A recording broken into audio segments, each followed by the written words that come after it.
Happy Monday, everybody.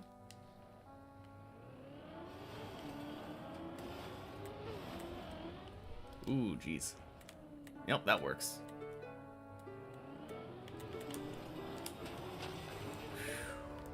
Boink.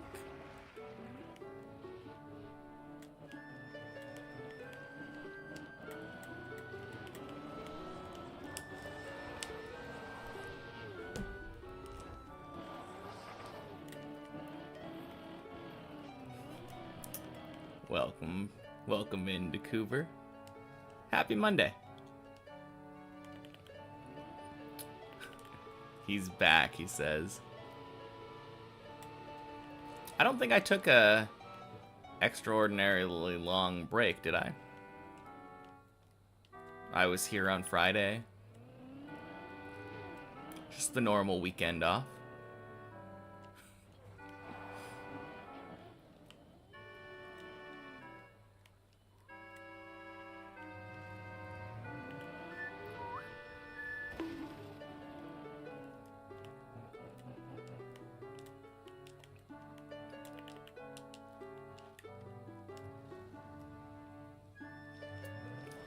Oh, okay.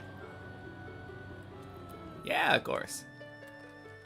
Good to be back, I suppose.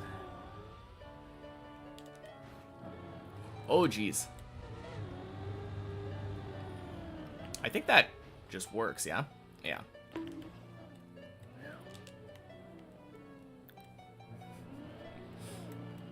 Very weird setup for that jump.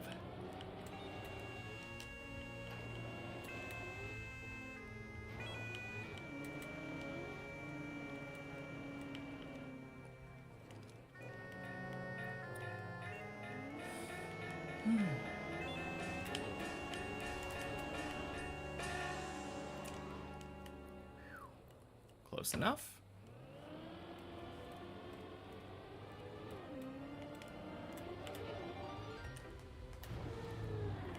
Nice.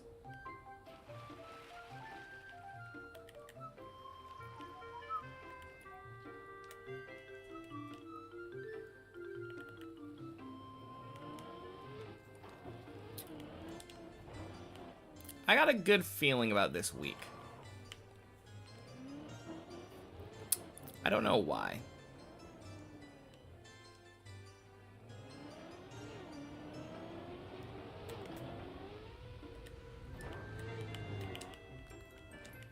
Oh, God.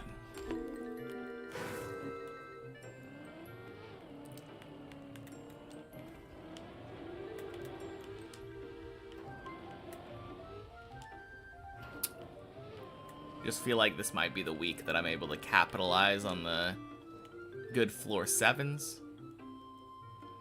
and hopefully push them through to great 11 attempts. Really want to get a lot of runs up to 12 and beyond.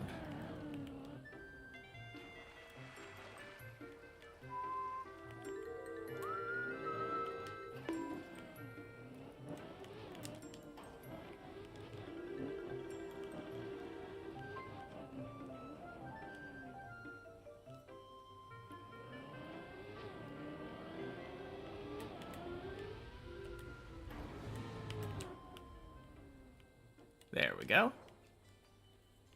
Love to see a run up to 16, of course. That would be nice, yeah.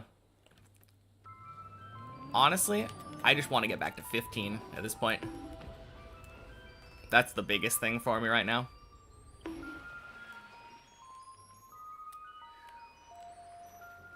Returning to 15 for a second time. Been a little while now since that first 15 attempt. Need to get a second one.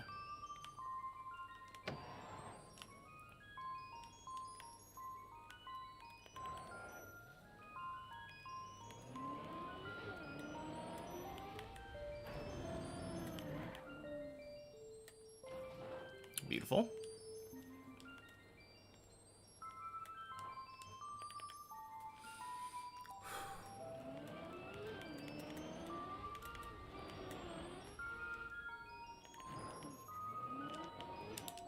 Nice.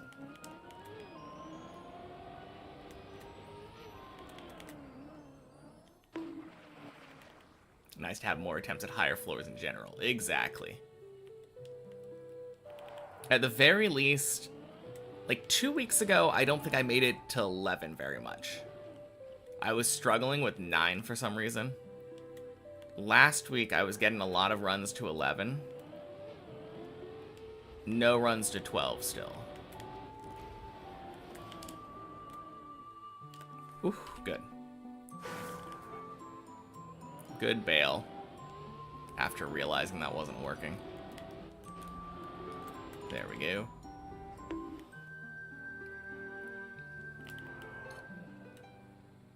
I think that was second try, right?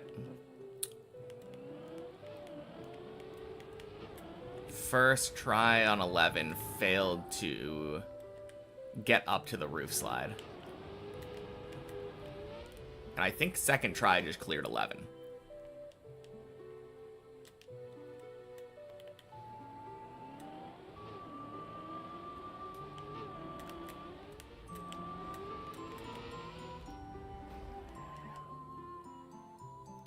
Yeah. And right now, even though I did technically click respawn, I'm still counting this as the first 12 attempt. Because the first one would have recovered back to the first jump. I'm just doing the time-saving respawn.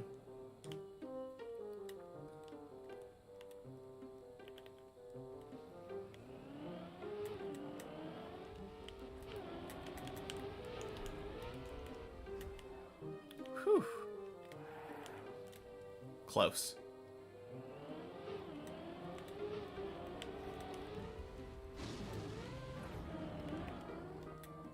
Welcome in, Reoider. Happy Monday.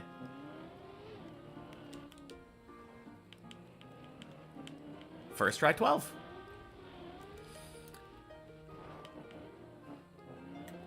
Yeah, exactly. The recovery there is very easy. So if I'm already going to... If I have an easier way of getting back to the recovery, aka respawning, might as well save some time.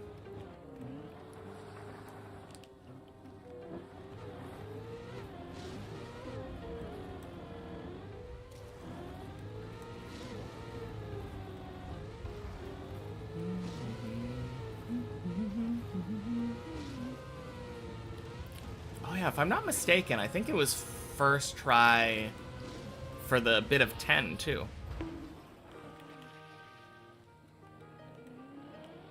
Only reason to still do the recovery at this point is when the recovery itself is challenging. Yeah. Exactly. Like, if I find myself in a floor 15 situation, I like doing some of those recoveries, since I haven't had a lot of opportunity to practice them.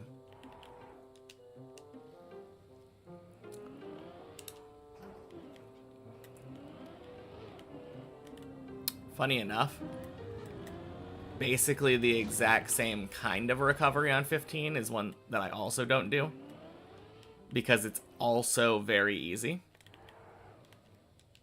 where it's literally just aim in the right spot and go.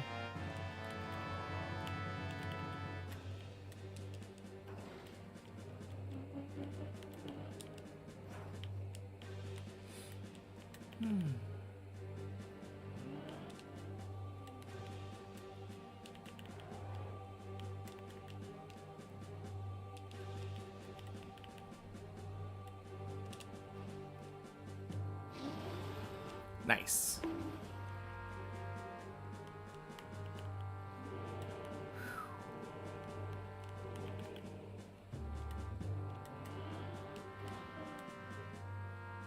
Good pseudo recovery on that skip.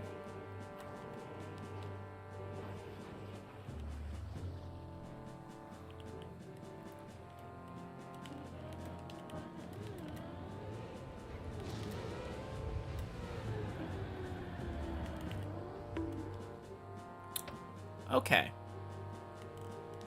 That's not great. Where does this fall to? Is this dead?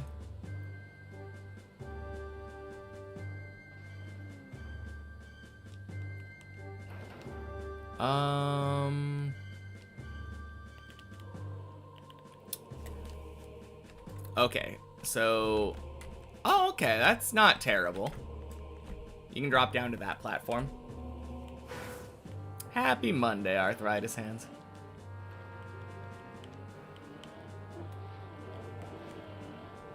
Well, not first try 13.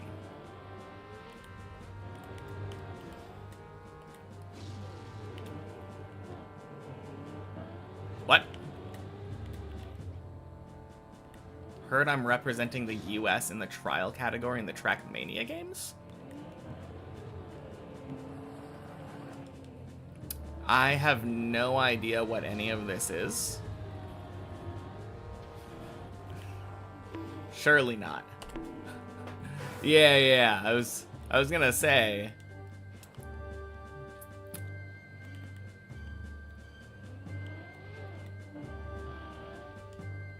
Only if I finish Deep Dip by then? Yeah. Someday. Someday for sure, but... it would only be if I finish Deep Dip by then, or if if they announced that the only thing they were actually testing on was Deep Dip 2.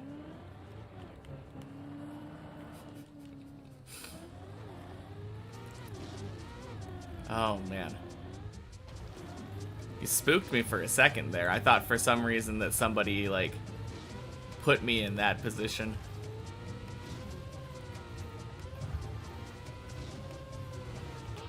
Imagine. Yeah, that would be so weird. Being selected randomly for something you didn't sign up for. Trackmania games, but it's just Deep Dip. Now there's my kind of Trackmania games.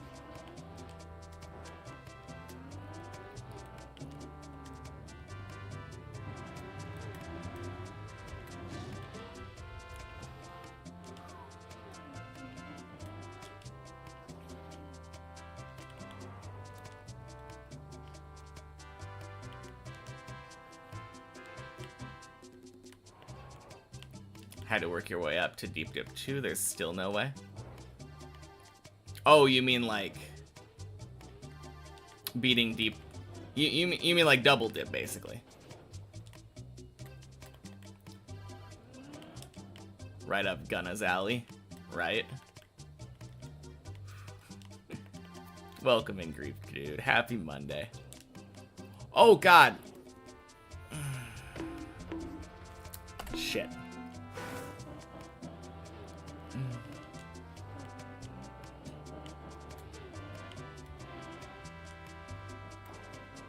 What happens with Sammy's Double Dip?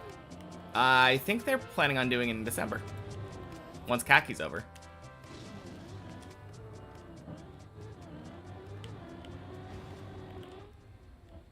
First finish Deep Dip 1, then go to Deep Dip 2. So I would just be sitting there trying to beat Deep Dip 2 so that I could finish Deep Dip 1 and then finish Deep Dip 2 again. Seems about right. Happy Monday, Colty.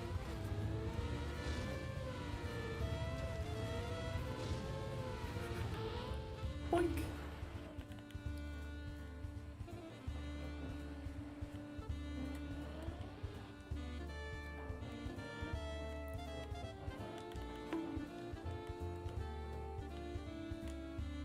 What is CCP?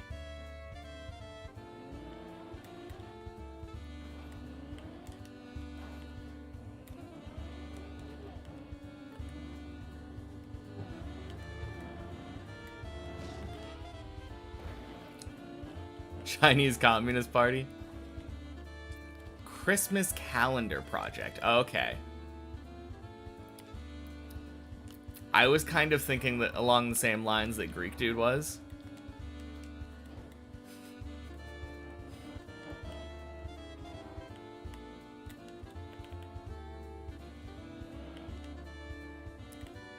Although I think I was thinking about the Soviet one.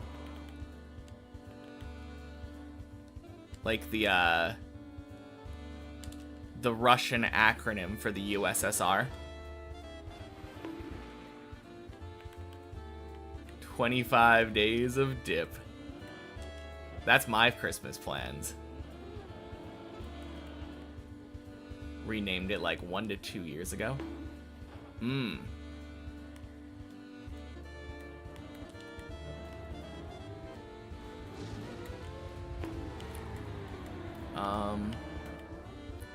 Gross. Man, I fucked up the wall ride twice now. Feels bad.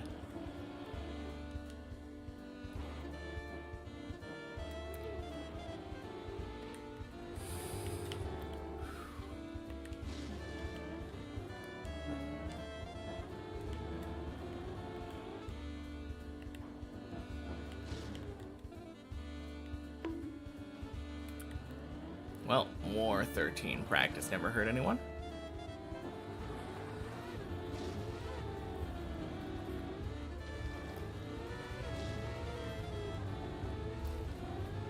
I think I'm not coming from far enough left.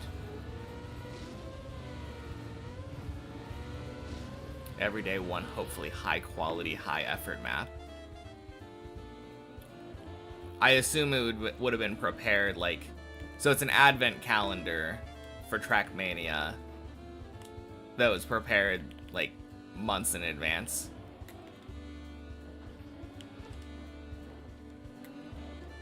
That sounds like a lot of fun.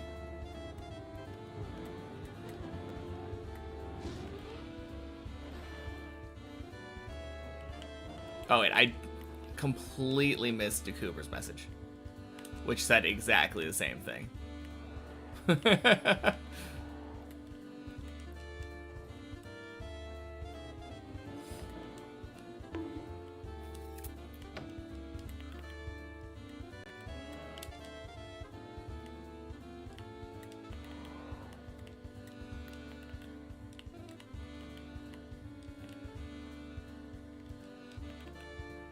All right.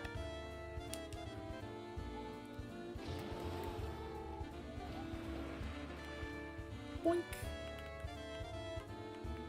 I love these lanterns. They're so jank. All right, third time's the charm. Here we go.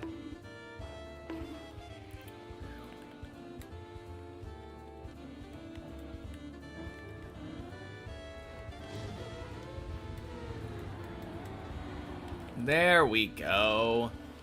No! You are fucking kidding me. Okay, okay, we save this. We save these. Every time. God damn. Whew. Man, fucking Crystal.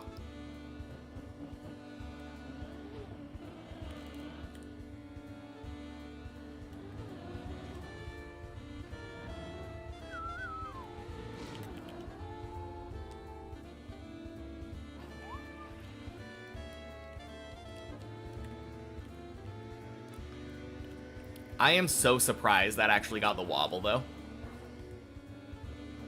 That felt super dead. Usually when you hit a crystal like that, I feel like instead of your car going like that, it'll go like that, you know? And if you got that vertical wobble, your car is just so dead.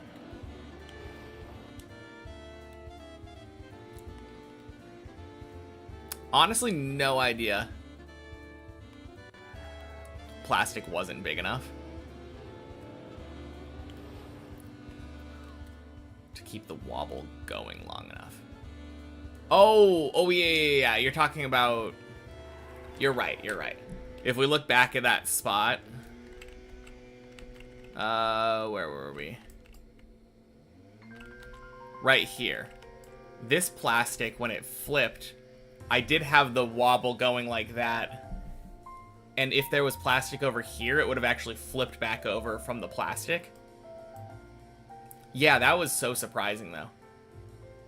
Something about this being a hill, I think, let me get the grip. It's so stressful, too, because with this one, you don't have enough room to turn around. if I failed the unturtle right here, it would have gone onto the turtle. Yeah, yeah. Very steep uphill. Whoa! Excuse me?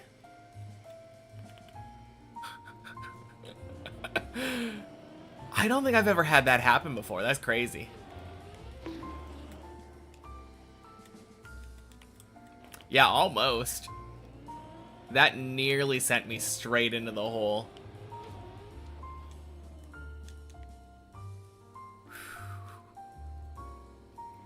No, that was crazy, though. Had so much speed that it literally jumped right over the hole.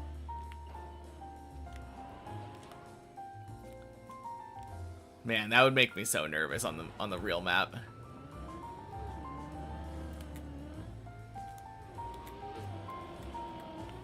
Oh god. Whoa! Man, this is such a scuffed 14. Hit in the perfect way to launch you over, right?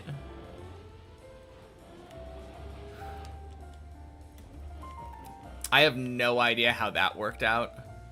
My car was literally pointed right at that beam. Not like correctly at the beam, like too far right.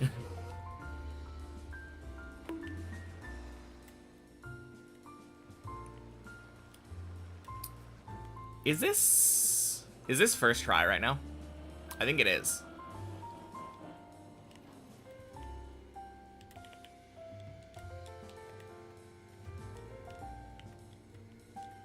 Yeah, I'm trying to remember, but I don't think I've respawned yet.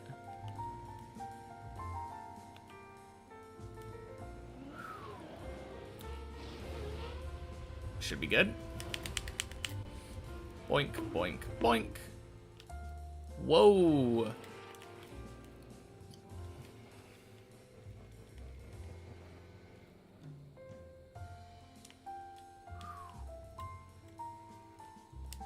Lot of speed on these attempts.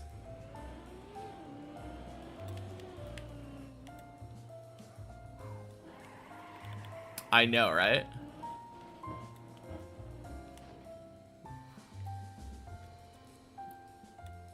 Alright, that was a nice little tire clip.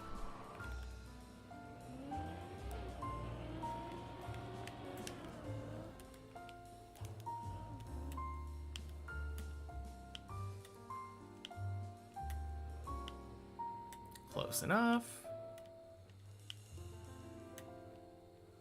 14 pretty much comes down to the cone for you now.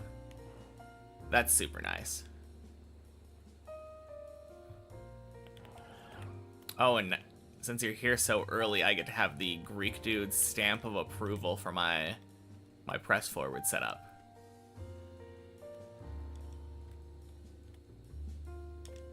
That feels good. That feels extra good. And then just backing up like pretty far like this. I think this press forward should work.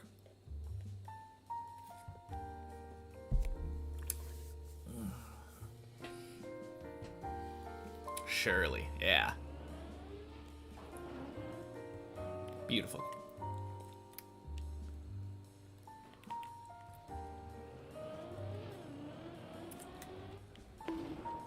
All right.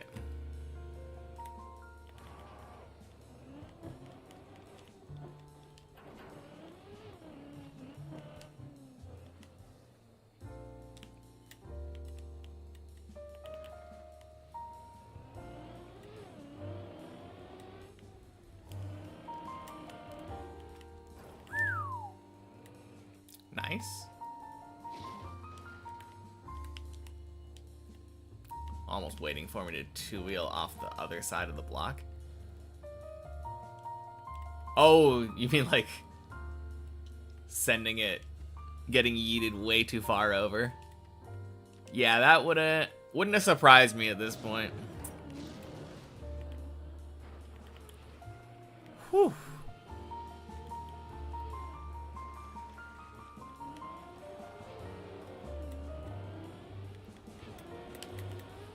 That felt really weird, but it was, like, more than fine.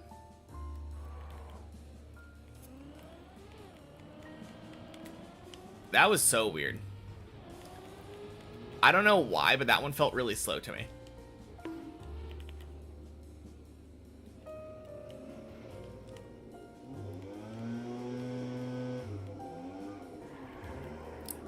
I do believe that was, yeah. Thanks, yard work. Alright, muting the mic.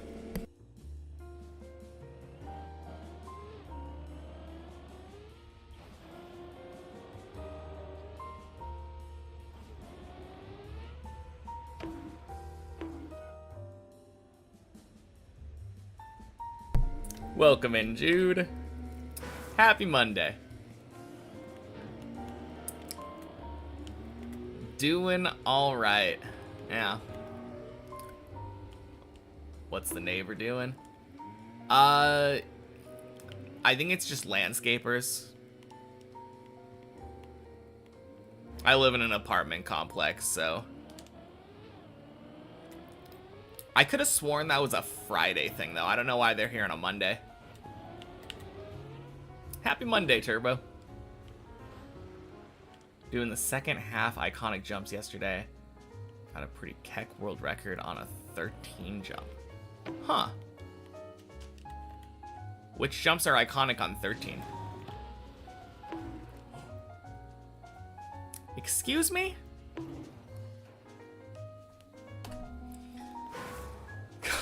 Climbing deep dip 2 with a lawnmower, yep. In ways that only Fajugaloo neighbor can. Ah, man. Luckily, not the worst fail, right? Saves to midway through 14. Could have been significantly worse.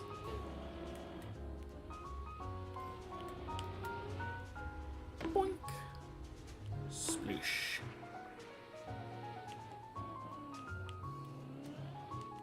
The jump up to the slow drop down on the onto the plastic bounce.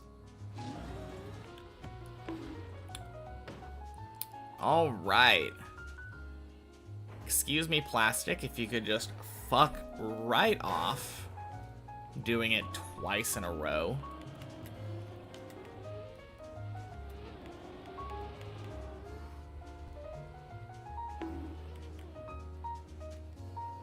Trying to beat a 150,000 HP boss with a 4 damage lawnmower. Do you know what a lawnmower makes me think of when it comes to video games? You could use a lawnmower as a weapon in the SNES game Zombies Ate My Neighbors. And it was actually kind of a sick weapon. Finally!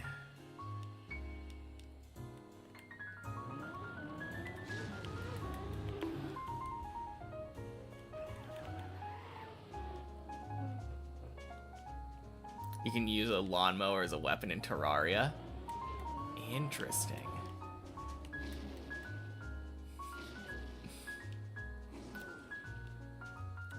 I didn't even know there was grass in Terraria. I guess it kind of makes sense, though.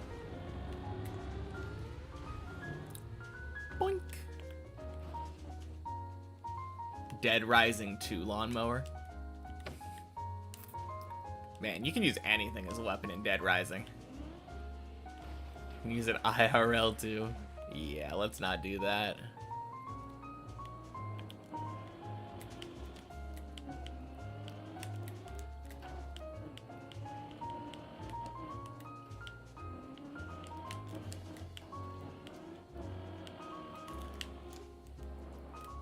Nice. Whew.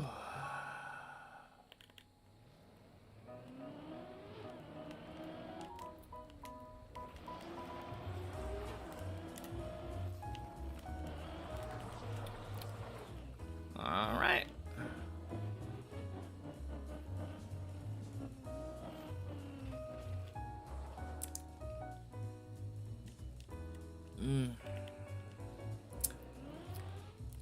there were implications there, Turbo.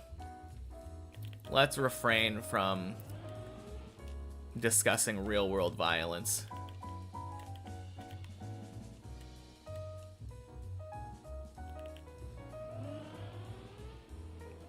Happy Monday, Annalata.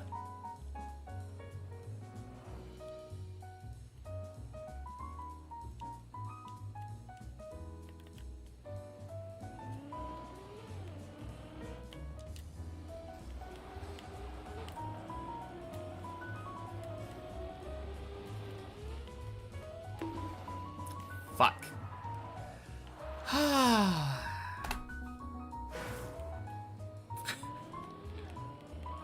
I should have bailed that.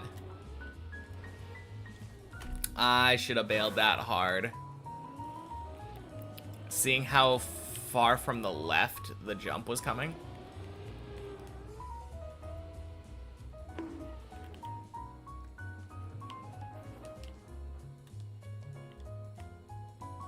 Alright, last warning, Turbo. Usually when I say, hey, let's back away from that, that's not, let's push it further.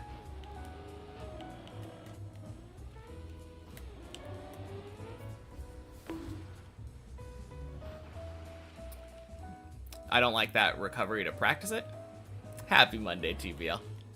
That recovery is very much one that I don't feel the need to practice now. Because this one is literally just drive slowly off of this. Like, maybe 20.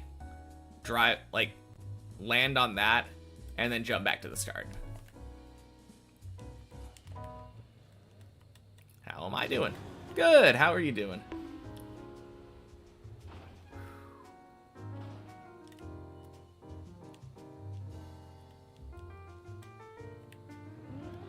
I understand. When I say stop, I mean stop. And you kept going. Have a good 10-minute break. When I say move on from the conversation, I very much mean it.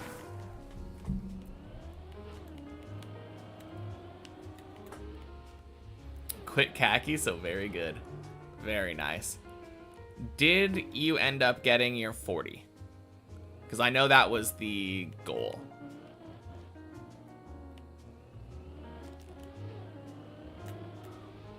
You did. Let's go. In that case, I wouldn't say that you quit khaki. I would say you finished khaki.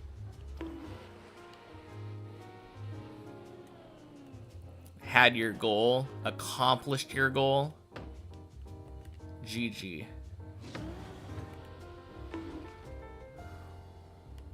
Exactly.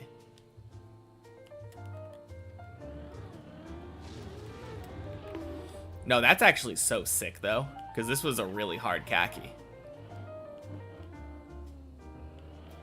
From secondhand experience. Fuck.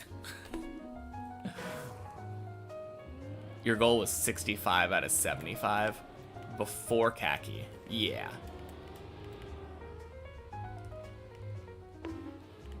No, that's fair. It's hard to set a, like, a good goal, though, before you actually know what you're up against.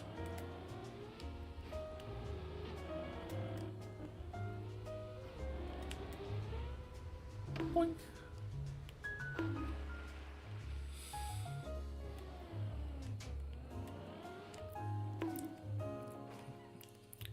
Wait, you said we might not see 75? Where is the top person at now? Or top people? Because there's only like a week left.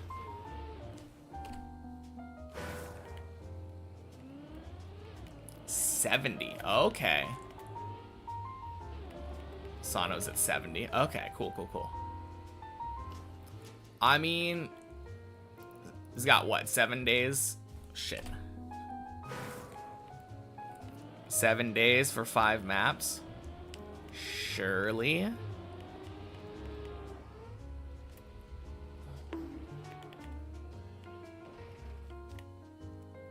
Heard bad things about the last 5. Yeah.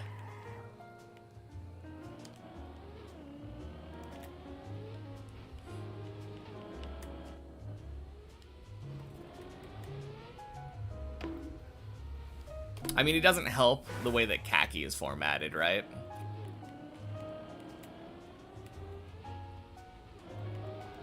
I imagine he only has so many attempts.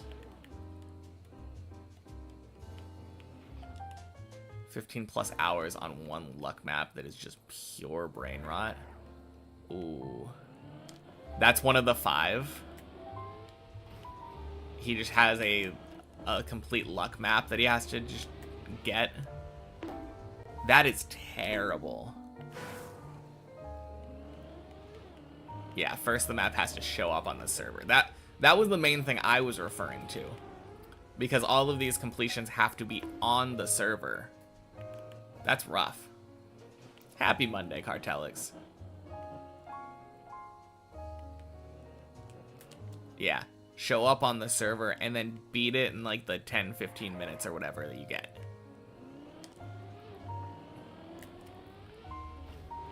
Okay, the question is, if you don't beat it when it shows up on the server, how long do you have to wait?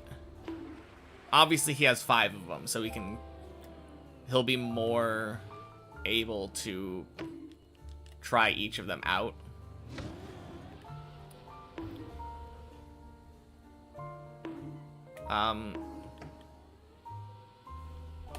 Fucking plastic. Drive 6 seconds. Fail a 1 in 10,000 trick. Respawn for 15 hours. Yeah. Rough.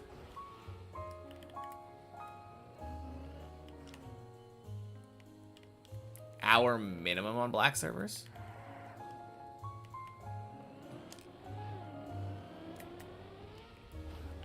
Hey, Tatana. Happy Monday. Boink. Sploosh. I think I might need a better setup for this one.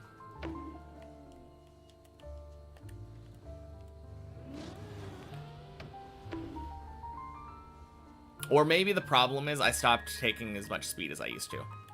A little bit more speed definitely helps there.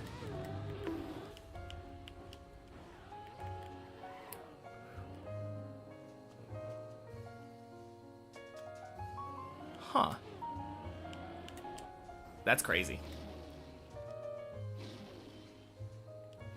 Because we were talking about that earlier, that like at some point it switches to difficulty-based servers.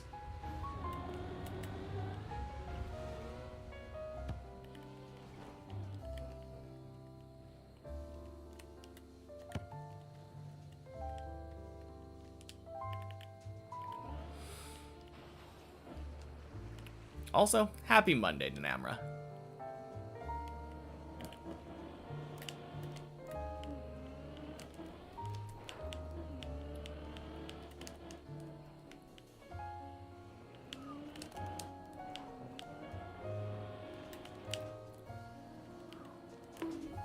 More like the RNG finishes. Why do that?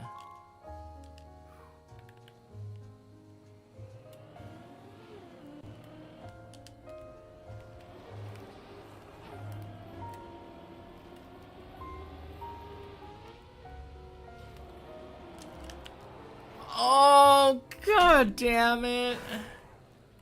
Ah. Freaking dirt flick. Still think this khaki in difficulty is perfect, but less RNG maps and it would be perfecter.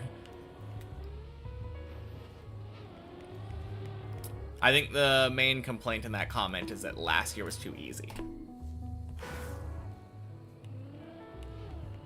Still remember making a map for Khaki Reloaded 2 that you validated using a visual cue no one else would have because it was based off of half-calculated shadows. Dang. Oh, man.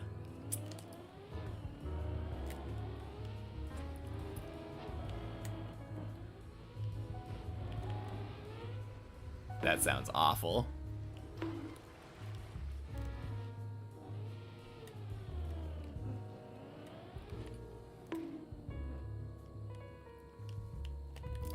I don't quite understand how it works, but it sounds terrible.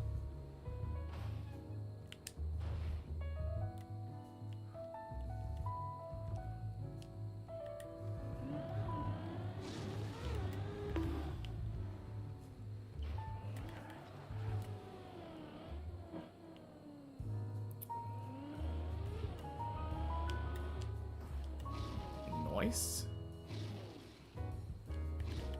Don't remember khaki maps? Kindred Spirit.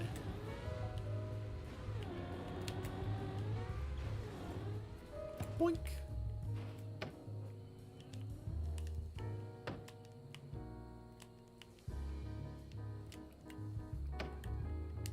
Yeah, I mean, it's only a matter of time if you spend like 15 hours on an RNG map and don't get the fin. Other people are going to be making progress at the same time. Makes sense.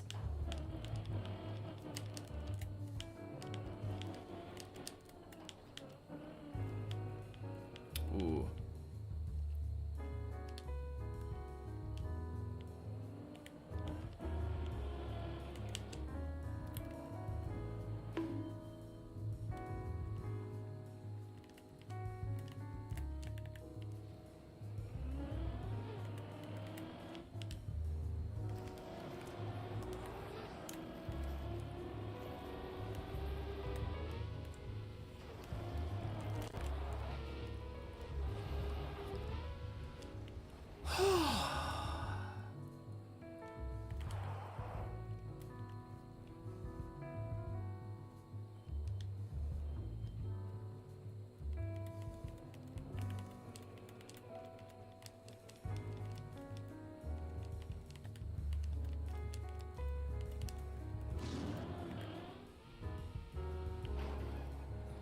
Nice.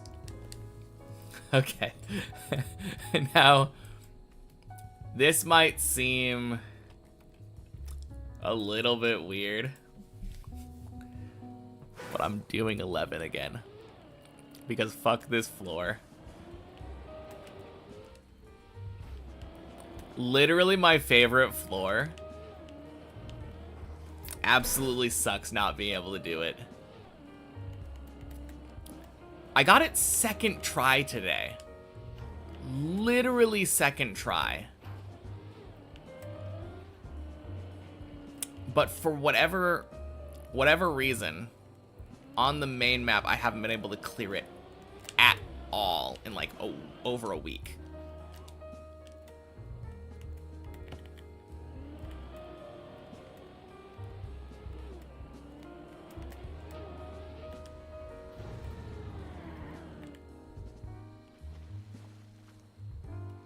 Some guy with 0 fins comes in, finishes it first session. Half his loses it because he spent 20 hours on it. Oh, man. Just how it is. Gotta love those RNG maps.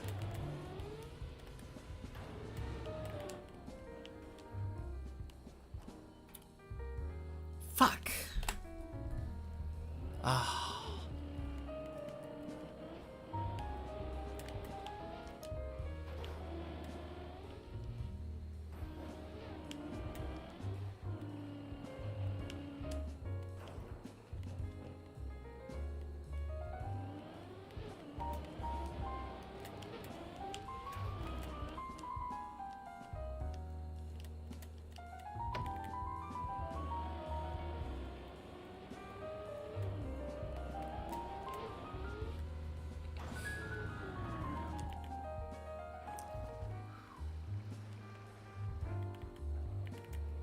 Very often the way in Trackmania. Especially in Khaki, it seems. Khaki feels very much like the, give enough monkeys typewriters situation, you know? Enough monkeys with controllers at Khaki maps, someone's gonna finish it.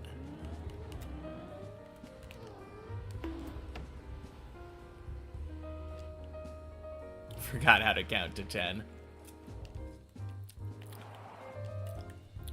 Easy. You just count to 1 once per minute, and then you're golden. By the time you're done, you're back. Welcome back, Turbo.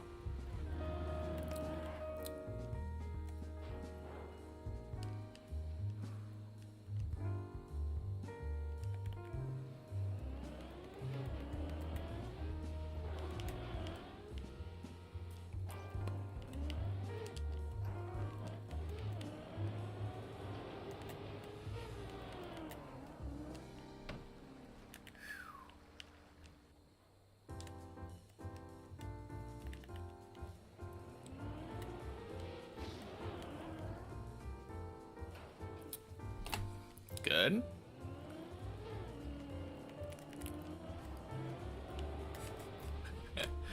Oh, man. Just thought of that episode of SpongeBob. You want to see me beat floor 11? You want to see me do it again?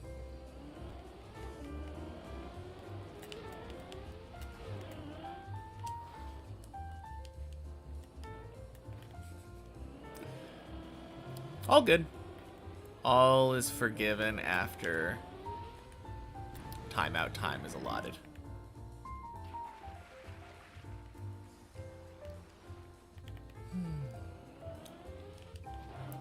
And honestly, didn't bother me too much in the first place. It's just the continuation.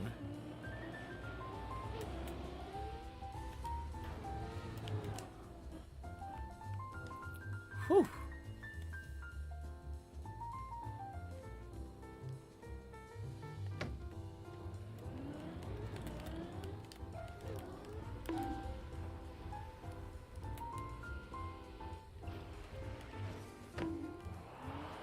Oh yeah, that thing you're talking about, that's the thing that the TAS discovered. It didn't feel like it was TAS only, right? It's just throw enough attempts at driving over that little ledge.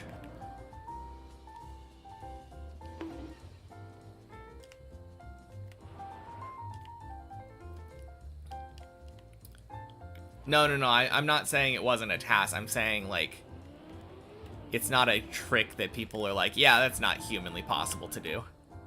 It didn't seem that complicated. It seemed to just drive over a ledge and pray.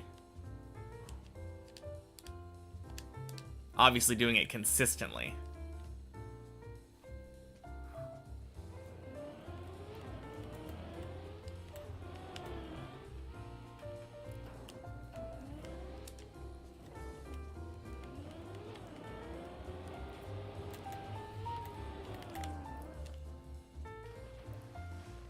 Yeah, humans didn't even know about it earlier.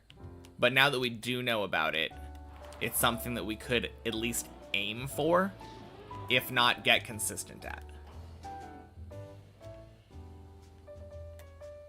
Beautiful. Took weeks to brute force, just don't believe someone will get world record.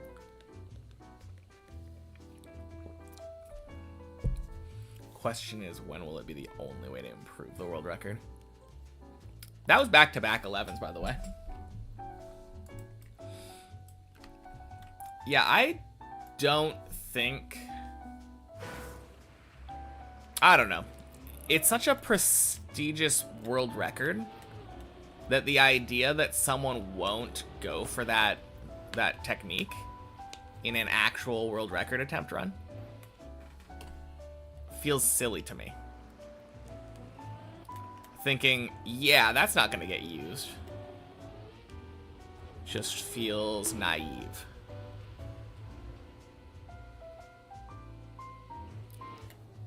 The heffest Uber bug? Yeah, exactly. Oh, I don't know why I reset instead of doing the Clippinator. Not Clippinator, zigzag. Oh well.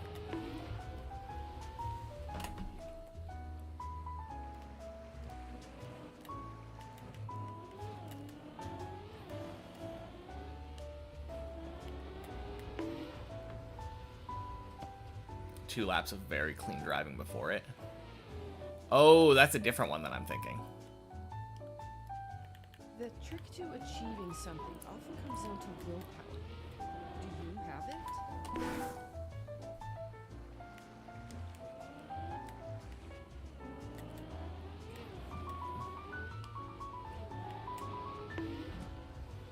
I don't know. I think about crazy skips and stuff. Obviously, I'm very deep dip brained, but my first thought just goes to literally Have driving the entirety of Deep Dip 1 just to get up to, what, floor 10? And go for an insane, like, magnet eat skip.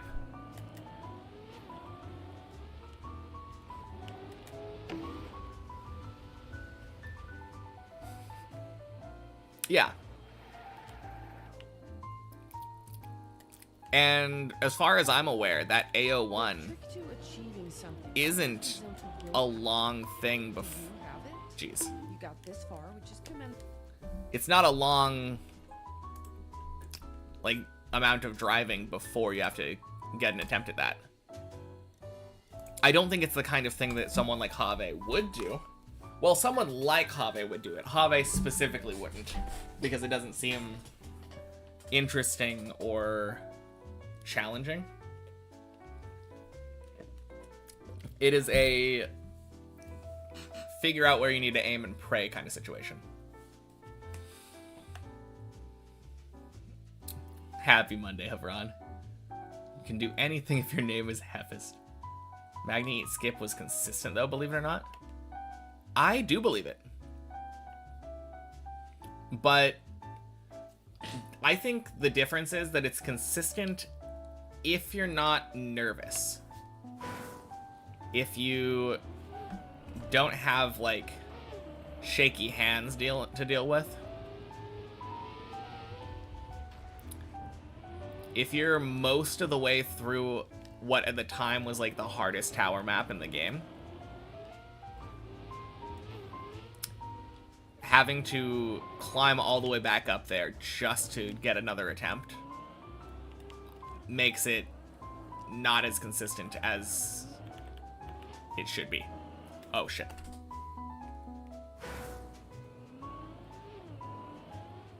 Six times in a row. Yeah, I mean, Have's built different, though. It feels like nerves just do not get to him. His ability to just clutch out runs is crazy.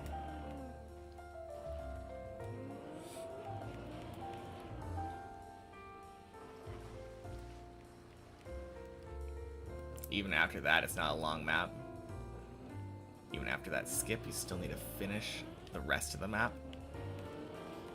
Because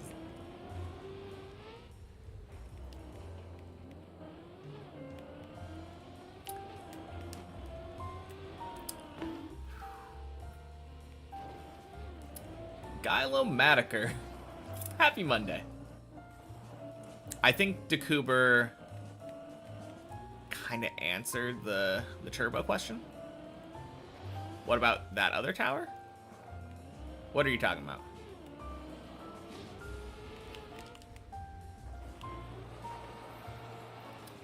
I'm pretty sure when Deep Dip 1 existed and Deep Dip 2 didn't exist, people were referring to Deep Dip 1 as, like, the hardest tower map in the game.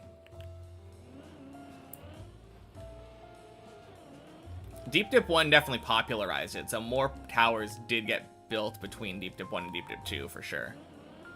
And then Deep Dip 2 was crazy popular, so people were building even more. But I think when Deep Dip 1 came out and Have was hunting that, it was, like, the hardest tower map. If not considered to be, like, one of the hardest maps in the game. Crap. Can I... No? Okay.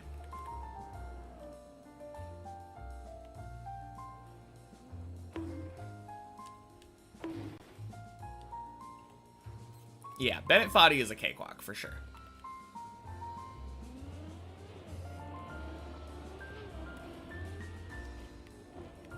Like, from what I've heard, it people have always said, like, it's impossible to lose a lot of progress on that map, which is the big difficulty aspect of deep dip maps.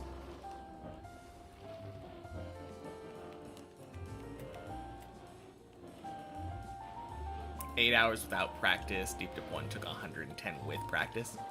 Yeah.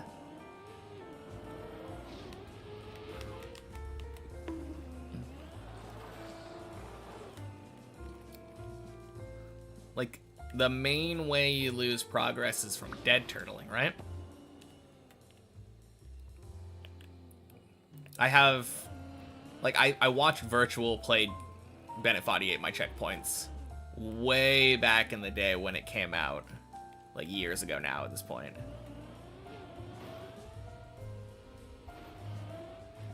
But I don't really have much memory of it. Funnily enough, there was one way.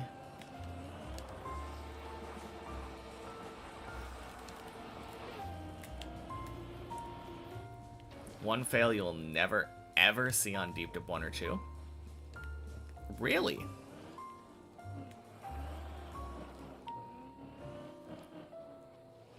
Three hours for him without Cam 7. Yeah.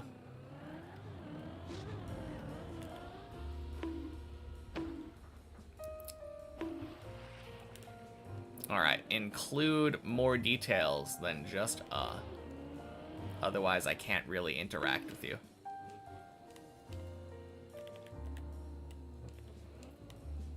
Final floor soft lock drop. Okay, Turbo. You got timed out once today. Don't do things that annoy me after coming back from the timeout. This always happens. I don't know why. You might want to self-timeout. What did you do now? You're typing messages that mean literally nothing.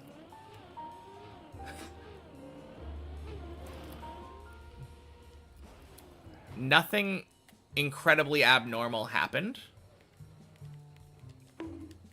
So without any, like, actual details of what your message is about, you're just saying, like, random, like, oh, what was that? Crazy.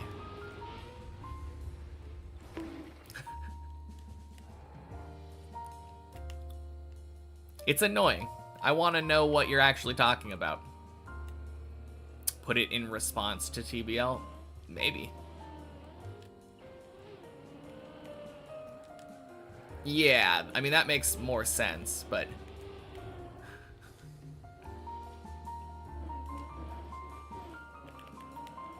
Because I had no idea you were responding. I assume you would be talking to me.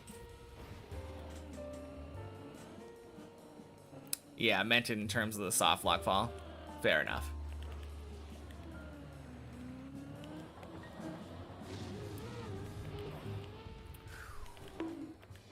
Okay. Good false alarm, then.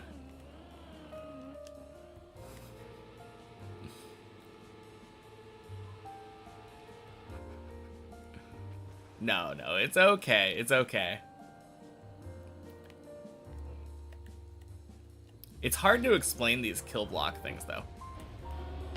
I don't know. Final floor on Bennett Foddy. On the red path, you could drop into a hole and you couldn't get out of it. Oh, are you talking about, like, the... You're talking about, like, the cone thing on floor 1 of Deep Dip. Or, like, right below floor 1.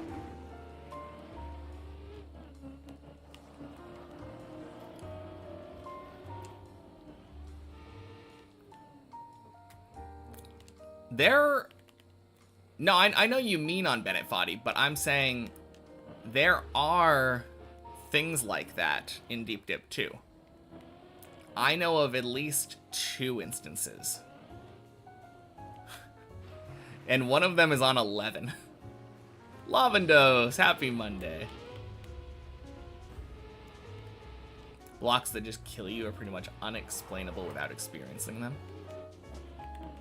No, it's all good.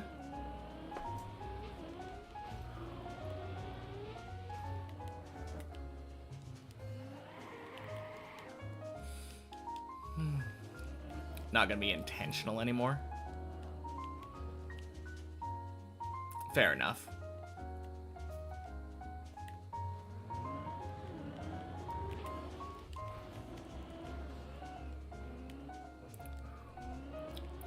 To be fair, the ones that I'm thinking of aren't exactly on the main path. Although the one on 11 is really close. I've never fallen down it.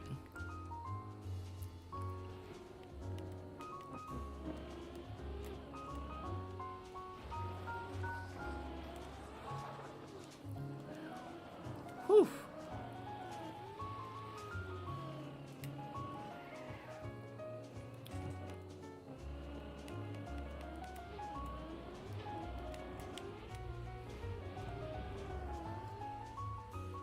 No, those are actually super annoying, though.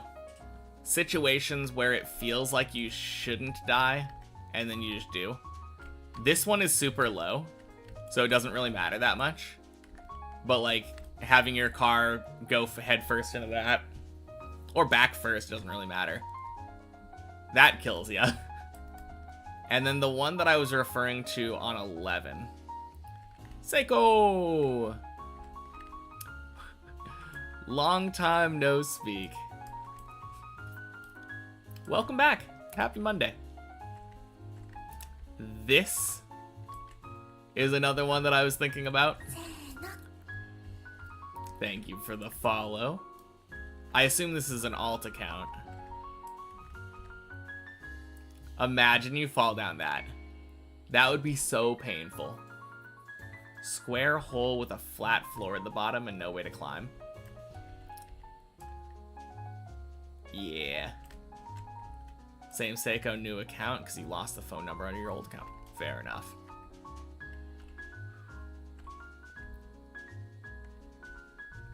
You can just land there, but you're stuck driving in circles.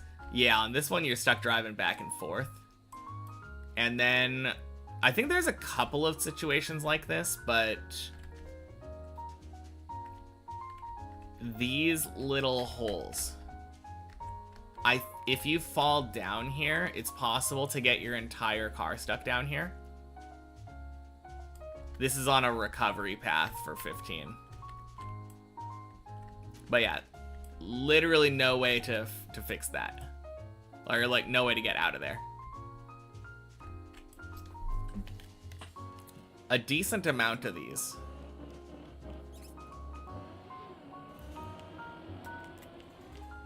Although most of the time I feel like with those ones that were like that last one, it usually just has a ramp. There's one like that on floor 9. After the booster section on the left side.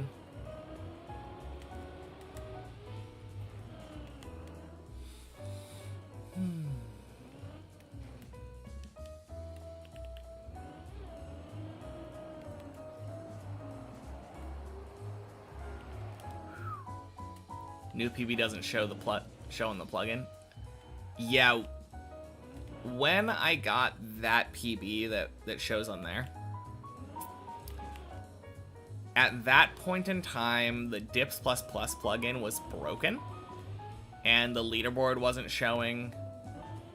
Every day during that period, it would reset my PB to be 0, and just track what my day's PB was at the time. And so since I got that PB while the plugin was broken, it didn't actually record my PB. This 1581 was my PB immediately before that.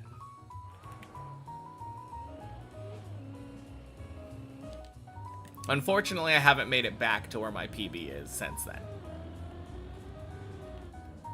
But that's why there's a discrepancy there.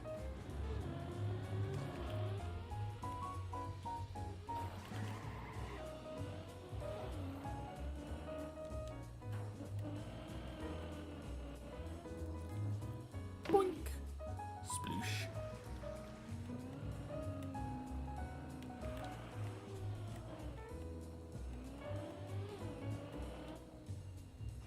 Ooh, that was close. If I had held gas for like split second more, that would be dead.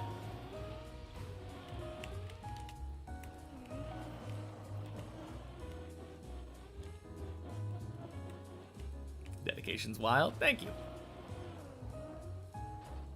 Yeah, we're near the end. Like 1 floor and 3 jumps left. Multiple things on Bennett Foddy you try to avoid now with your newer projects.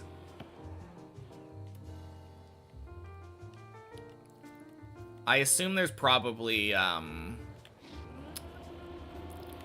effect blocks on Bennett Foddy, right? I know that's one thing that like got banned straight out on Deep Dip 2. And probably anything after. Over a year of Deep Dip only is absolutely insane to you? For sure. And once we're done with this map, we're moving on to Deep Dip 1. Finally get to play a normal map.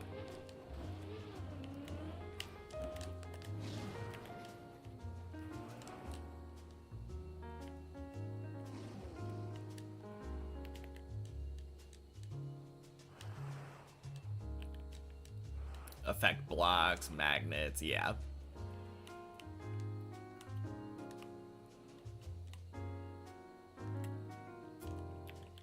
Three seconds into driving Bennett Foddy, you get cruise control. Interesting. Desert car hotfix for Deep Dip 2 alt car zone. That's what we need. Would totally be worth wiping all the world records.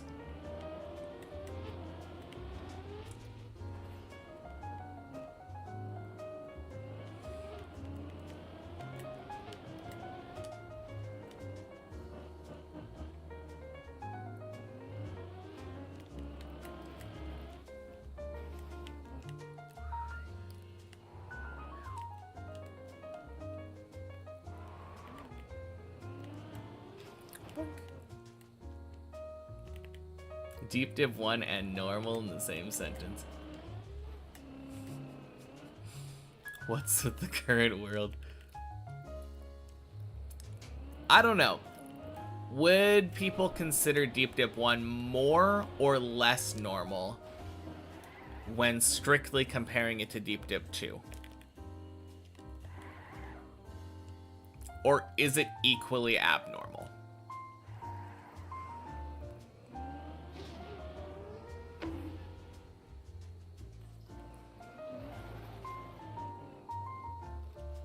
Deep Dip 1 has magnets and reactor. Yeah.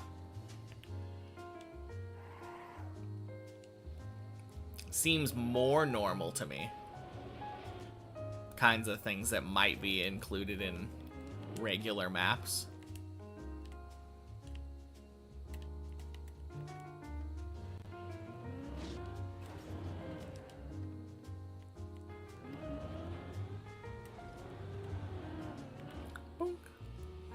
In comparison to Deep Dip 2, no. In comparison to most maps, yes.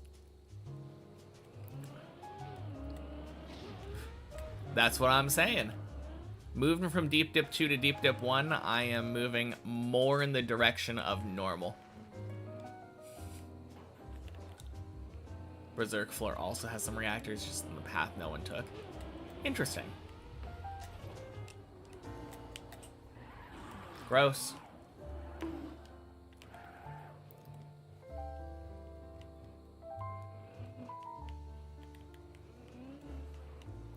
Magna eats aren't very fun, though.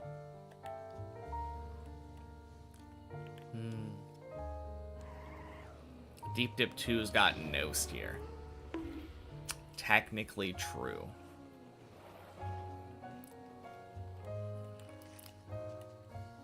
I really, really hope that I never hit one of those by the time I'm done. Happy Monday, Toli.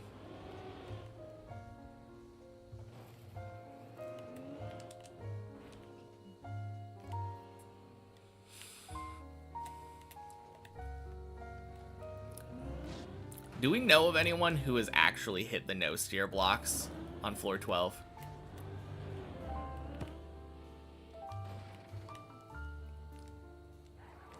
Discussing plastic items and how landing on them can be rather chaotic.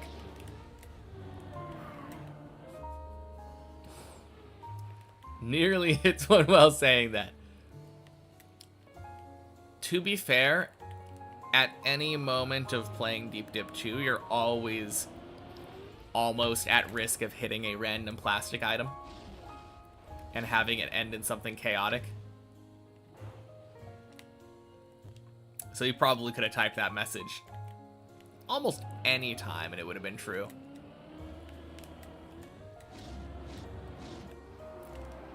It's like saying that having malaria is more in the direction of healthy than cancer. True.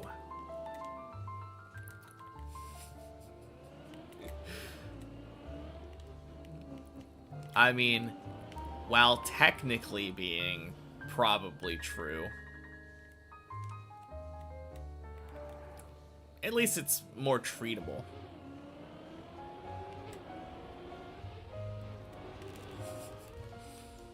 All I said was I get to move on to more normal maps. Quack! Only remember one time you hit no steer in practice. Pretty hard to do. Yeah.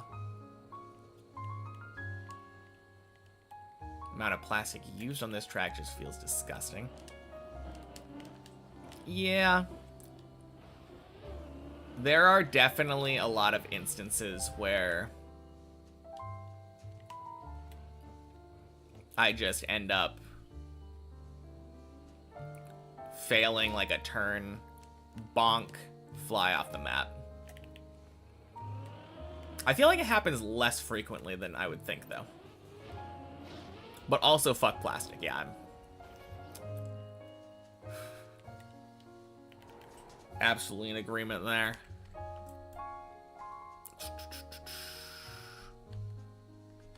Those are moving blocks. Where are they? Stuff like right here. That's another one. There's one, I think, over here. Yeah, I think this is the most likely one that I'd feel like someone would just hit casually.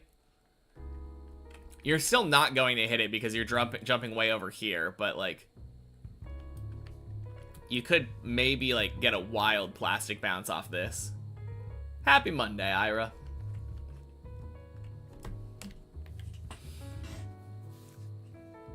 Yeah, it's super unlikely to hit.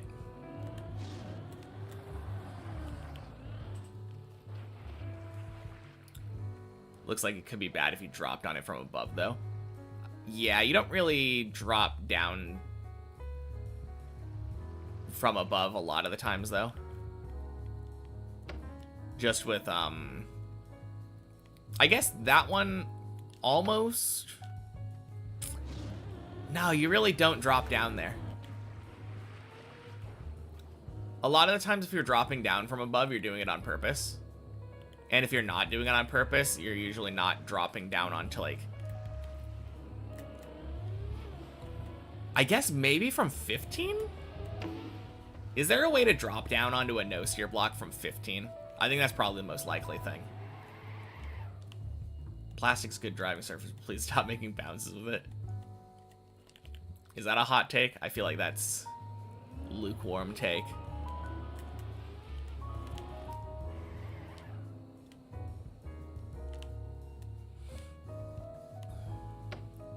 That's the I let my hot cocoa sit out for 20 minutes take.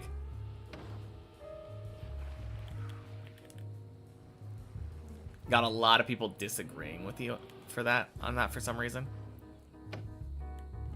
I think the main thing, people like driving on plastic on normal tracks, but having it littered all across a tower map where the volatility of the bounces can make you lose all your progress really easily. I think that's the frustrating part. But I very frequently hear people say that plastic is like their favorite driving surface.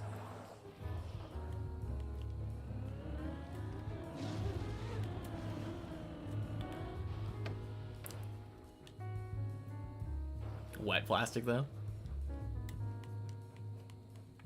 Yeah. I don't know about wet plastic. Very little experience with it.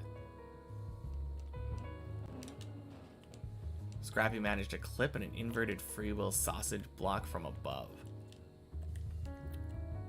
Anything is possible if you get unlucky enough, I suppose. Plastic bounces can be fun, but you need to test them really well. Yeah. I think my main problem with it is that usually you have to turn your car upside down for plastic bounces. And then you're subject to having it bounce you in weird different ways depending on your rotation.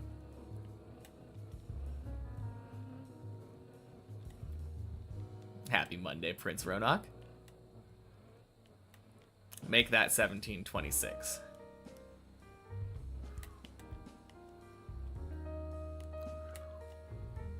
Boink.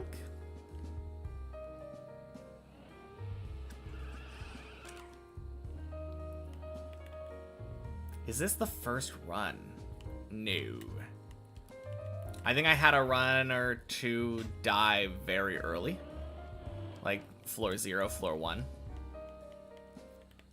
I think it's the first, like, decent run, though. Khaki, where you have to get plastic bounce yeets. Hate those so much. Yeah. I think it's more fine, though, if it's on, like, a 30-second map compared to one where you drive 30 minutes and then have plastic that can screw up your run.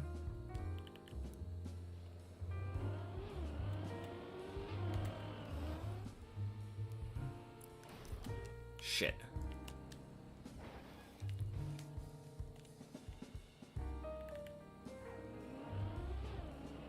Alright, we don't say 8 equals 10. Fuck! We don't say it when we're on 8! Get the fuck out of here with that. 8 equals 10 is for 10. 10! Ah. Fucking garbage message. In fact, I'm timing you out for it. Congratulations. This is a cathartic timeout for me because I'm annoyed because I read it and then immediately died and didn't get to save my run at all. Anyway.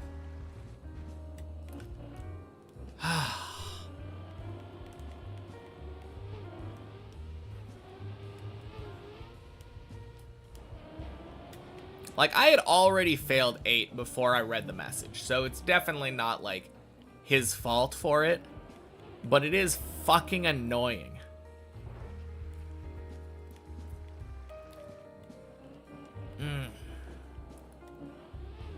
There's a reason that I don't say 8 equals 10 when I reach 8. I say it when I reach 10.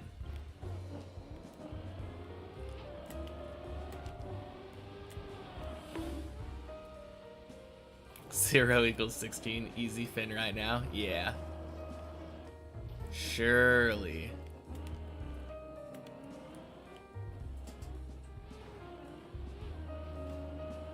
God damn. Well, we get to go again.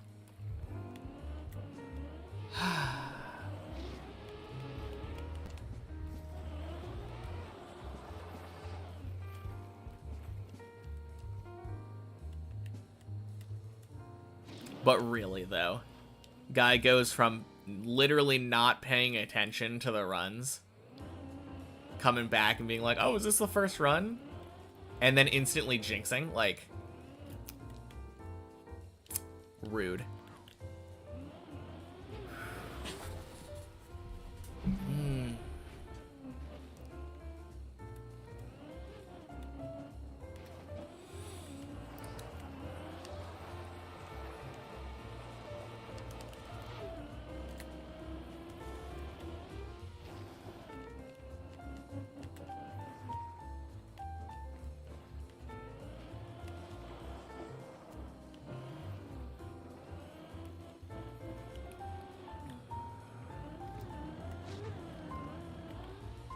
Boink, boink, sploosh.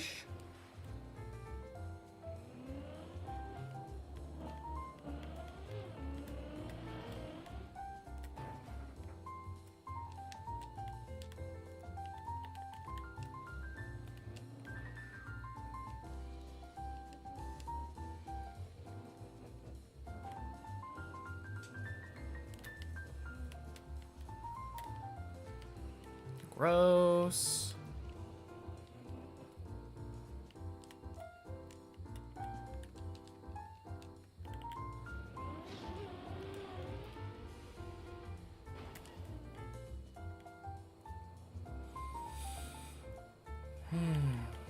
Man, what I wouldn't give for 0 equals 16. That would be something.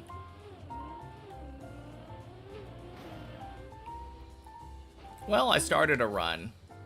Surely we make it to the last floor.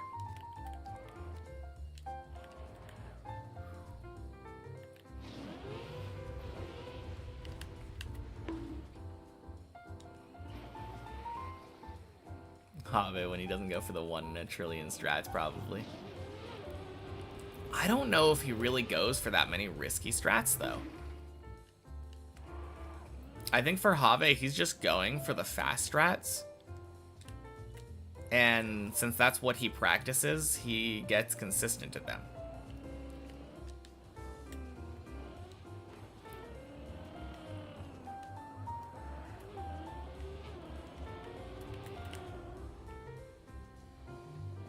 Never know when those words will come true. True.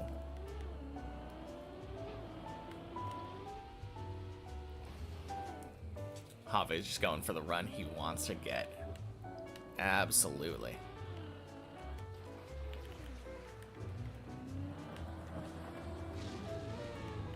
Boink.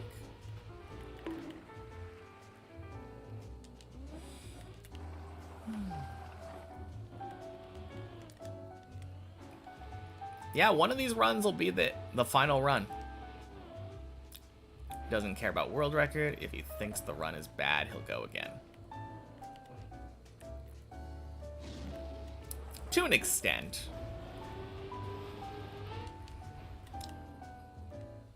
I feel like Have wouldn't... Like, Have wouldn't get a run that wasn't satisfying.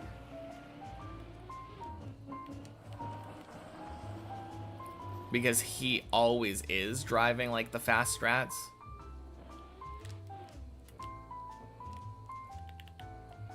And with Deep Dip 2 in particular, it feels like it took so long that it seems like probably more willing to settle.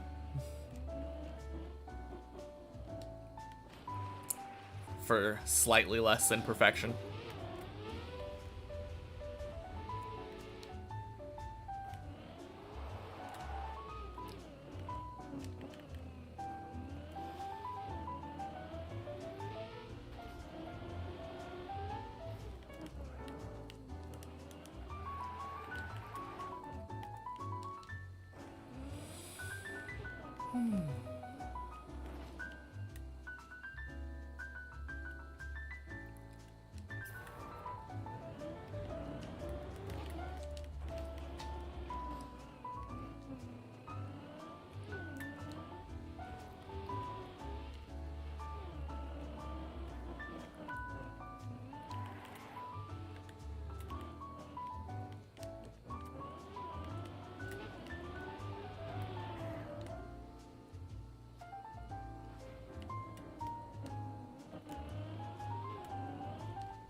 Oh, man. Just had kind of a funny thought. So, I generally know which chatters are going to be a problem and which ones are likely to do something stupid like jinx me on a high floor.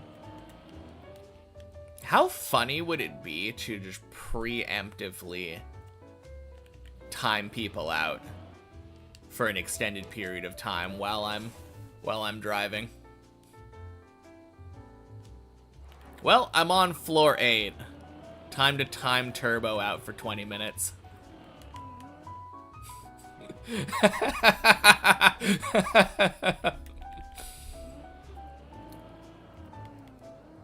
Oh, man. I don't think I'm gonna do that. That sounds pretty awful, but... Ooh!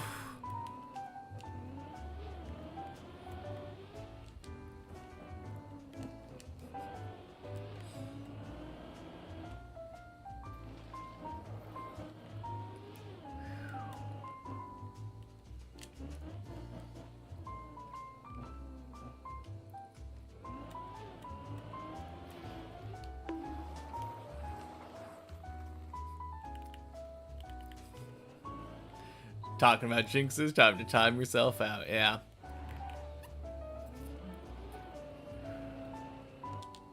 Oh, man. I mean, that would be the ultimate solution, right? Time myself out from chat. If only it worked.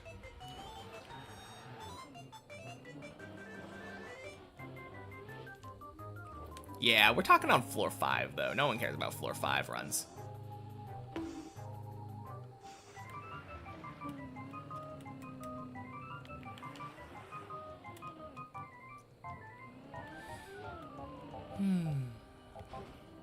No, I wish that worked, though. I have tried doing the focus. I could try again. I'm a different driver from last time I used a focus mode on those high floors.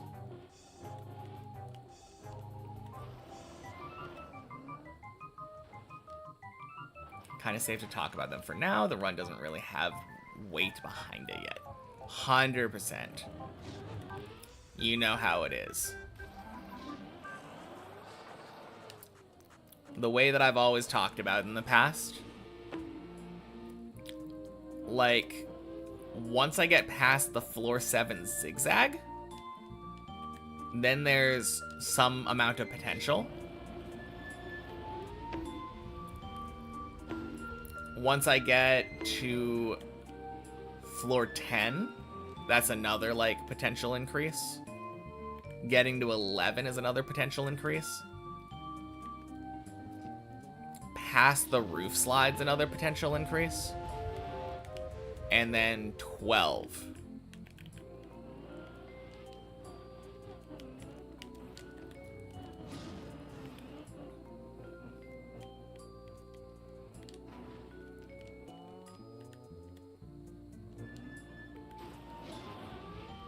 Yeah, there's a bunch of different spots where it feels like, okay, so this run's pretty good, but can it get past X? And that's kind of how I feel. There's like midway points through most floors.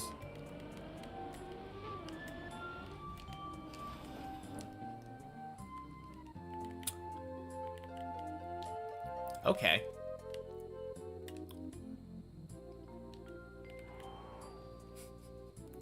Thank you, Den. Happy Monday.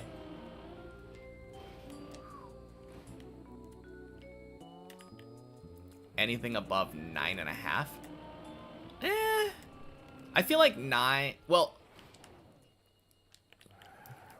7.5 is where I was talking about, but...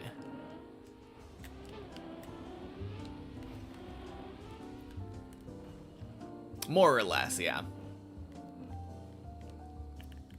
Because 7.5 is where the zigzag is. 9.5, I would say, is like the quarter pipe. Half pipe thing.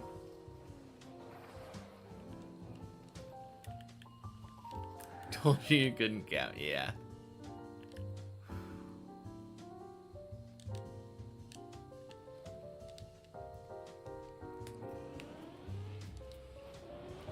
But yeah, there's like, on floor 7 in particular, the loop and the zigzag are two things. Well, zigzag not so much anymore, but loop in particular nowadays. If I get past that, then we're golden. Better to talk about things that are still kind of far ahead. Yeah, 100%. Like, if we were just randomly talking about floor 14 or 15 when I was on floor 11, I don't think that would bother me.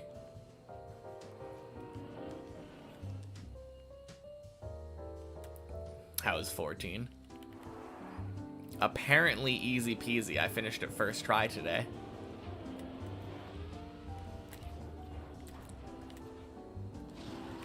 Shit. Boink.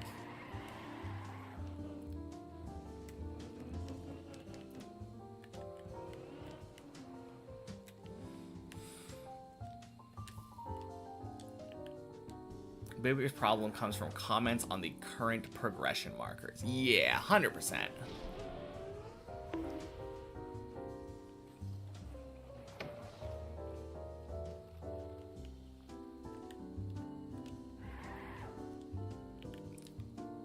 And specifically when I'm on, like, the second half of the map. When I'm on stuff like this, where it just could not care less about floor 6.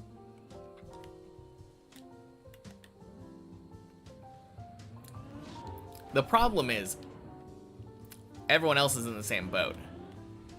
You've seen me drive floor 6 well enough at this point where don't feel like anything is particularly noteworthy anymore.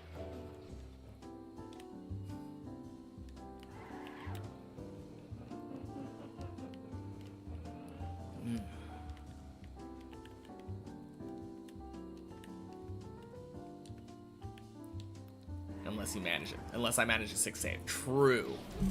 True. There are definitely times, like especially when I get into a crazy turtle situation.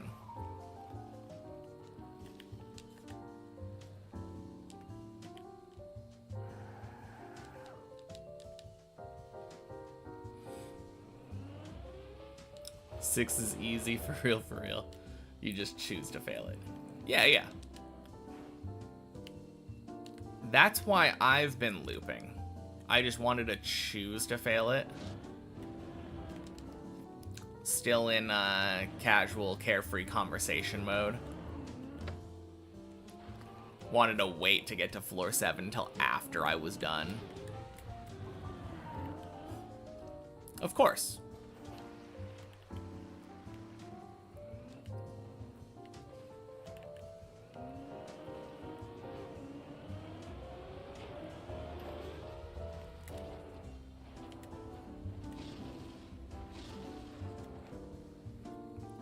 Man, it's still so funny to me how low the checkpoint is for this, that jump on many checkpoints.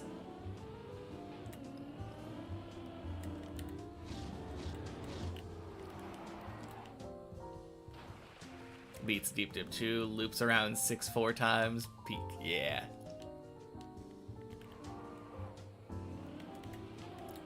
I swear, my finish run will definitely have some of this.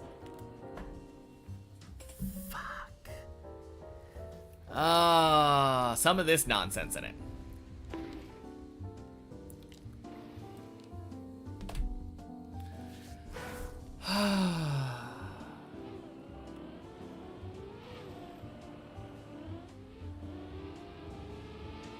God damn it.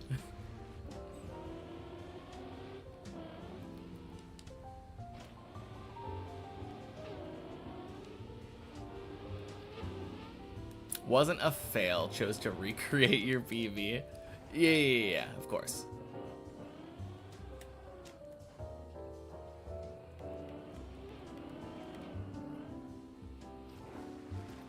The moment you want to bail and it's too late. Yeah. That one was a bit weird because I was...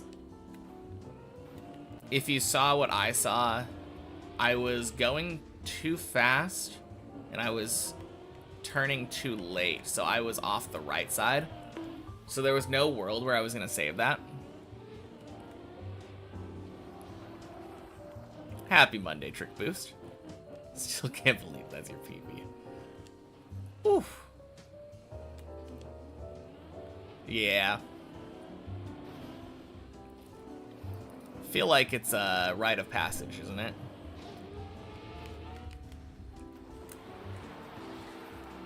Who hasn't failed that as an embarrassing PB?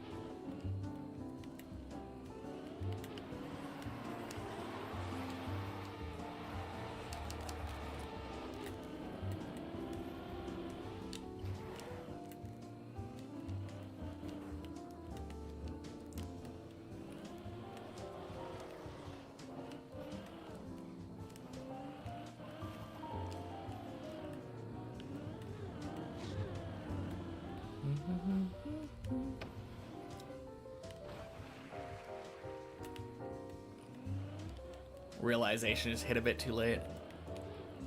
I mean, I realized as I was doing the turn, so yeah, it was a bit too late.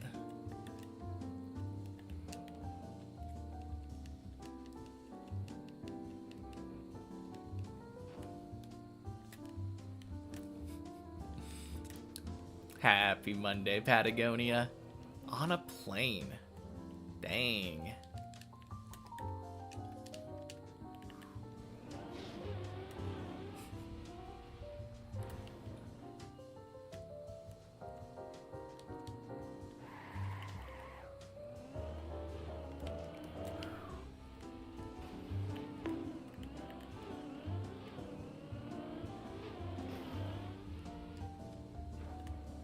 Boink. Scapar, happy Monday. Haven't been in here for a while.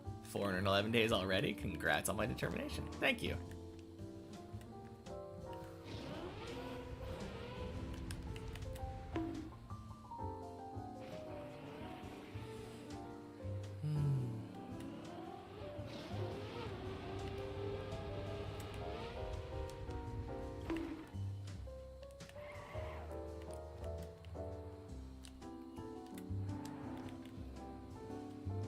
On a plane ride right now.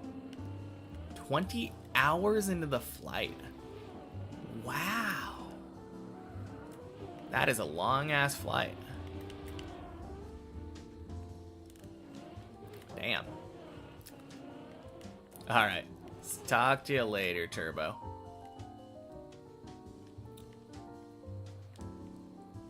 Going to the UK. Nice. I've never been.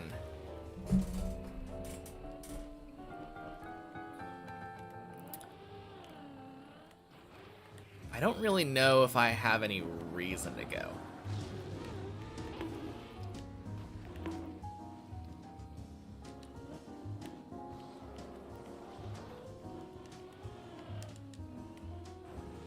Yeah, I do remember, I think last week you were talking about going to Europe soon.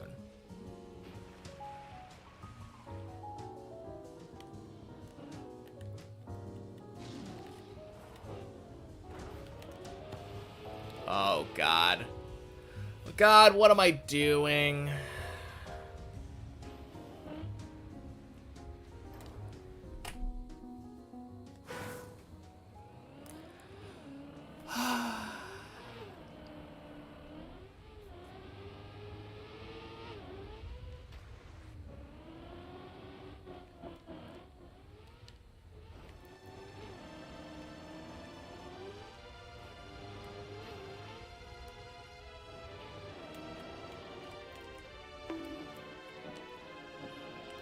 But yeah, I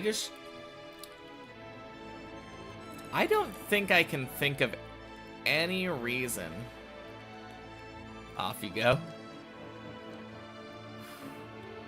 I can't think of any reason aside from like an event going on to visit the UK.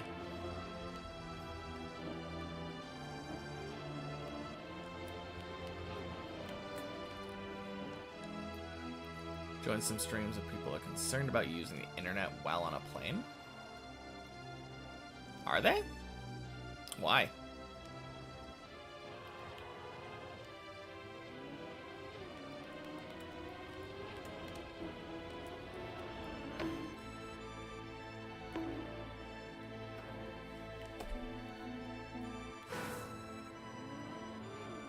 Do we still... Like, they offer on-plane Wi-Fi.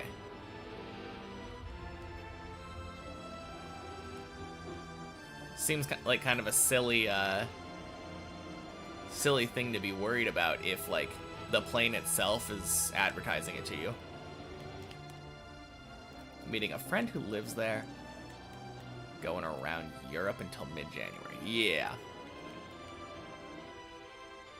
No, that makes sense.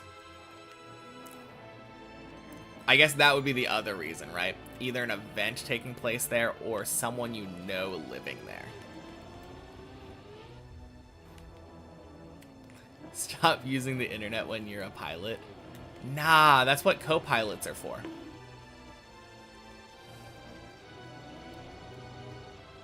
Feel both awake and tired. Are you at the point where you've been up for, like, going 24 hours?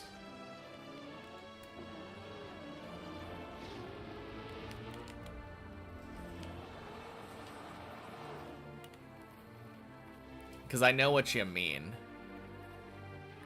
It's such a weird feeling when you go from tired to awake again. Jet lag, gotcha. I don't feel like jet lag would get you while you're on the plane, because you have no reference of, like, what time it feels like it should be.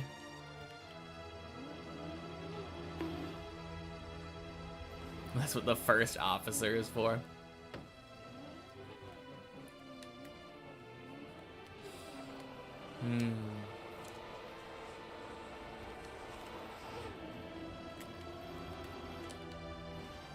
Or perhaps the autopilot. Yeah, maybe not want to depend on that too much, but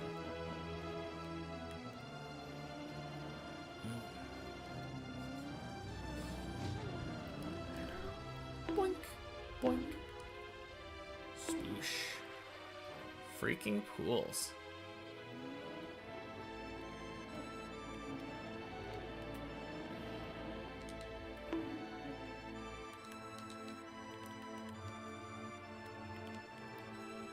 Dad worked in the Air Force when he was younger. He said on one flight, the pilot put it on autopilot, ate a bowl of Cocoa Puffs.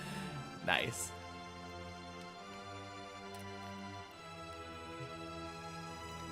I mean, it feels like it probably wouldn't change that much, right? Like, when you're on autopilot, you're just telling the plane to go in the direction that you want it to go.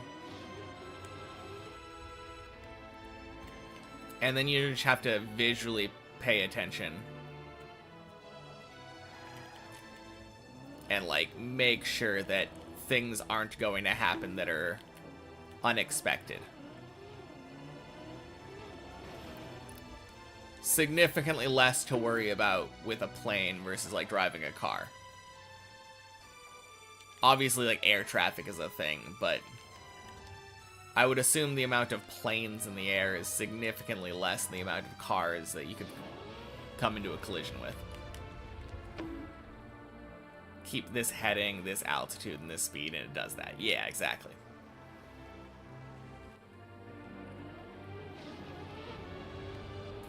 Doesn't have it.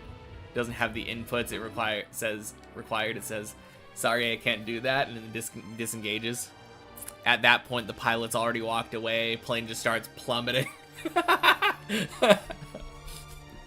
Oh, man. No, there's so many, like, backups in place, though. Like, the fact that you have to have, like, a pilot and a co-pilot, and, like, and a backup co-pilot. I think for those long ones, quite the loud chime. I would hope so.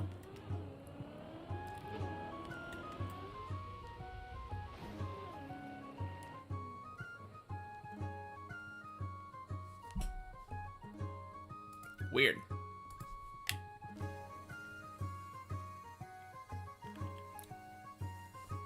Took a nap today. I had a triple layer wake up. I know, right? I have no idea why. You know what it is? It's because your name has bot in it, I bet.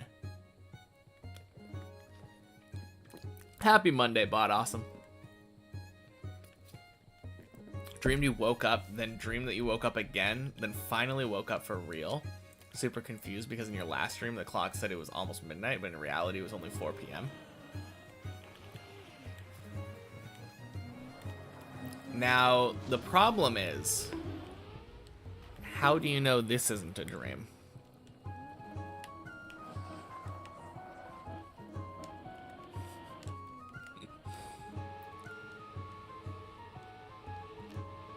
Yeah, every plane system has redundancy built in. That's the word I was looking for, redundancy, yeah. But I relatively recently watched a video on the systems in place for planes. And, like, at any time, there are, like, 2 pilots in the cockpit, at least, I think. And, like, at least 1 pilot also in their quarters, like, resting. So that they're available and fresh to, like, take over during a long flight for when someone else needs to take a break. Very good system.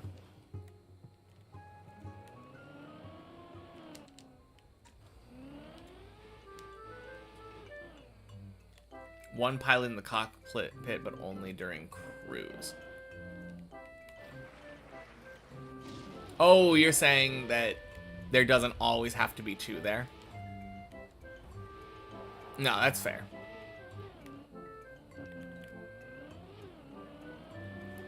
But the main thing is there's always levels of redundancy.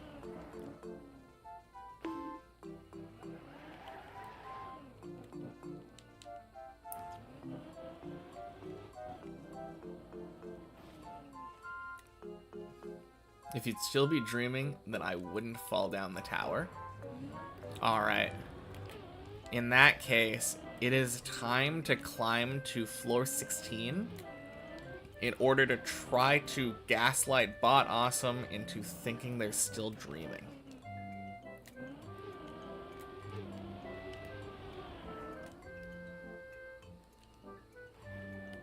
If the autopilot fails, then there need to be 2 pilots. Gotcha. NASA also goes pretty hard on the redundancy. Yeah, I mean, you need a director, like a cinematographer. Oh, shit. Ugh.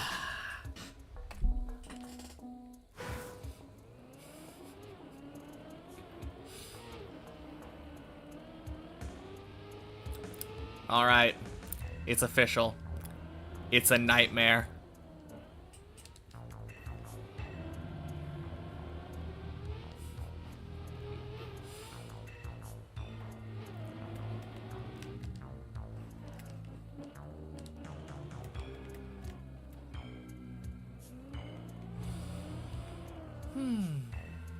Boink.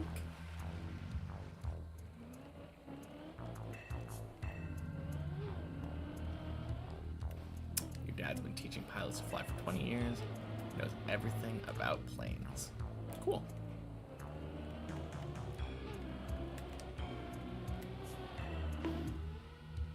All designed so even in the worst case scenario, you should still be able to control the plane into landing at an airport.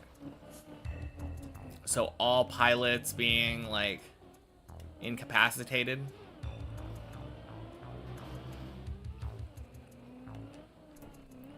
All you have to do is blow up the blow-up doll and you'll be safe on your way to the airport.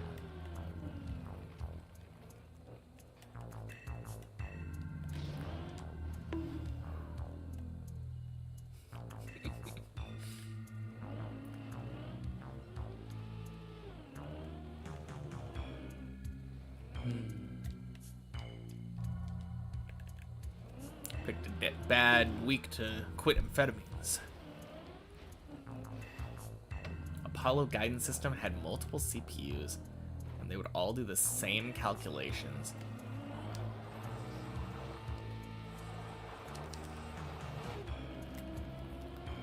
Only do the operations where a majority of CPUs had the same result.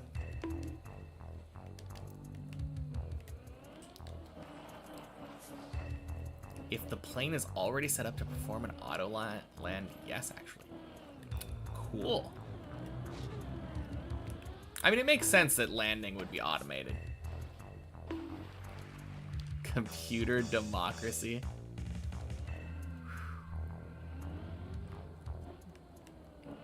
I mean, it makes sense when literal lives are on the line, depending on the results of a calculation.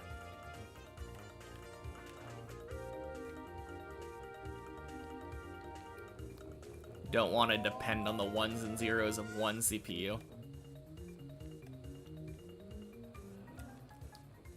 Can't auto land at every airport.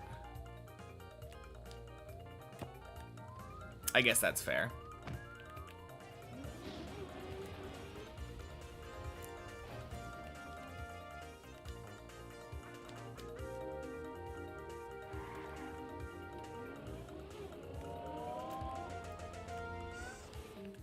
Alright, here's the question then. If all of the pilots are incapacitated, do you know who the next person in command is?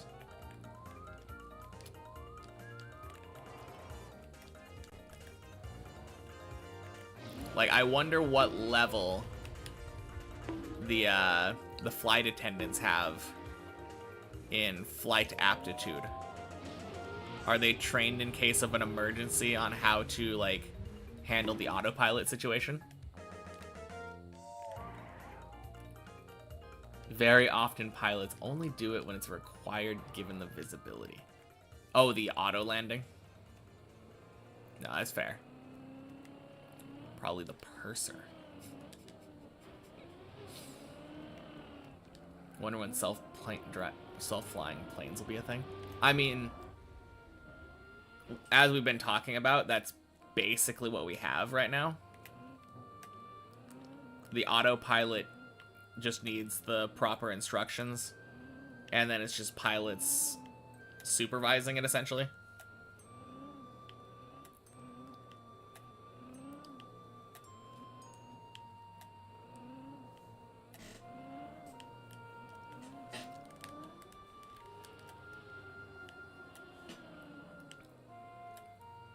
Did I already have to renew the membership? Yep. I had to repurchase club access without actually having finished any maps.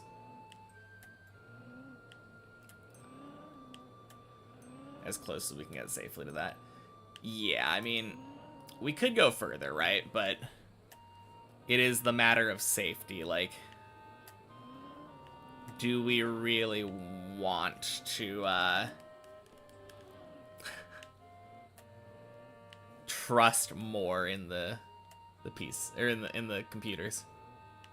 It's funny, yeah. Club access is an annoying system in general.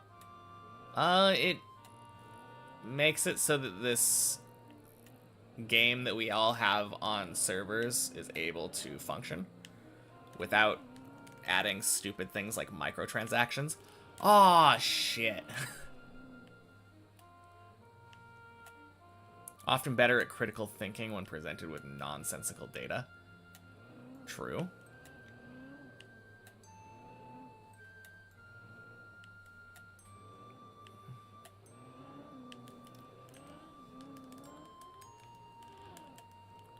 Bleh.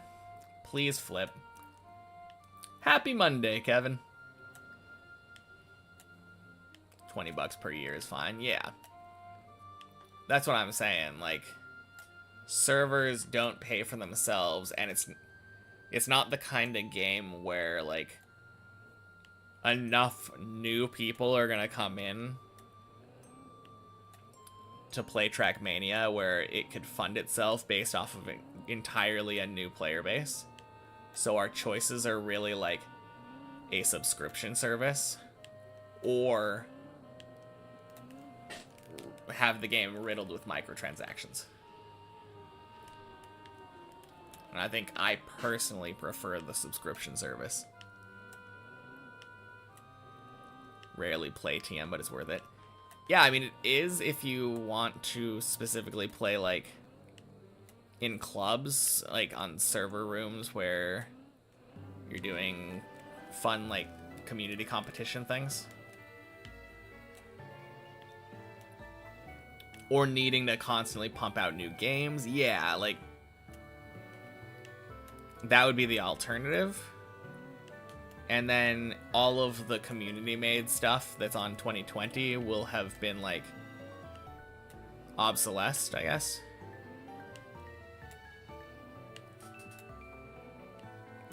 It ends up dividing the community.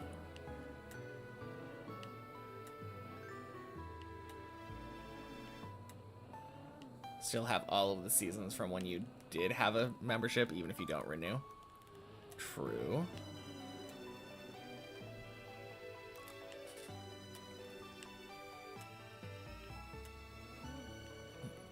But yeah, I feel like at this point in time, we're in an era where if you asked somebody who was thinking about giving Trackmania a shot, like, hey, I know you don't know if you like this game yet, but do you want to pay $60 or $70 for a game that was made 5 years ago? Most people would probably be like, nah, I'm gonna go play Fortnite.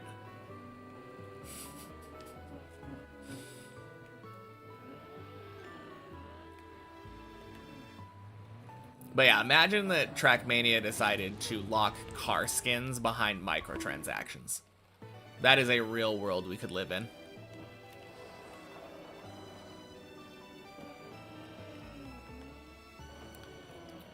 Or instead of having like club access where we... Oh my god, what am I doing? I spent all that fucking time just to throw it away on 3.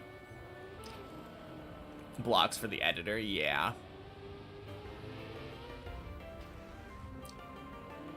Creators getting paid.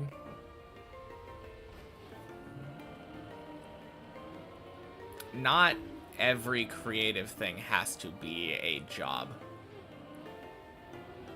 You can just have games where people can make maps because it's fun. And then share the maps because it's fun.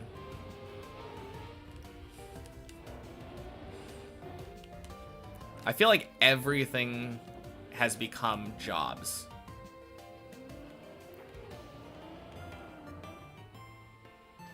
If they would sell car skins.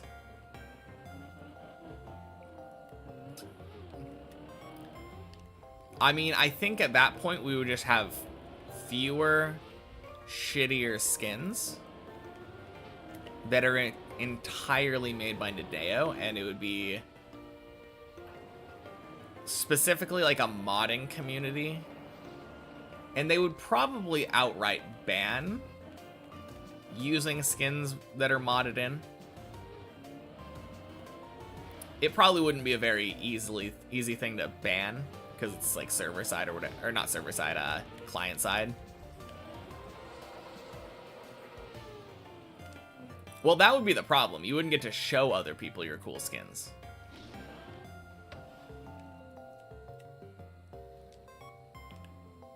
Now, the other thing, like, imagine instead of having unlimited access to all of the servers that people have with all of their different maps and stuff, if they were like, yeah, with the base game, you can access 5 servers. If you want to join more than 5 clubs at any given time, though, you have to pay for our subscription service. Also, you're not allowed to leave clubs. Just because there's an editor doesn't mean there has to be a job attached to it. Yeah.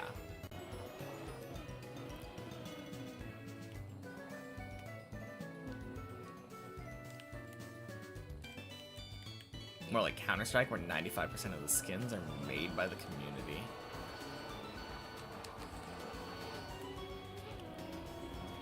Got picked by Valve staff, not a completely open market.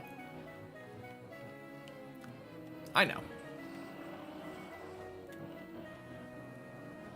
I mean, I guess they could do something like that.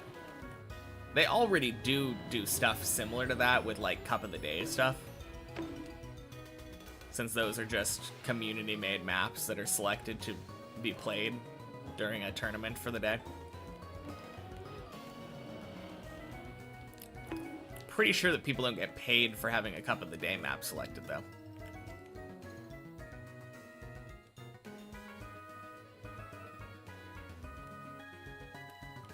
Although, I think the people for, like, when the platform mode came out,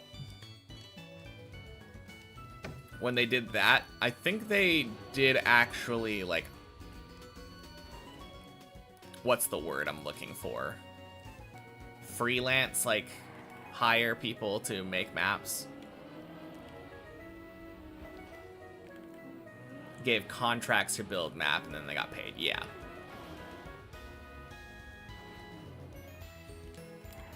But then instead of putting their names on it, they were like, yes, these are maps made by Nadeo.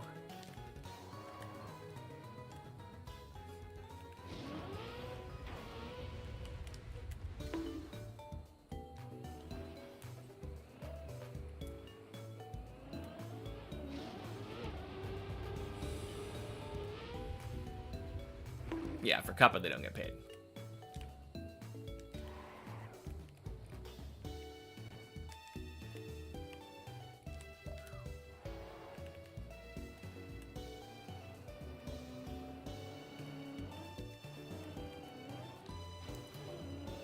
I think the entire point of this whole conversation, though, was that paying $20 a year is a much, much better solution than what the alternative would be.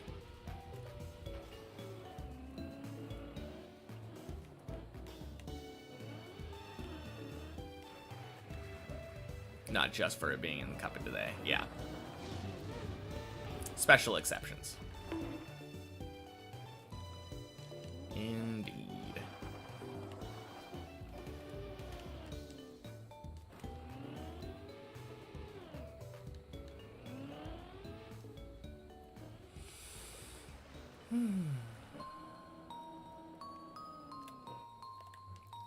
Doesn't get less complicated. Yeah. No, I love it. I love the transparency that this company has. Because they still do develop, like, game modes and release maps and stuff. Like, even if it is just... It's not just the seasonal campaigns, but, like, even if it was just that, like, they're giving content.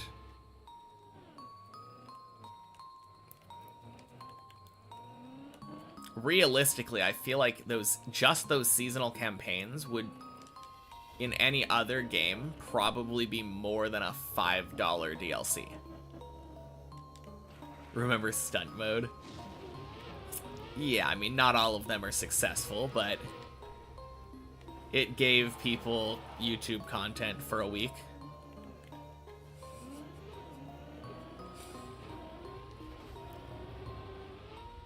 Racing bike alt car, surely. Oh man. Turn too sharp and you instantly turtle. Can't get back onto your two wheels.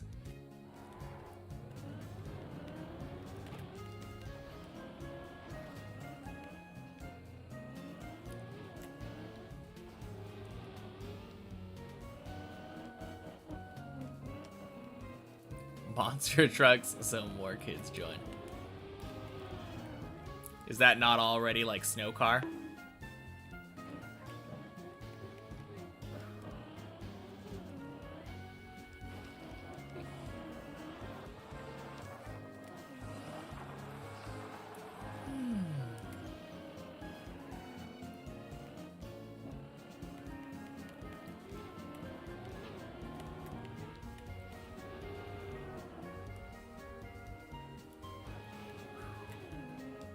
Collab with Transformers.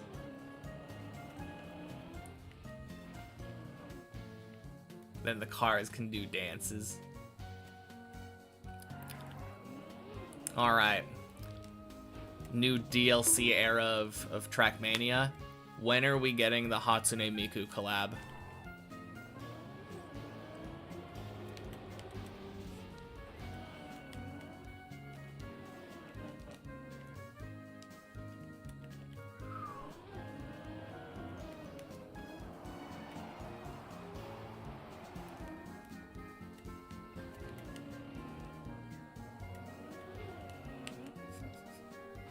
Oh god, now I'm just imagining basically Fortnite Trackmania. Look, Morty, I'm a car, Morty!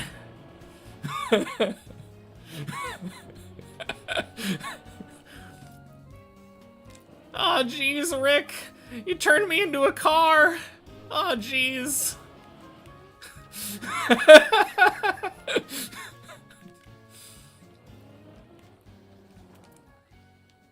You'll take 2 club memberships? Oh, yeah.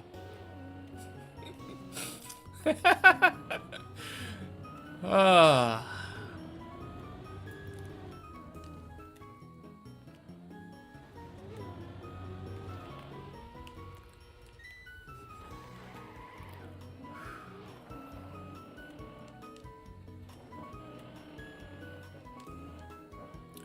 Boink. Ready for the TM Battle Pass? Oh, yeah.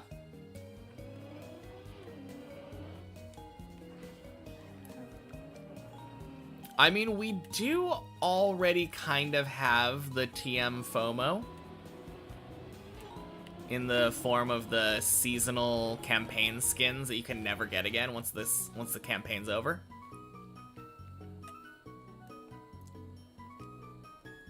Okie dokie.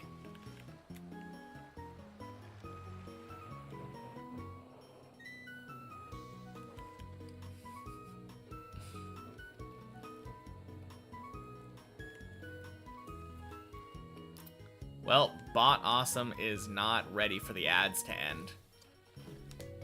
Track Mario Kart.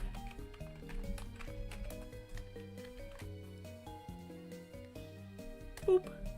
There you go. Have more.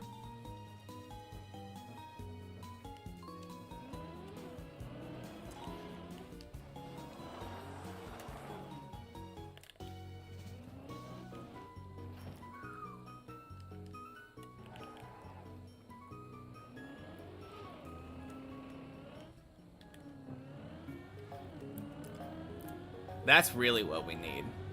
We need Nadeo to add a wheelie button to Trackmania.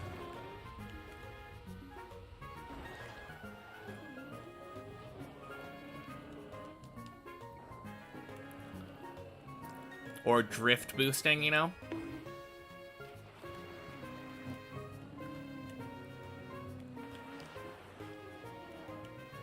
Laughs in ad block.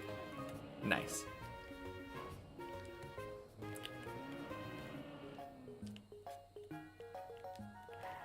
Wait, did you just coincidentally do it exactly when an ad played then?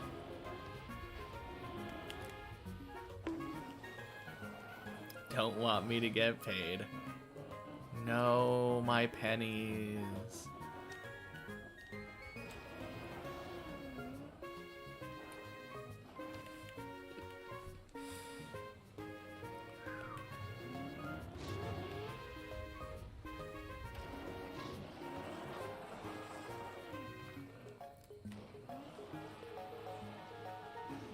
Oh no, my 5 cents.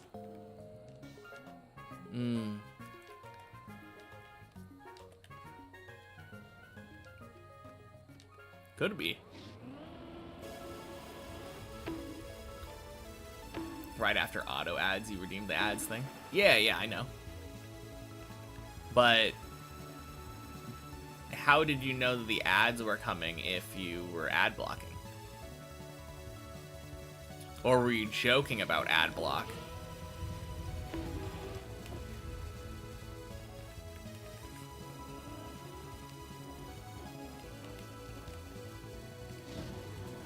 Boink. Only get low res stream for that time?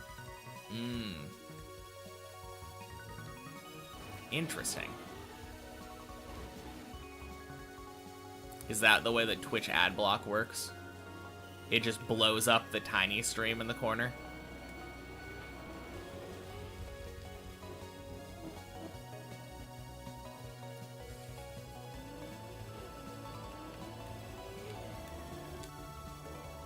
Trackmania, but the boosters now items you can collect by driving over the blocks and use whenever you like. Honestly, That would be kind of sick. Not like any boosters, but adding an item that worked like that. I think it would need to be timed. Similar to the way that, like, reactors run out after time. But, like, for the next 5 to 10 seconds or something.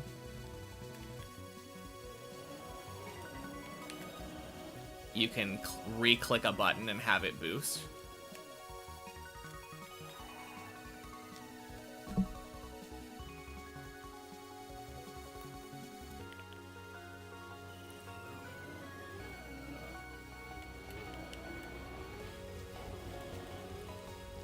Beautiful hole.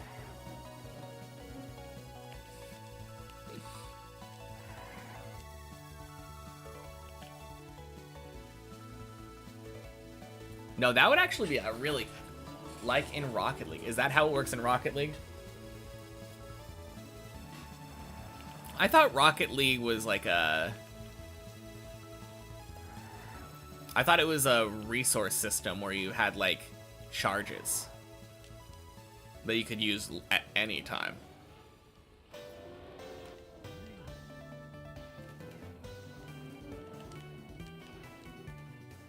Go through a gate, you get the item, and then you can get a small speed boost. If you use it on a big stretch with not too much sliding, it can snowball.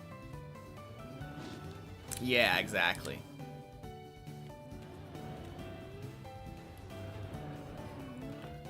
I mean, you could keep it forever, I guess, and then just decide when the best time to use it would be. It could be something like Mario Kart's Mushrooms 2, where it can let you get across penalty surfaces, basically, risk-free.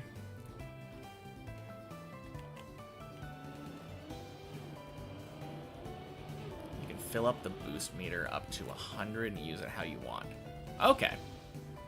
Yeah, I haven't played enough Rocket League to really know.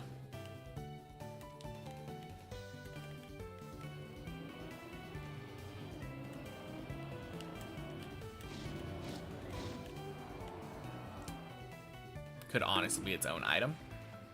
A penalty, like, penalty remover kind of item.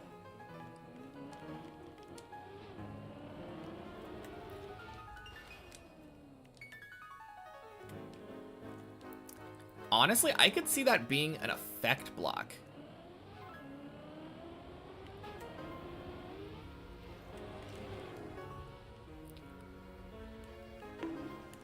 Quack. Wait, isn't that just reactor up?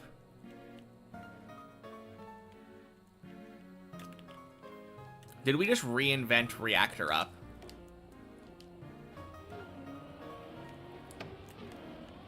Nah? Okay.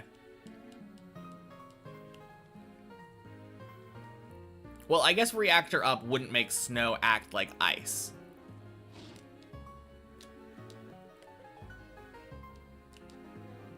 Yeah.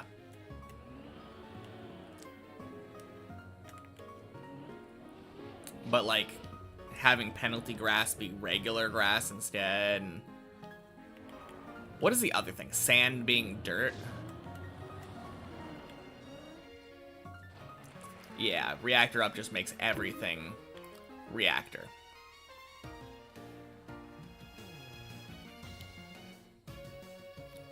Oh, here's a question that I haven't thought about. Is there such a thing as penalty wood?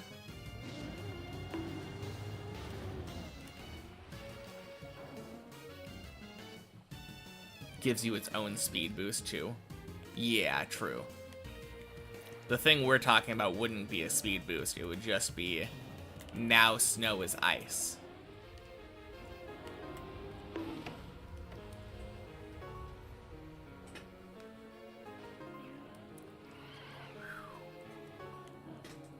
Not OG blocks. Okay. Man, what would penalty wood even act like? Fuck! God damn it.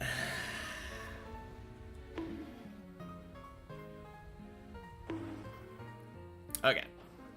I'm gonna take a piss. Penalty would be terrible. It would just be ice. Yeah, because it would be high acceleration thing that you don't get grip on, right? Ugh.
All right.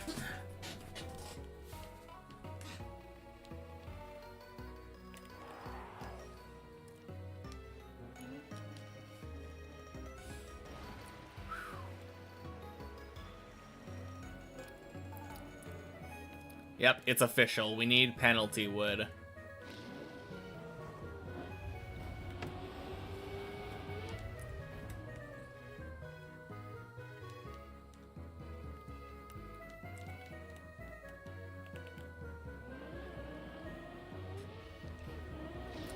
Oh, you know what else I think should be added to penalty wood?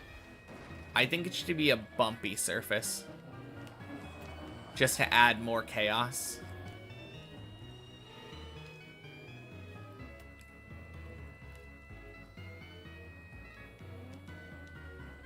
Like bad acceleration, slippery, and bumpy.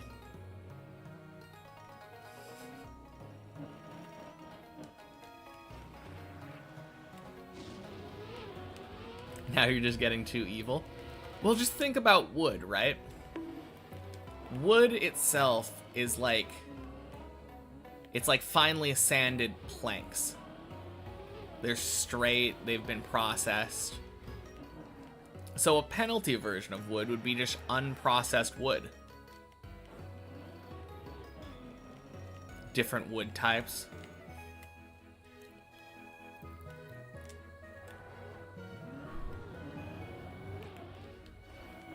You're like, man, I love driving on oak, but I absolutely hate mahogany.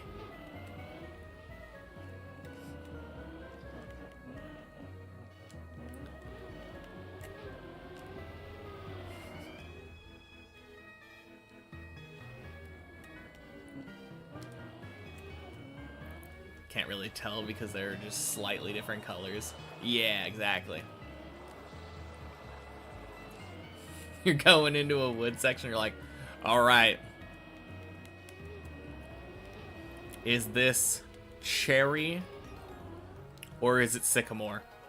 I don't know.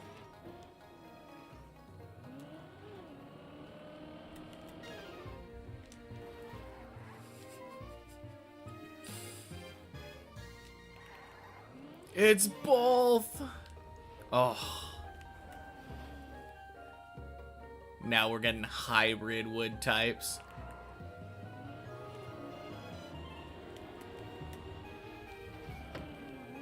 Ooh. Bad.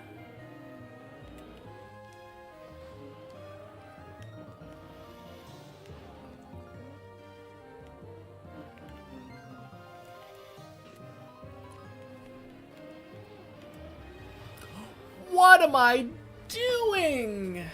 Fucking Clippinator. Oh.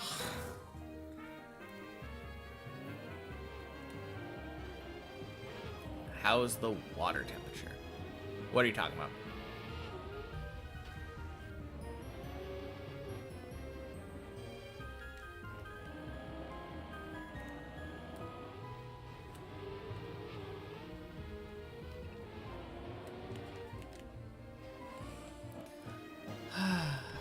For the deep dip pool at the bottom, I imagine it's quite chilly.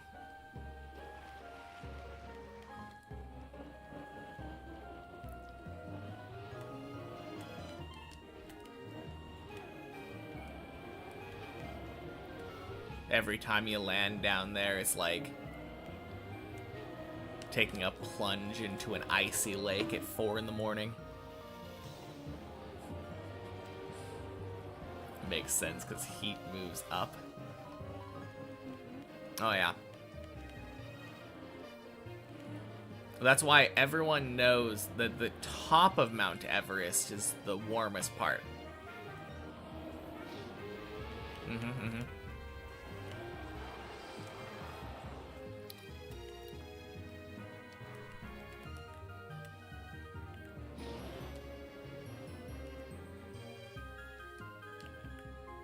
Quack pool's the swimming pool.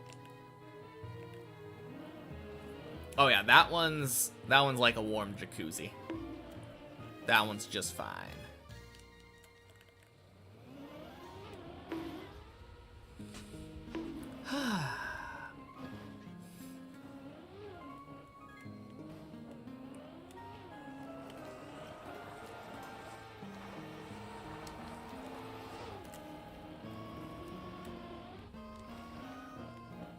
All right. Haven't really gotten any good runs today. Now is where that changes.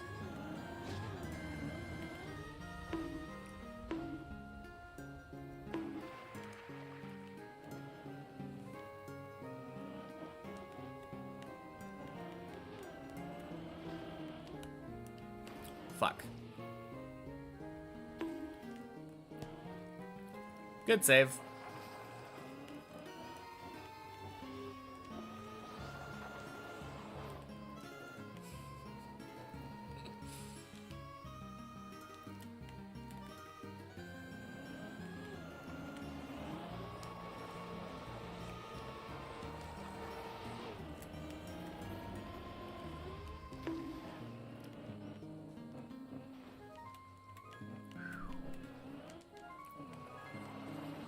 No, that was a bit of a nice one because I knew I was gonna spin.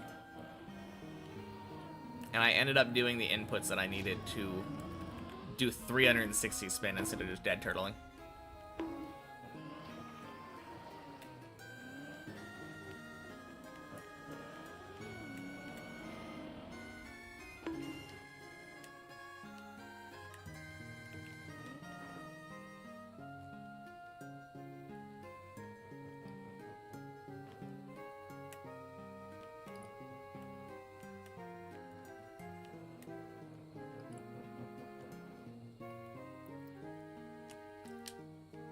Is this olivine? No, this is cianwood. Okay.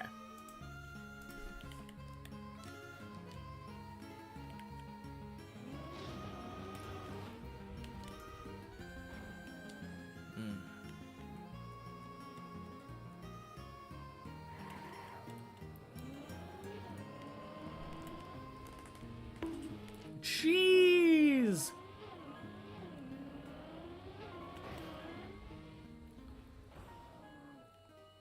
Imagine if Deep Dip 2 had realistic temperature drop off as you went further up. Top floors would be exclusively ice. As long as it followed actual physics and there wasn't randomly patches of water up there, because they would literally freeze over. I would be perfectly fine with the top couple floors just being ice, as long as it wasn't wet ice.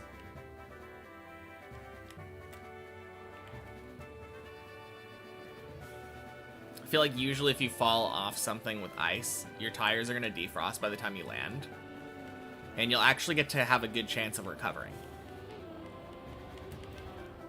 It's only with that those wet, icy tires where it just destroys you. It's so terrible.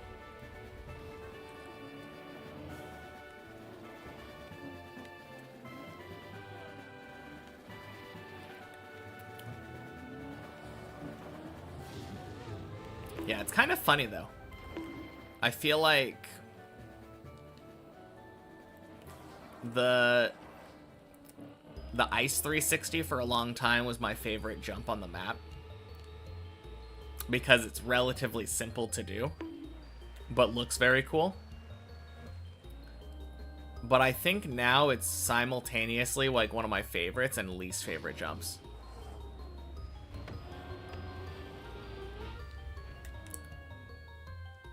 Wet ice equals bad idea.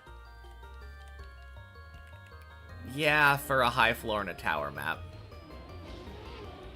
I don't mind it lower. Like at this point, floor 3, having wet ice on plastic doesn't bother me. If you fall on floor 3, you're not recovering anyway. Most of the time.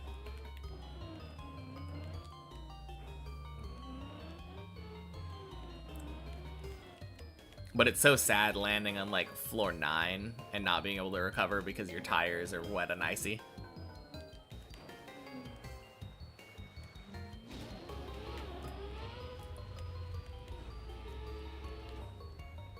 For lower floors, it's fine. Yeah, exactly.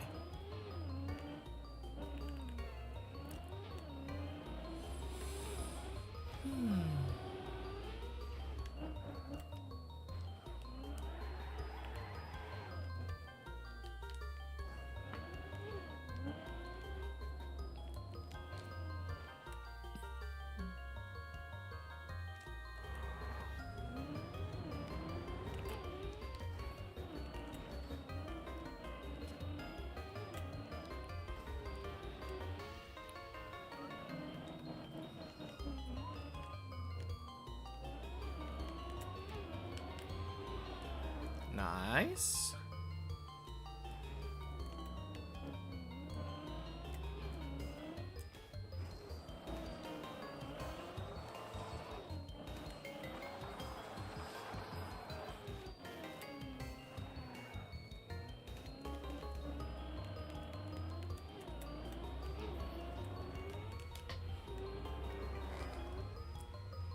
Gross. No, fuck. Ah.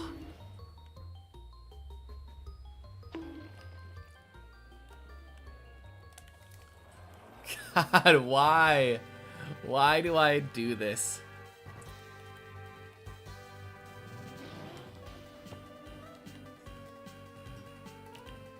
Not my day. Yeah, sure seems like that so far. It's only a couple hours in, though, so it's not a big deal. Still got a couple hours left. Half the day left over to do significantly better runs.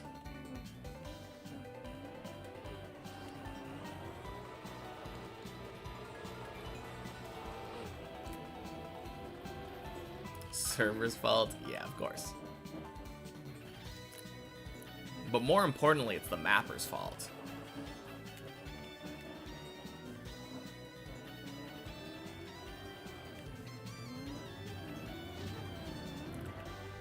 Boink, boink, swoosh.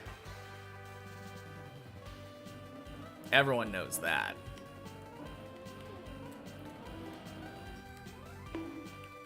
Clearly the reason I failed on floor 4 there is because of Techie.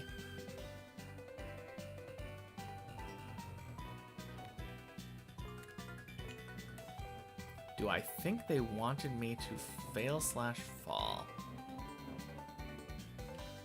Probably? A little bit.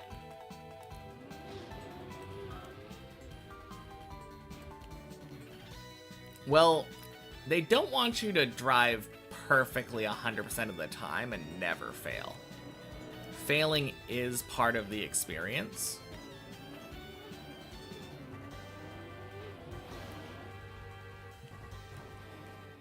Gross. Okay.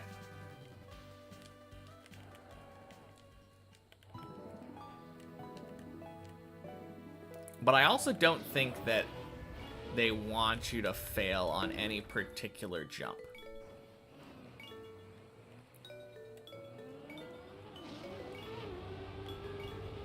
I think most of the time, any individual jump is like, yeah, this is doable. Don't want anyone to fail here. If they happen to, so be it.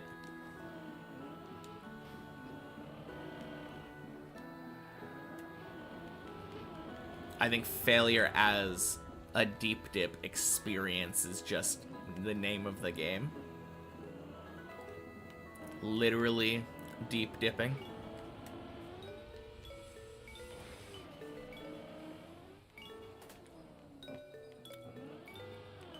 But no, generally I think it's just an endurance game.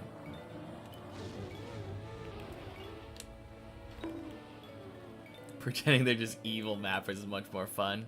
So evil, yeah.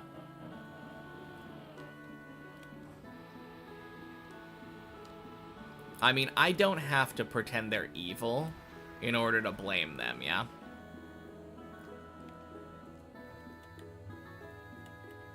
Like, if I fail this bye-bye jump here, I can definitely just blame Max Chess.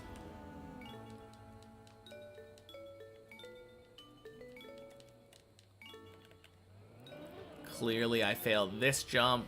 His fault for weird plastic shenanigans. Woo! Oh. And definitely not my fault for releasing significantly too early. Hope I banned the mappers. Nah. They're the ones who gave this to me. I'm very appreciative of the mappers.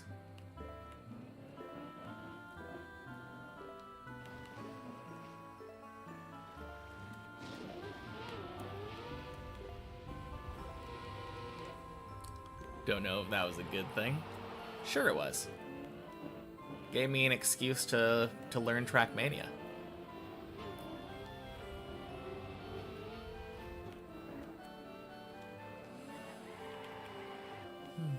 Probably wouldn't have picked up the game if I didn't think this looked like fun.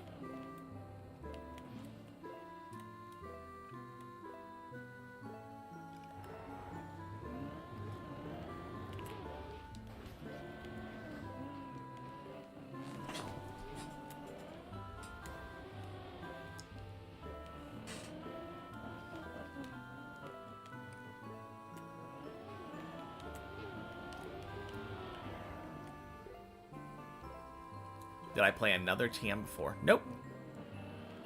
2020 is my first Trackmania. Deep Dip 2 is my first Trackmania map. I'm not really a big racing game person.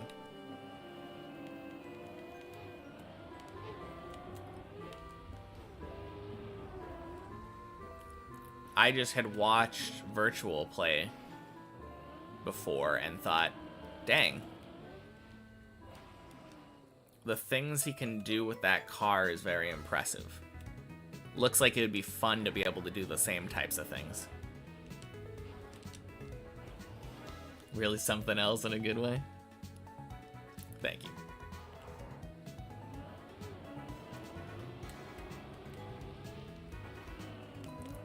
Dude saw Deep Dip 2 and said, yes, I want to climb this.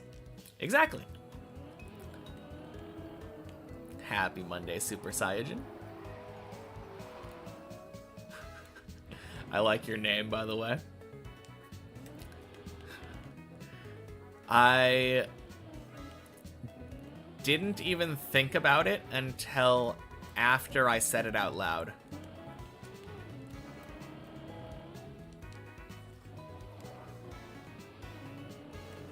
I thought that it was like a chemical or something. I'm like, nope, he's a Super Saiyan.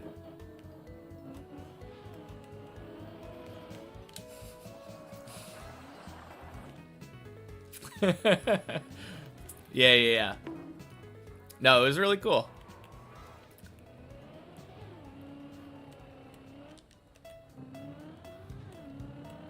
So bad at this game. Ooh. Through another 9 or 8 or something.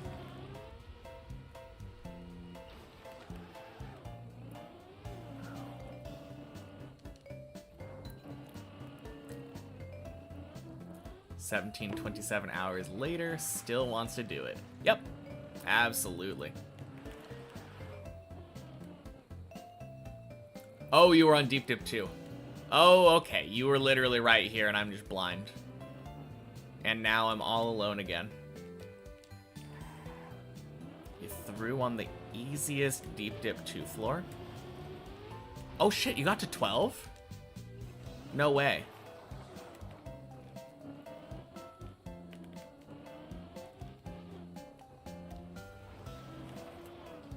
You play Max Chess. Yeah, don't we all? Started to watch Kai.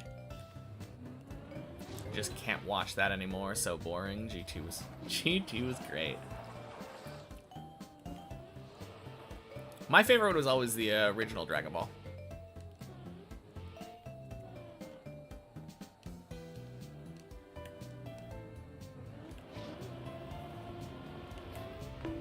Also threw a bunch on Deep Dip 1 today. Damn.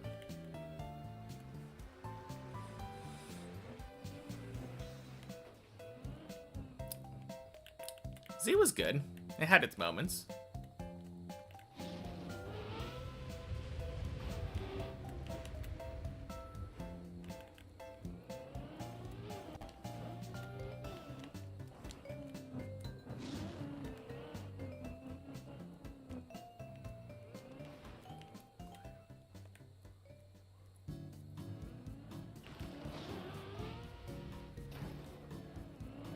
I feel like Z probably is one of those shows where it suffers a lot from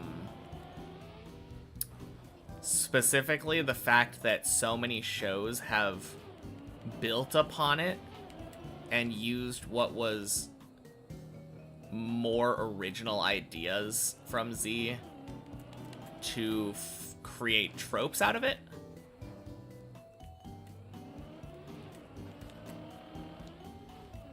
Like, I feel like everyone always talks about the whole weighted clothing thing, and their brain instantly goes to, like, Lee versus Gaara.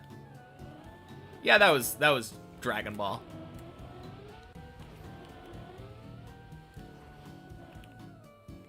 %, on consistency on 6 today, though, which is nice. Let's go. But yeah, I feel like a lot of shonen anime now basically just does what Dragon Ball did, but more refined. I mean, that Dragon Ball wasn't like the first shonen battle anime either, though, so can't I mean, it was like in there.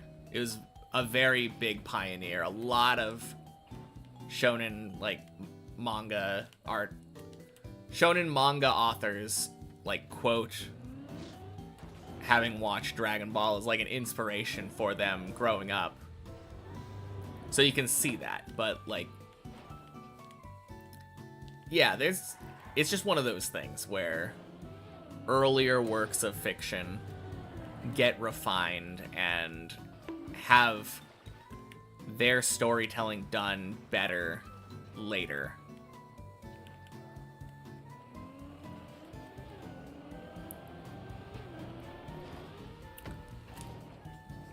And then people try to compare it to the thing that came out like 30 years later after everyone knows all of these lessons and have hindsight.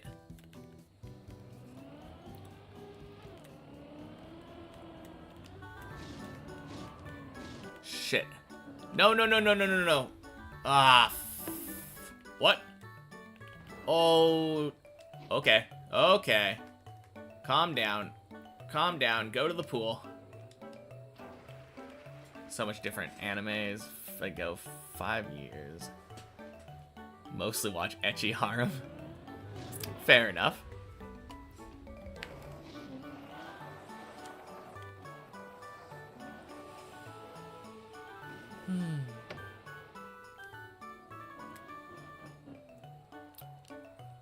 I feel like I tend to like more harem that isn't as ecchi. Boink. But yeah. I feel you though. They have those. It's the same reason that people watch soap operas, I feel like. Oh, what's gonna happen next week? Good hooks, usually. Gonna go to bed. Good luck with the runs. Easy peepee today. Surely. Have a good night, Colty. I'll talk to you later.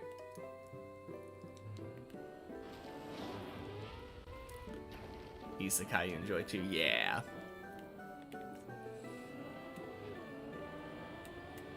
Gotta love a good old heaping of isekai slop.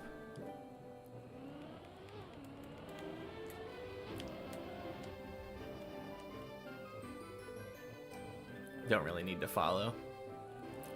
You mean where your generic black-haired protagonist gets a overpowered ability and now they're the god of the new world and have all of the women following them of all of the different kinks, I guess. Watch one of them, you watched them all. Exactly. The funny thing is,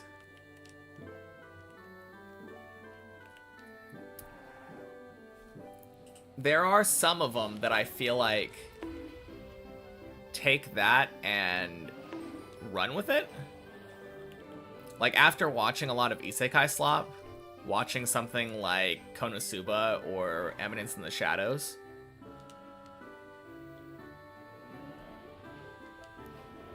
I feel like you get a better appreciation for it.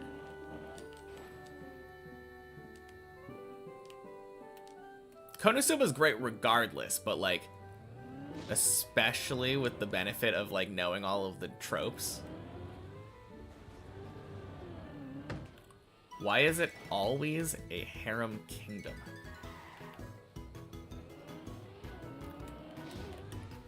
What do you mean? Like,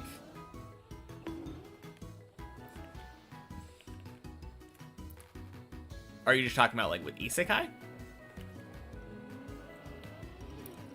Wish fulfillment, I would say, is probably the answer there.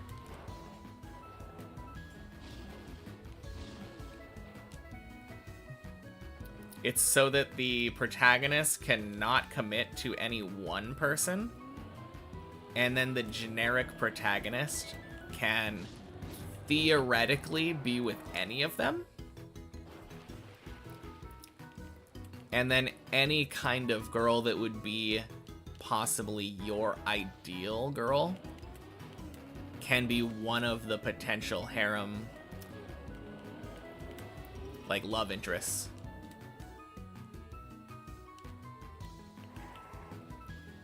It's just so that everyone, there's something for everyone.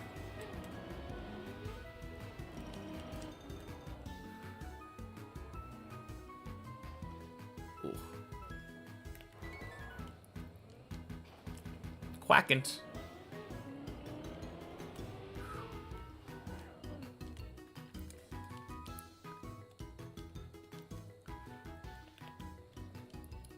Four to five people, always the same personas.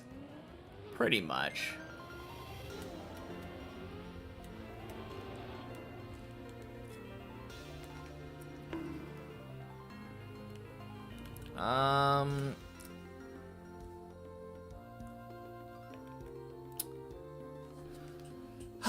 Shit. Default movement's moving backwards, isn't it?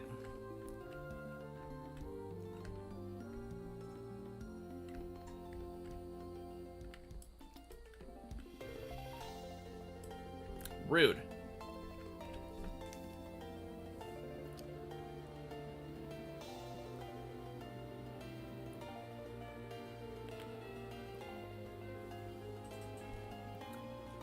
Yeah, exactly. And not only is it up to the viewer's imagination to decide which girl he ends up with, The main point of those isekai is that the main character is so generic that you can be a self-insert.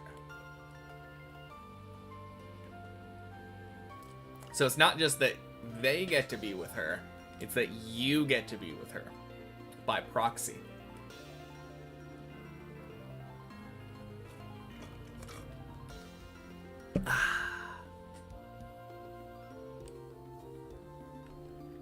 What kind of discussion did you join into? The isekai slop conversation, of course. Happy Monday, Max Chess.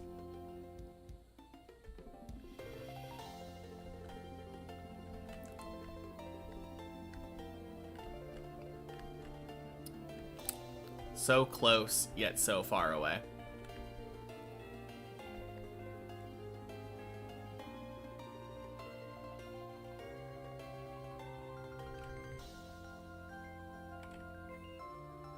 Average popular anime? Exactly.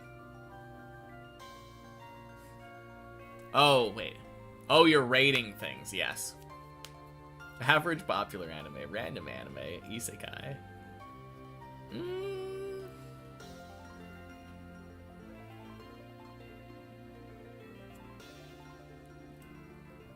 I guess it depends which crowd you're talking about popularity with.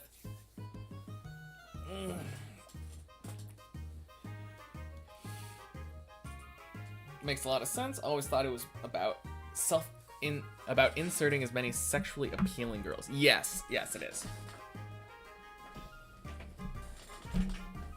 It's inserting as many different things that can be appealed to.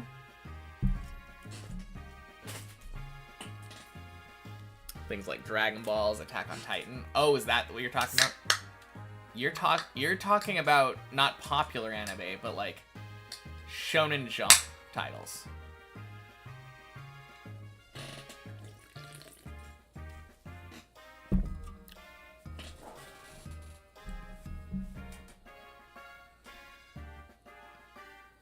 Friend said you should watch Nukitashi, and then you watch 2 episodes with an open mouth. And then you watch the whole season. No spoilers, okay? I haven't finished it yet.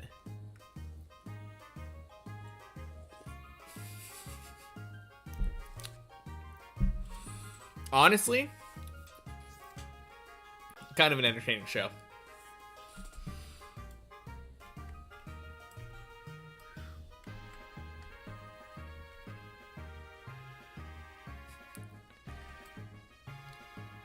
Here's the thing. It would be significantly less entertaining if every character in the show didn't take every situation with, like, deadpan seriousness. Like, all of them are acting like this whole thing is the end of the world. And that makes it so much funnier.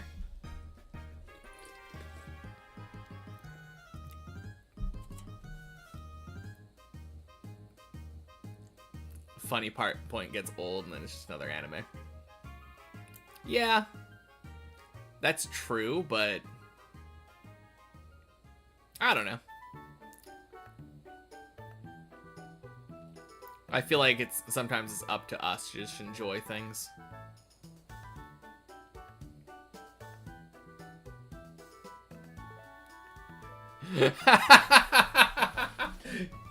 Yep.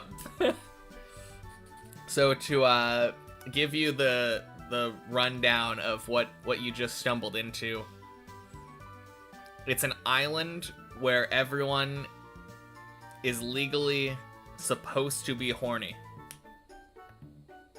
So they start class and they're like, all right, everyone go at it. And the main character is like, no, we should only have sex for love.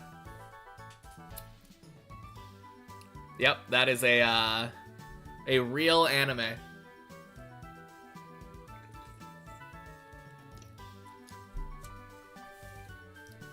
And somehow, I'm assuming, was on broadcast TV.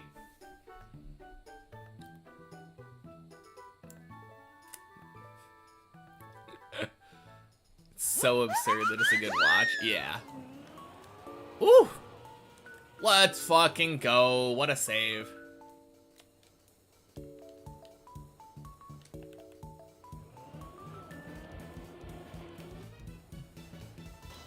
Yeah. I think I know what you're talking about. You're talking about the one where everything is censored. And that's the one where the guy wears underwear on his head or whatever, right?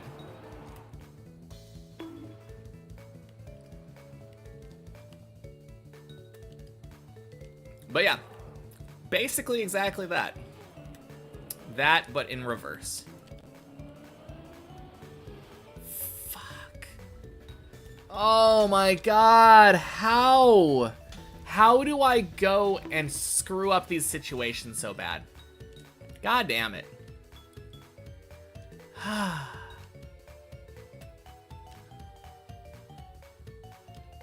I literally was just like, yeah, you know what? Made this nice save, let's just fuck it up. Back to floor 2.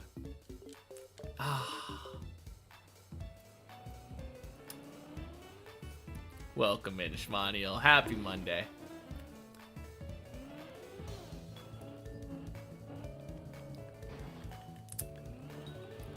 Are you schizo, or didn't I get far into 15? Nope, you're right. The reason it's showing that is that when I got my current PB, Dips++ was broken. So it didn't save my PB. So this is my old one.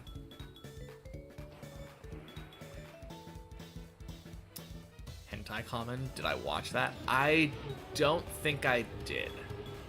No.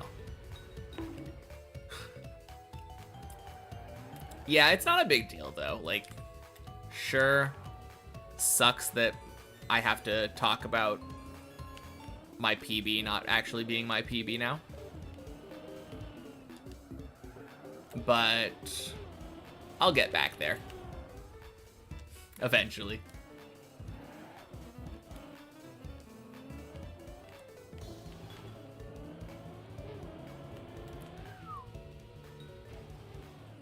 Pose sup. Happy Monday.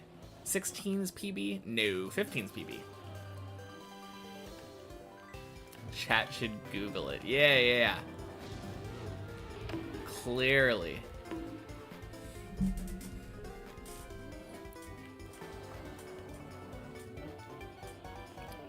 But no, the PB is like 3 jumps away from 16 currently. What?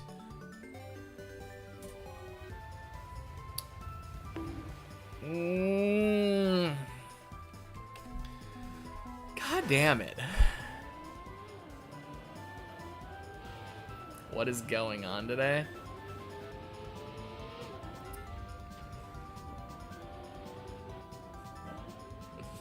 I have no idea.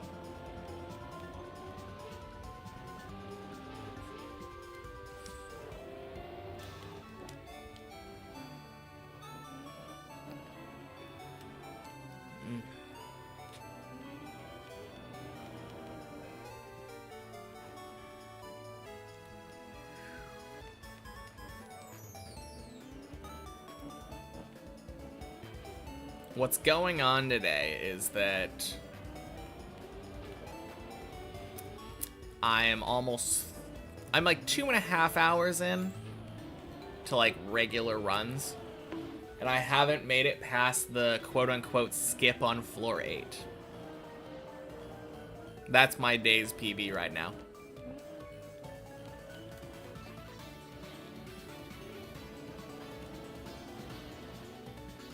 At least I made it past 7.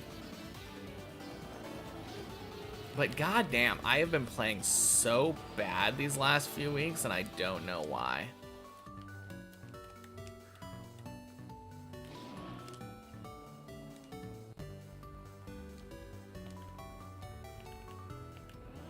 Your nickname in English is Bag of Soup.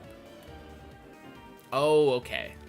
Is that like the literal translation of your username? Okay.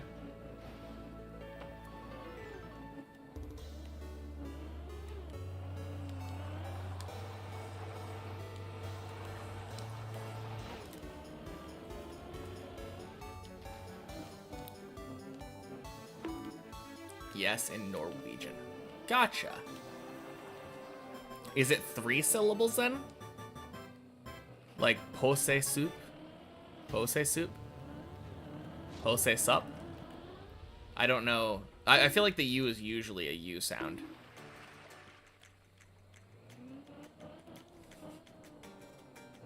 Meaning of your nickname is that you're an awesome bot. The meaning of your nickname is that you want Twitch to flag you and auto-mod you. Pose suppe. Is the... So the U is an Very close to pussy soup. Oh, man. He went there.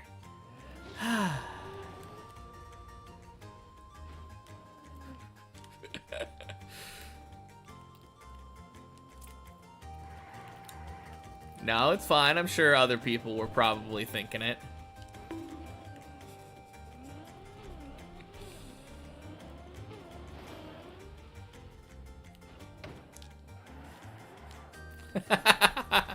Oh god, we officially scared away Max Chess. Well, at least maybe I'll finally get past floor 3 now.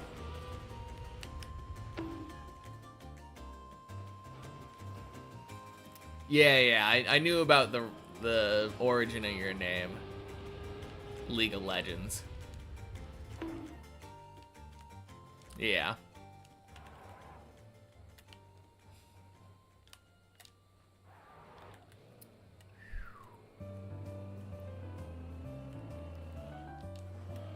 It is really funny you got auto-flagged today, though.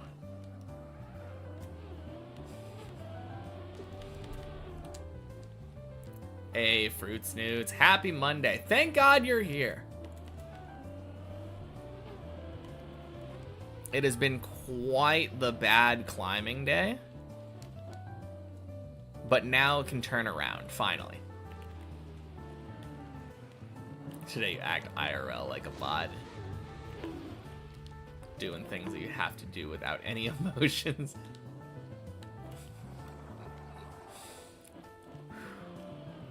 Thanks for waiting. Yeah, no problem. Man, imagine this run just instantly goes up to... God, who knows? Honestly, I'd be happy with 9. Let's go to 9. Let's not get our hopes up too much.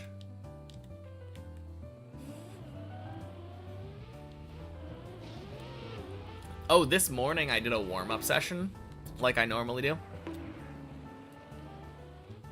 First try 10, second try 11, first try 12, many tries 13, first try 14, many tries 15. And then I went back and did 11 some more, and I ended up getting 11 back-to-back, like second and third try. I'm pretty sure I literally have like a 3 for 5 11 count, with 2 of them being back-to-back today.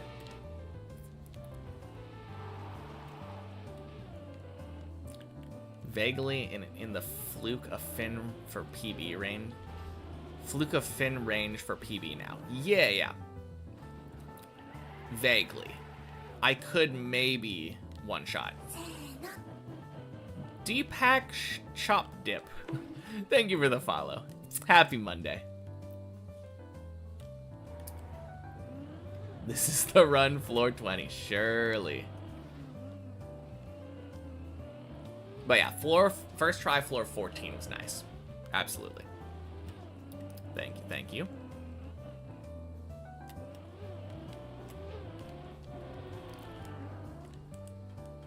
Oh, God. Fuck.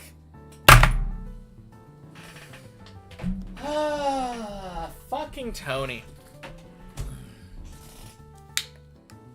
Cheers.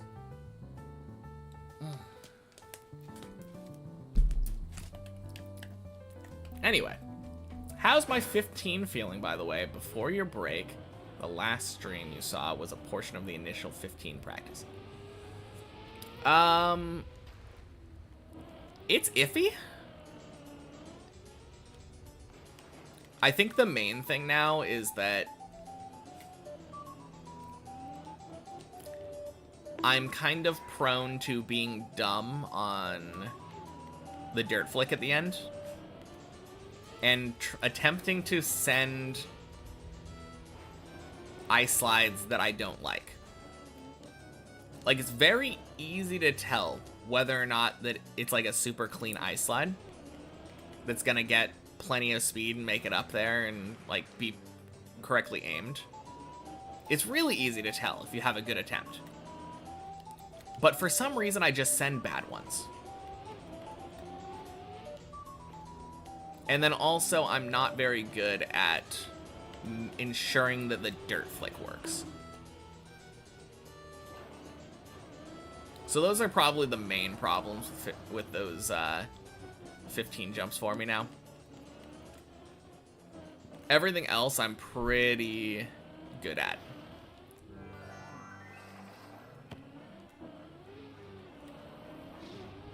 Anyway, I clearly just wanted to let Fruit Snoots see the full run. That's my go-to excuse anyway. To be fair, the ice slide and the dirt flick were sticking points for main event drivers too. Yeah. I mean, it's definitely the hardest thing on 15. Followed closely probably by the dragon. Thanks for waiting to get... Yeah, of course. Just saw the anime follow alert. Made a program for your club members. Oh, God.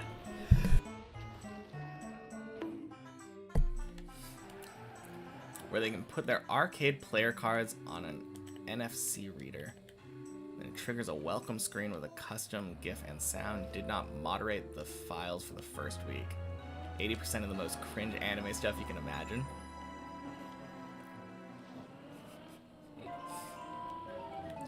Alright, what was the most cringe anime alert that you had that first week?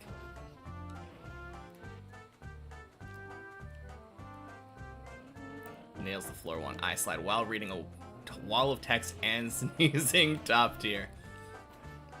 What can I say? I have done that. Oh, and I've muted my mic mid eye slide too, so that the sneeze didn't burst everybody's eardrums.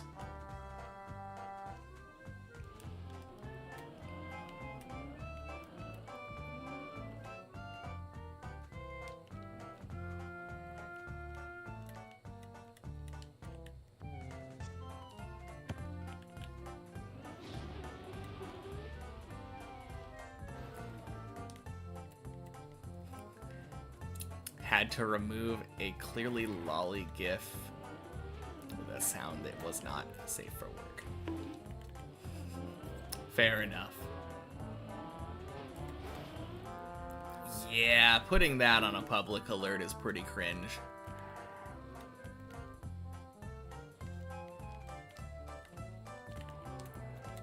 To be fair, my follow alert, I have it there specifically. He was proud of being automatically removed. That makes sense.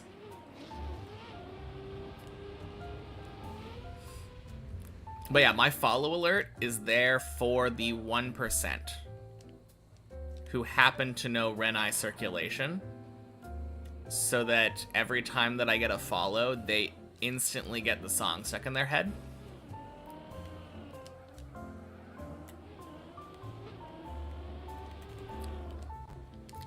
It's basically an inside joke specifically for me.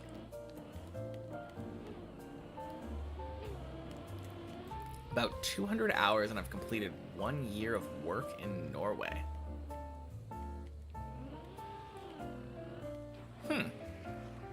Okay. If you're talking about 1900, I've done about 2300 at this point. Certainly one of the types of people. Yeah, for sure. Thank you for the follow, cool. Happy Monday. Not cool because you're a public museum. True.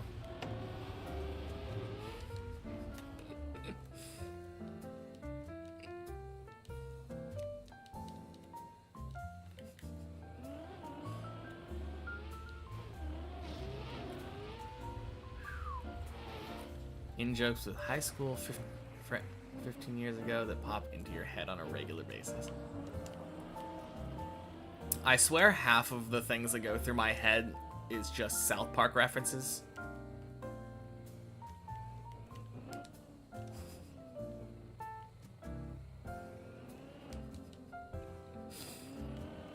So I get that.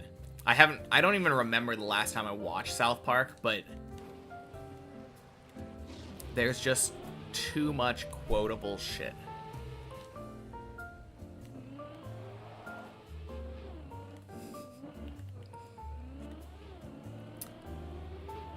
I don't think I've personally checked.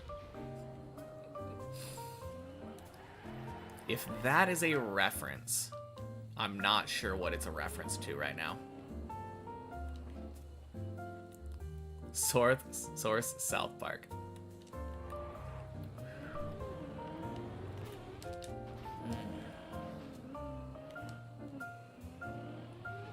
I mean, if we're going based off of South Park, then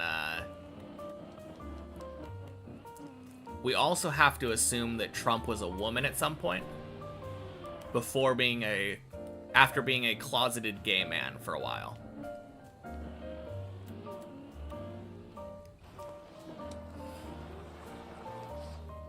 Binged South Park probably 10 years ago, barely remember it.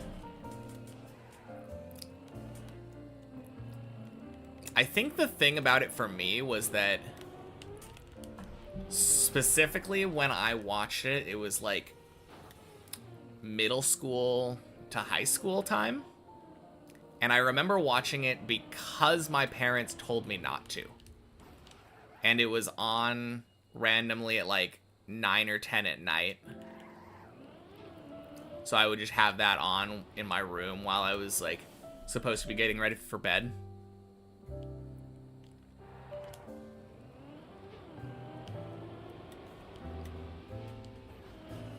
So it's a lot more memorable for me when I watch reruns of it constantly.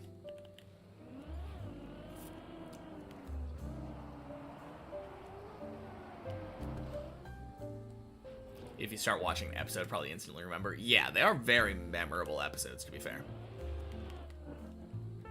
Germany was around midnight on the first season.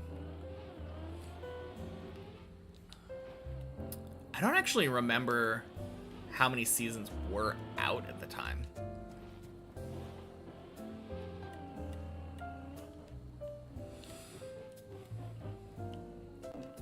I have vague memories of going over to a friend's house and playing the South Park N64 game.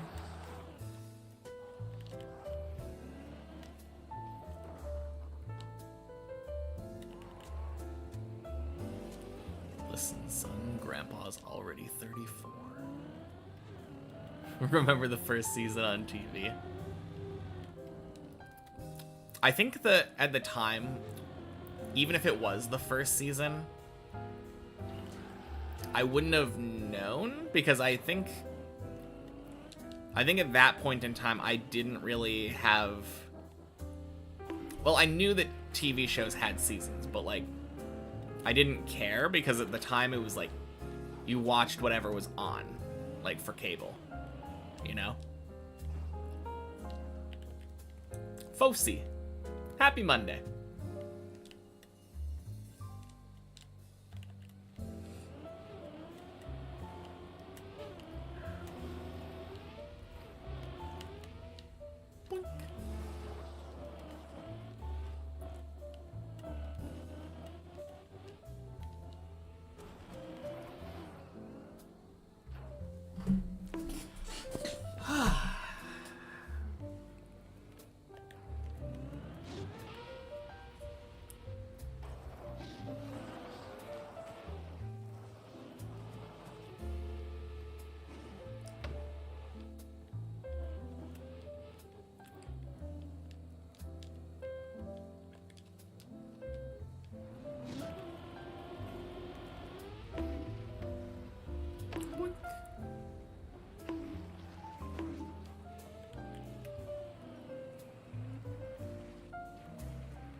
In Germany, the kids show Secret World of Santa Claus was every year a highlight. It's 26 episodes, never felt old.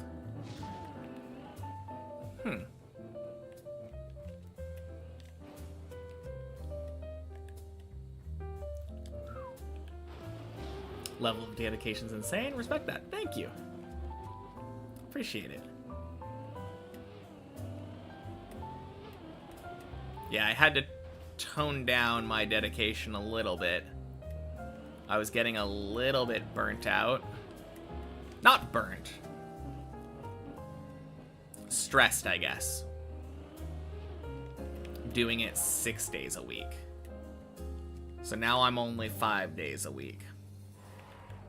Weekday deep dipper. But we're going. Not too far from the end now. Felt like 100 episodes. Happy Monday, Jorioffs. How's today been? The PB for today is like the third jump of... No, fourth jump, I would say, of floor 8. The, in big air quotes, skip.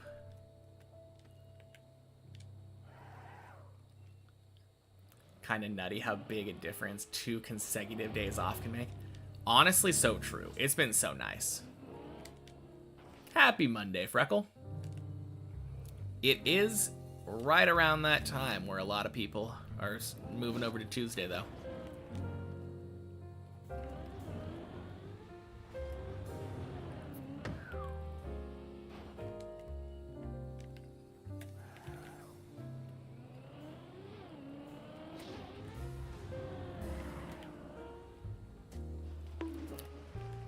I think the thing that I realized is that I love sleeping in. And streaming on Sunday, well, I still got to sleep in. Got to sleep in till like 11 or whatever.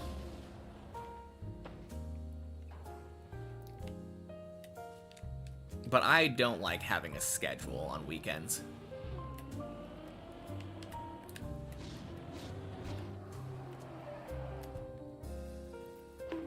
Very nice change.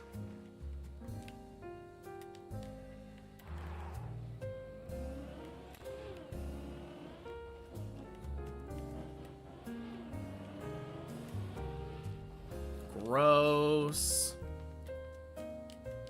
So relatable. I know, right?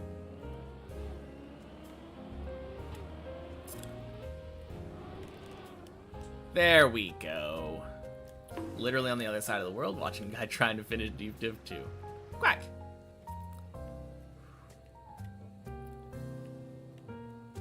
And we will get there. Only a matter of time.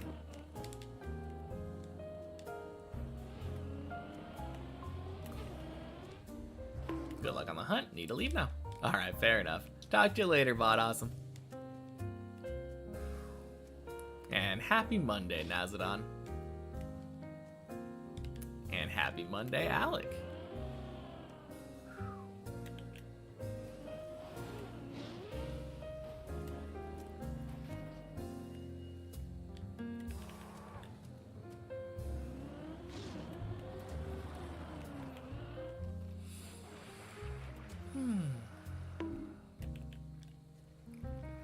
No, one of the things that I always love looking at, though, and it always brightens my day when I think about it from this perspective.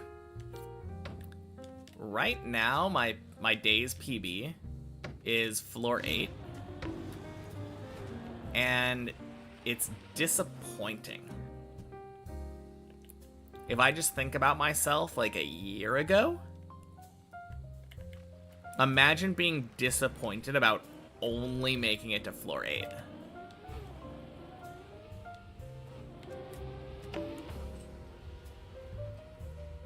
It's kind of a cool feeling.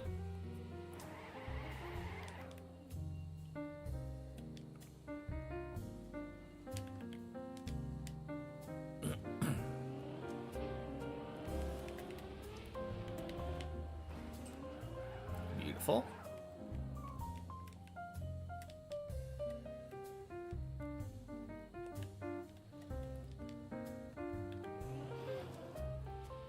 Yeah, nowadays, it's kind of crazy. Because I have been continually disappointed in myself for like 2 weeks now. Because I don't go to 12. I haven't been getting to floor 12, and that is... The fact that I can expect that from myself, like, honestly, is really crazy.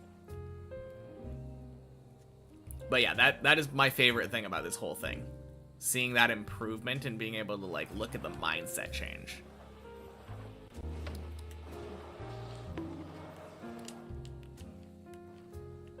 Being able to take what used to be, like, the biggest accomplishment and change it into, like, a below average day.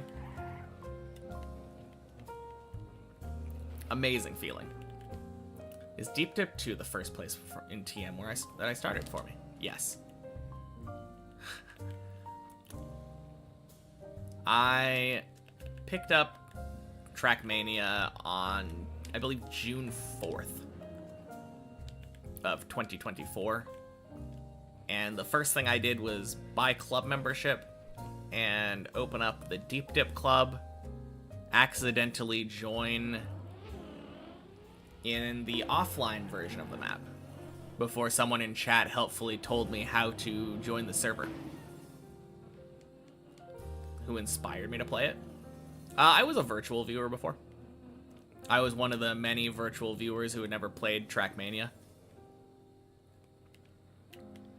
Over the years, I had watched him play a bunch of like RPG and trial maps, including Deep Dip 1 and Deep Dip 2 at the beginning. And I always thought, man, that game looks so much fun to control at like a high level. But I didn't really want to do time trial. Time trial seemed boring to me. The idea of playing a 30-second map over and over and trying to beat your old time by like 1/10 of a second.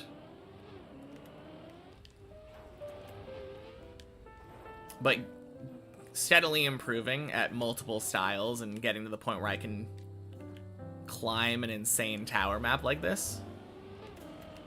Very fun. PB of the day, let's fucking go! Happy birthday, Yoramon. Happy Monday.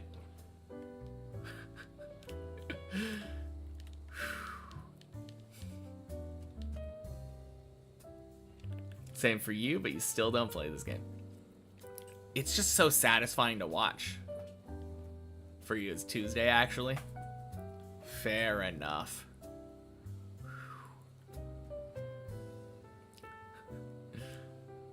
For me, you're still 19. Is that how it works? If it's not your birthday for you yet? No, I think that's time zone dependent. Although, I never would say that I was a year older 3 hours early based off of my time zone, even though that's where I was born. Not 3 hours early, like 2 hours early. I think it's 2 hours.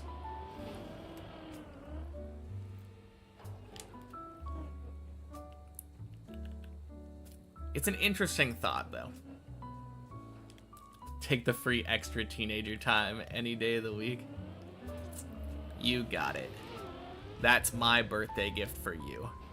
Blub.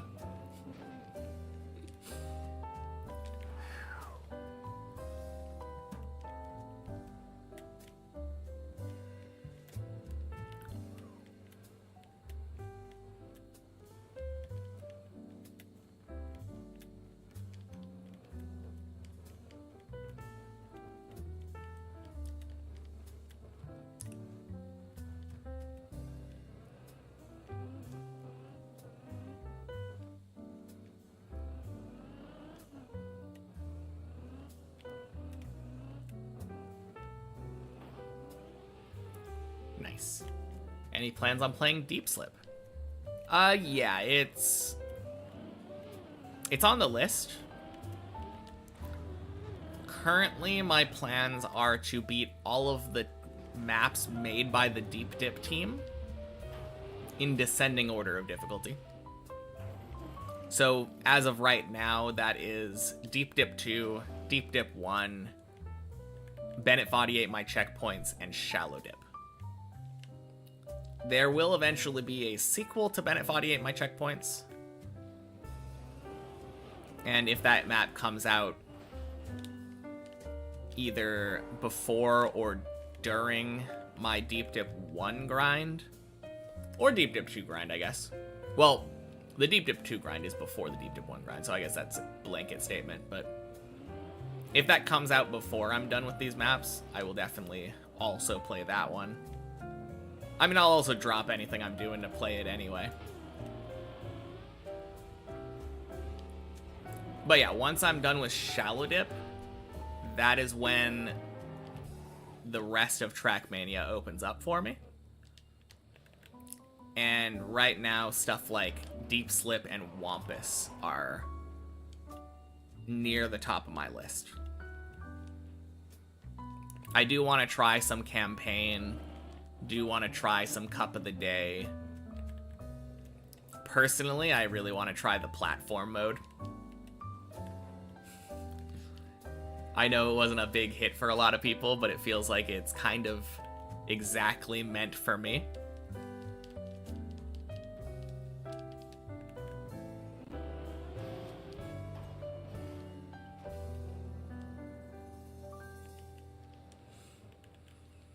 But yeah, Deep Slip looked like a lot of fun, though.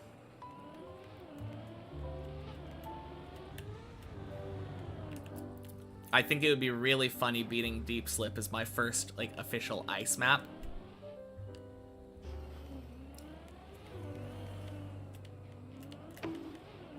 I can do a similar thing to what I did here and effectively use Deep Slip as an ice tutorial.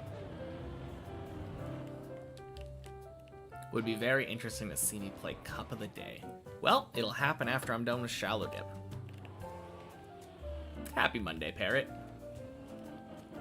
Loved platform mode. Very hard, though. Yeah. Especially the last couple weeks, where they cheated the ATs and made everything 0 falls on very difficult things. Appreciate me being so involved in talking with chat. Yeah, what's the point of streaming if I'm not, right? Whew. Bad. Platform was really fun. It looked like a lot of fun when I was watching it.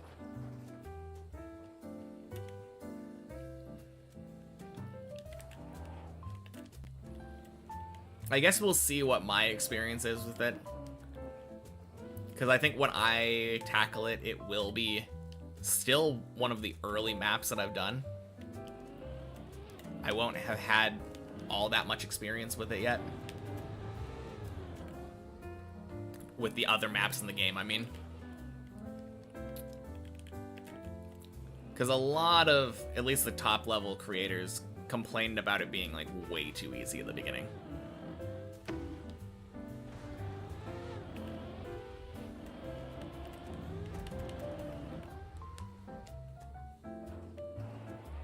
Watched me enough that you popped into Shallow Dip.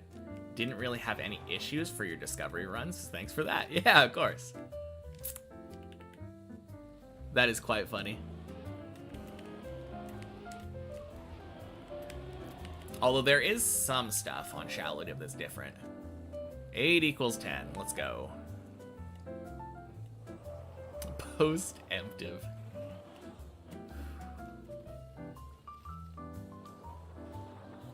Different in a worse way. Just because it's easier. Like, it's very watered down. There are a couple of things that immediately come to mind for me. Like, the start of 4 is different. And if you try to do the start of 4 the same way as here, you'll end up falling.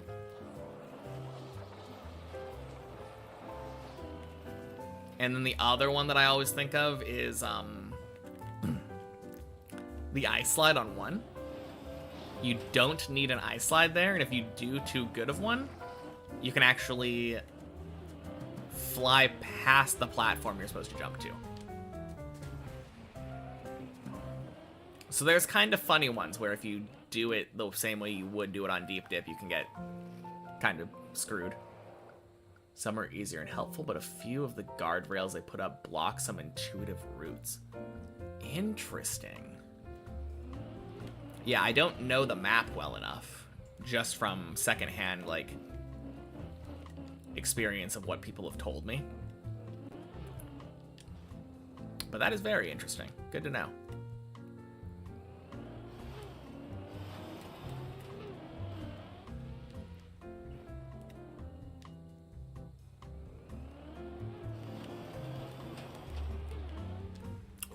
Beautiful.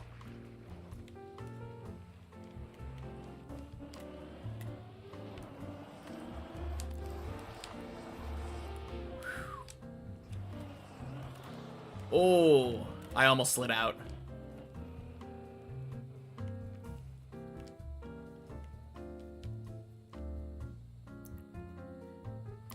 Anyway, we take those.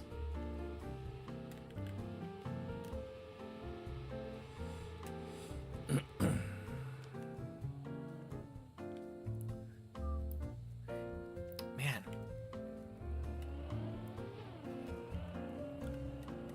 I guess I have had, like, 2 drinks, like 1.5 drinks today. But I literally just got up to go to the bathroom. And I already need to take a piss again.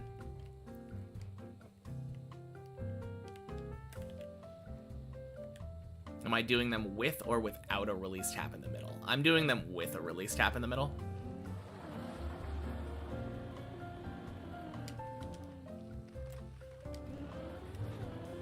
Before the brake tap to turn yourself around.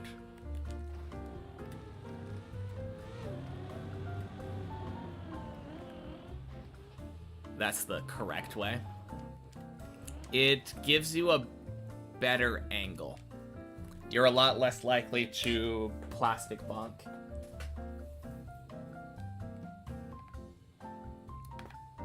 Anyway, I will be right back. 11. Feels good.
Man, that was a weird feeling. My shorts have zippers on the pockets. 11's your favorite floor? My favorite floor too. But yeah, my shorts have zippers on the pockets, but the sound of me hitting the zipper kind of sounds like the sound that my cat makes when he's eating his food. So I touched the zipper right as I was walking by the cat bowl. But I swear I didn't see him there. So I was like, am I hallucinating? Did my cat learn how to go invisible?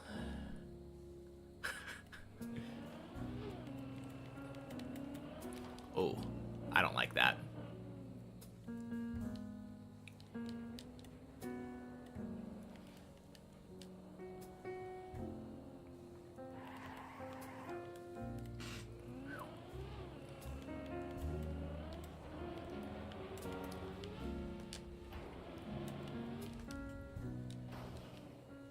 Nice.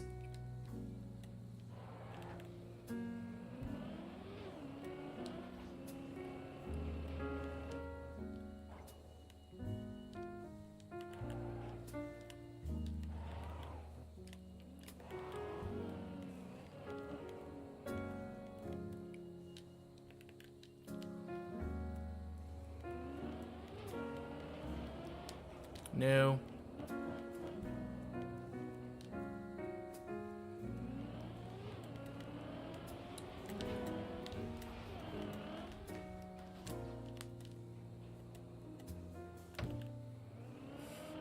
Oh, yeah.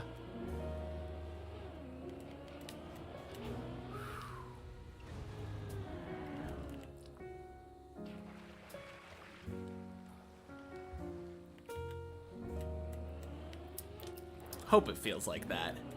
I would be proud to have my skill level compared to Bren in some way.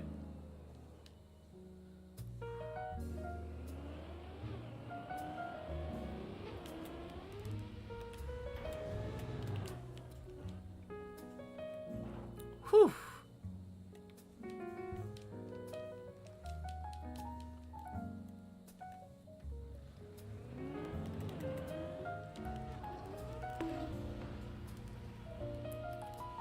Ooh, nice. Oh, that was clean.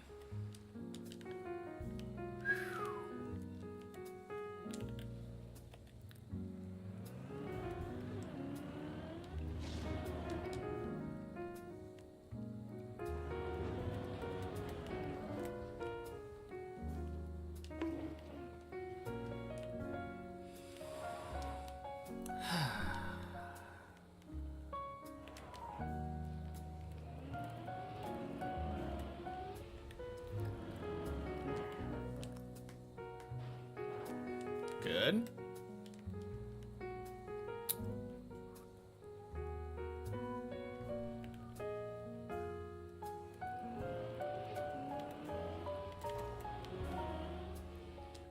Good.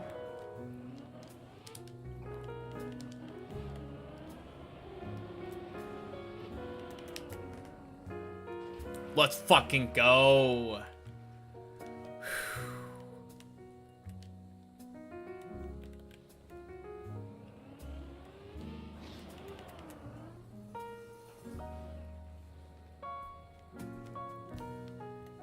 Daily 12.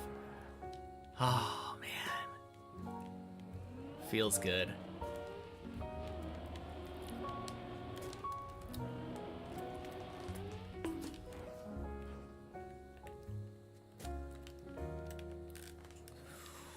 Oh my god.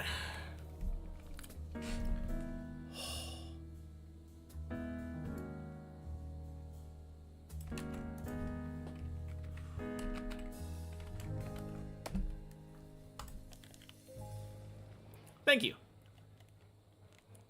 Chamomile Ba, happy Monday. And Nigel, happy Monday. Honestly, might be the most impressive / degen thing you've ever seen in TM. I'm incredible. Thank you. Appreciate it.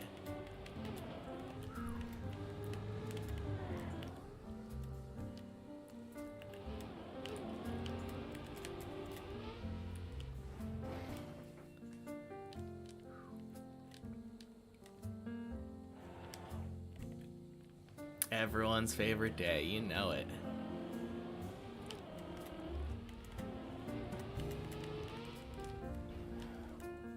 Oh my god. How many hours did I have before starting this? Zilch.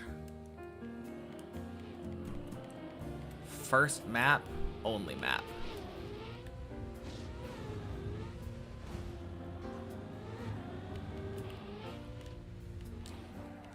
Yep. The only other in big air quotes map I've played is Deep Dip 2 with checkpoints.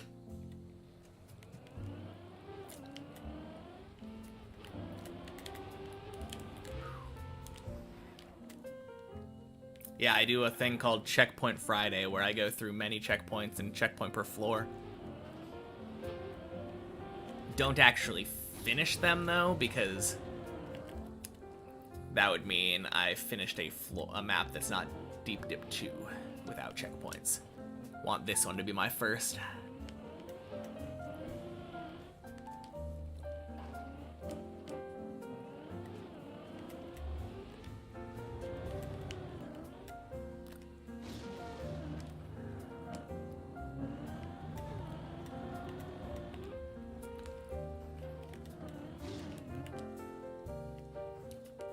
Really curious how I would do on like Cup of the Day once I finish this. It'll be a little bit before I get to Cup of the Day, because I'm planning on also grinding out Deep Dip 1 first. But probably pretty badly. Being completely honest, this map does not prepare you for time trial.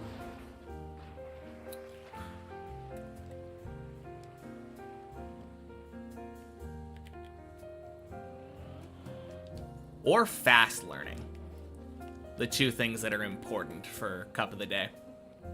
I'll have good car control. That much will be true.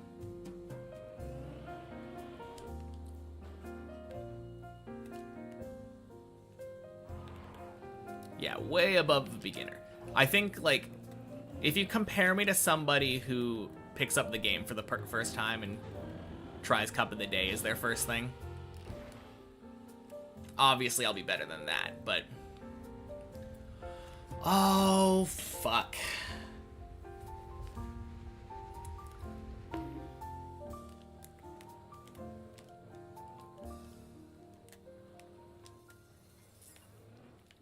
Alright.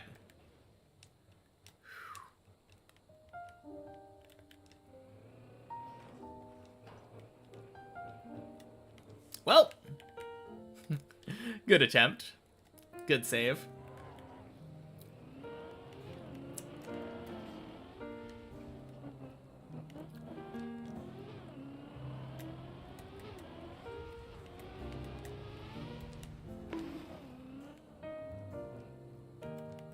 Honestly, just happy to be back on 13. I would like to say that's probably either my worst or second worst jump on the floor. Go around again.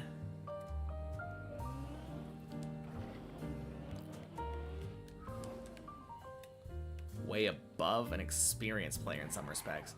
Played over 2K hours, and maybe 5 minutes of that was turtled. Yeah, but the thing about that is that you never want to be turtled in a Cup of the Day.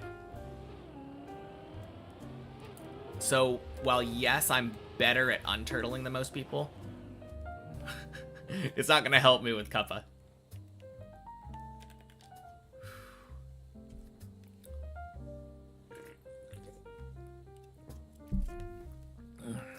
No, that's one thing that I would definitely give myself a hand up on. Hand myself an unturtle situation. Probably gonna handle it pretty well. Turtle Cup of the Day? Yeah, maybe if I finish Deep Dip 2 on the last day of the month, maybe I'll have a chance of doing well on Cup of the Day. For the first time. Real thing I'd be prepared for after I finish catching up on my map backlog is future RPGs/trials. Yeah, 100%. The kind of thing where if I'm going for a hard checkpoint and I land right next to the next checkpoint in a turtle, other people might fail, but I would definitely be able to turtle into a checkpoint. Like, almost no doubt about it. That is a very useful skill to have for RPGs and trial maps.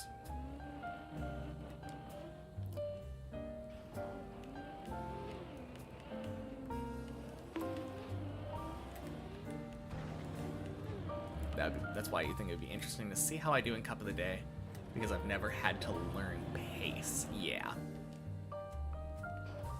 Eventually I'll get good at it. Did I have an expectation when I started for how long this would take? I think my original expectation was about 2,000 to 3,000 hours. I'm at 2,300-ish right now. But my original thought was, I've spent 5,000 hours maxing an old school RuneScape account. Surely I can spend a similar amount of time on Trackmania and beat Deep Dip 2. Bleary Cleric. Welcome in. Happy Monday.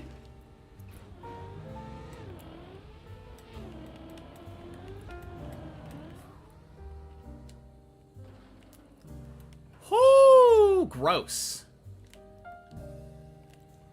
Maybe play through tutorial maps on drifts, neos, speed slides, etc. when my challenge is over. I can learn it as I go.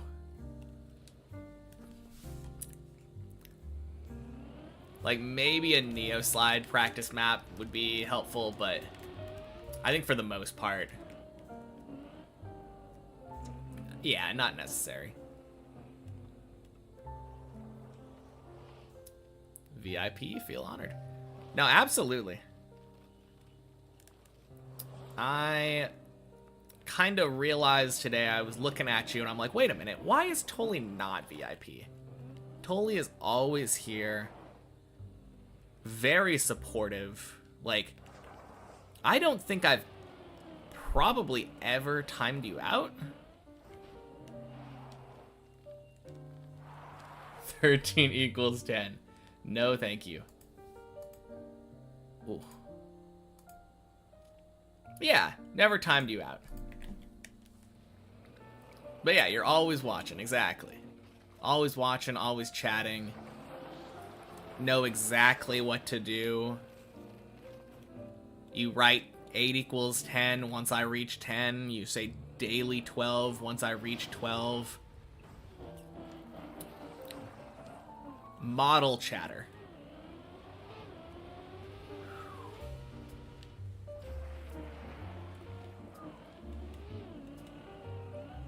Honestly, should have happened much sooner.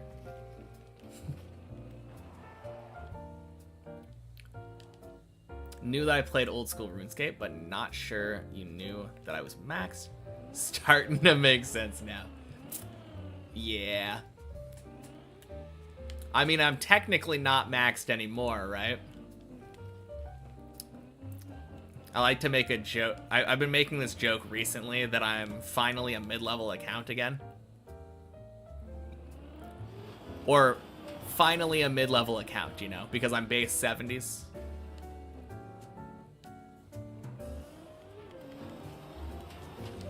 Oh, God.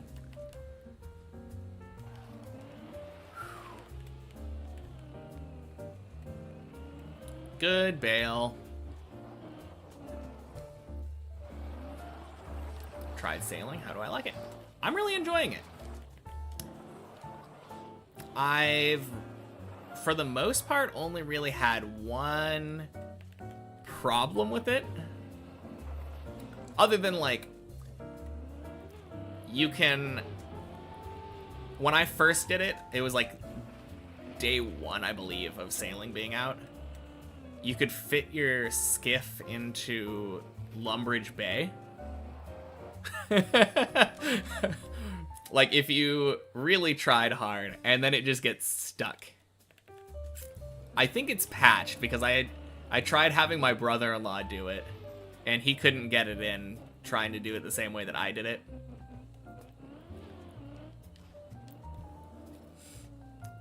But yeah, that wasn't really that big a deal, though. You just teleport out, pay a couple thousand gold to, like, recover your boat.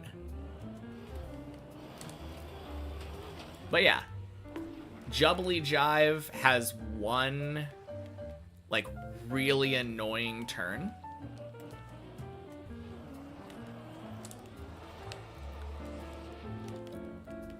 But aside from that, it's been a very fun time.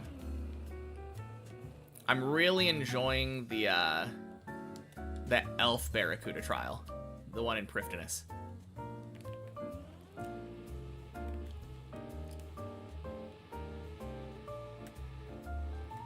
Also, like, the XP rates are kind of crazy for this skill. A skill that's essentially free to train with the Barracuda trials that gets you, like, over 100k an hour at level 70.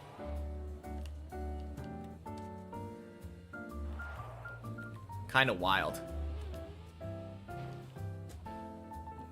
Yeah, it's been really good for a new skill. It introduced, like, new meta stuff, too. Like, I'm pretty sure there's a fish that heals for, like, 24 or something now. That's exclusive to sailing.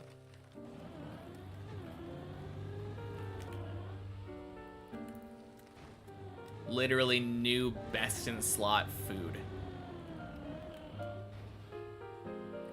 Which is super good for PVM. And, like, new mid-game range stuff. I was seeing some complaints at some point about it not having enough integration with the rest of the game.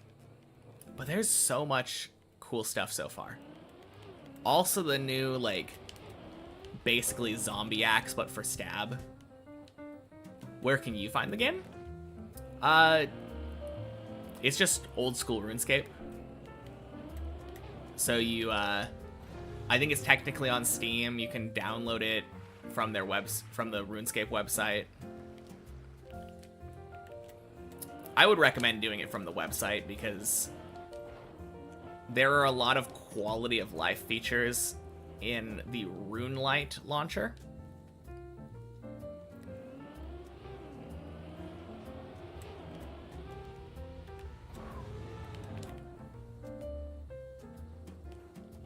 But yeah, it's a good time to try. Very busy right now.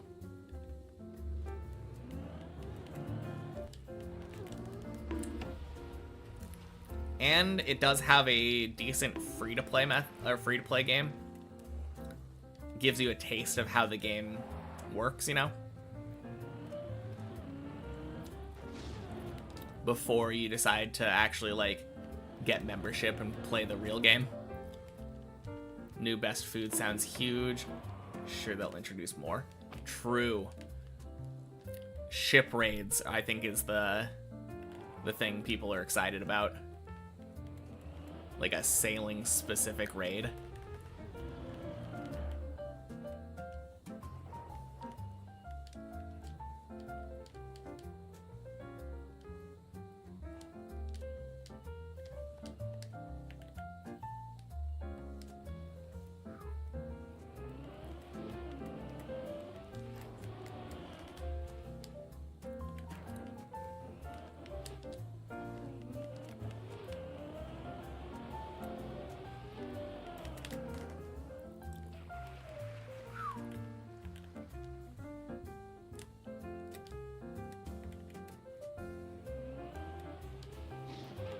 Let's fucking go!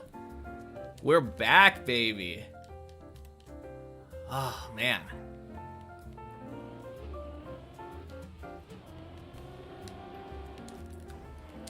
Alright, I don't like that one.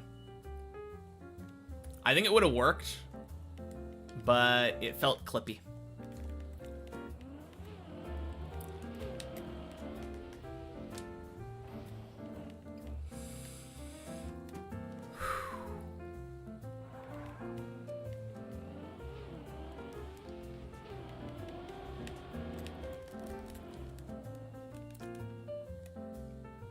When was the last time OSRs had a feature update? All the time. There are, like, I think the last time before Sailing was released was what was called Varlamore Part 3. It introduced a new, like, delve boss called Yama, and, like, an entire new, like, region.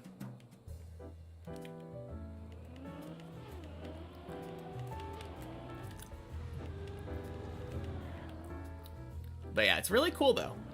Anytime that new content is, like, proposed, it gets put up to a vote, and then the player base can say yay or nay, and it has to get like a 70% success to pass or something.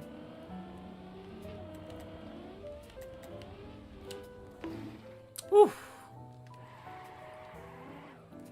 Which is more impressive, turning water to wine or beating Deep Dip 2?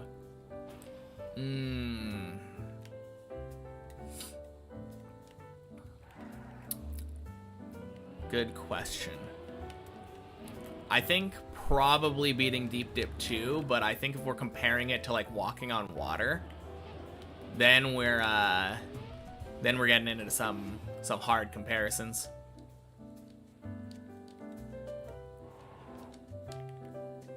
Although turning water into wine would make you pretty popular at parties. High School Jesus was the life of the party. No fake IDs needed.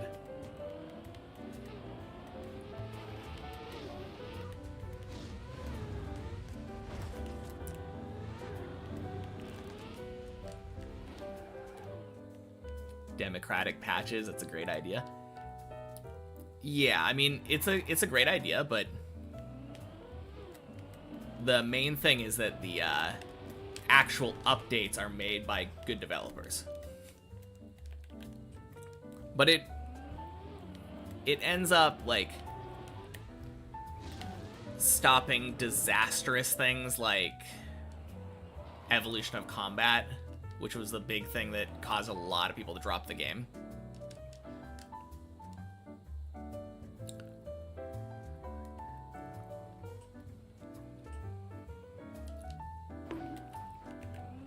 Cool. Somehow people at parties don't tend to care about Trackmania achievements, but you'll keep trying.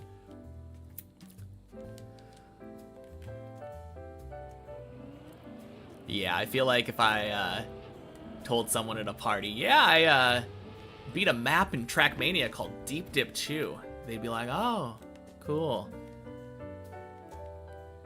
As a recent Naruto watcher, literally all of the characters can walk on water. None of them could beat Deep Dip 2, probably. I don't know. I believe Shikamaru could beat Deep Dip 2.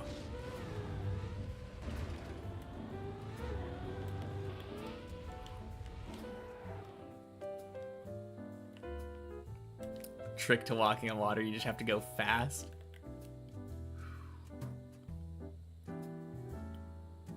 Standing in the corner, they don't know I beat Deep Dip 2 as my first map. So true.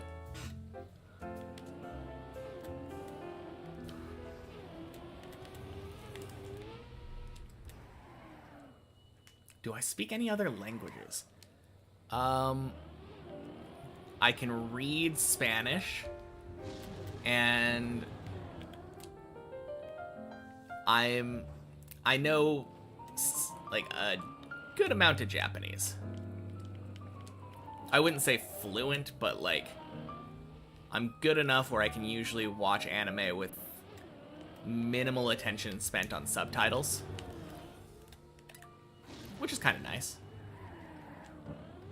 I'm able to read manga in Japanese, minimal looking stuff up, and get the gist of what's happening and like conversations being had. I remember I read the first volume of Dandadan while I was in Japan in Japanese, and then it got the anime adaptation right when I got home. And when I watched the first episode, I was like, damn, I did know what was going on.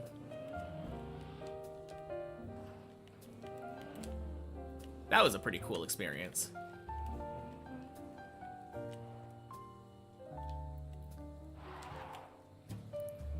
Alright, right now is not the time for me to be learning another language, but I appreciate it.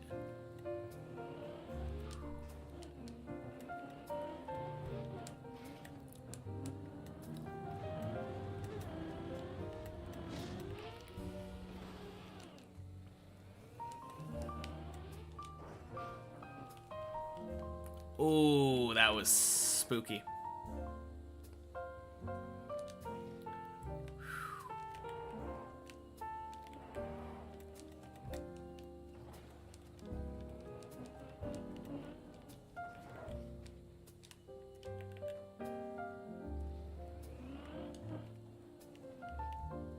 Days PB, so true.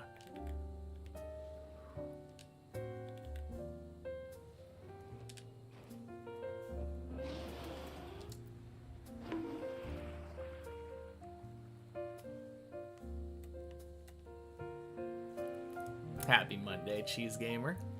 I am relatively new to the game compared to other people who've beaten it. But also the title is because I started as a person who'd never touched Trackmania. Still true.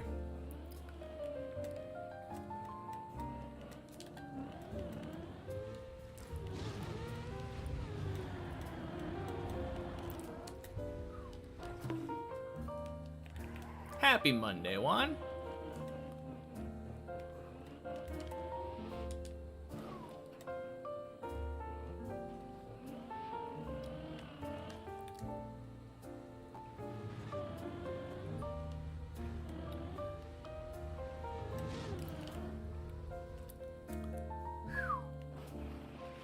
And happy Monday, Have.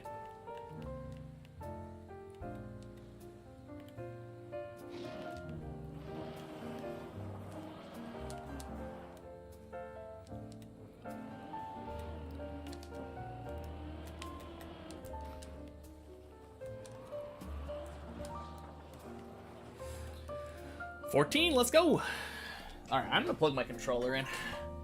I had it charging all like this morning, and I've charged it periodically through today, but when I go for Deep Dip 1, do I go Reactor Cut? No, absolutely not.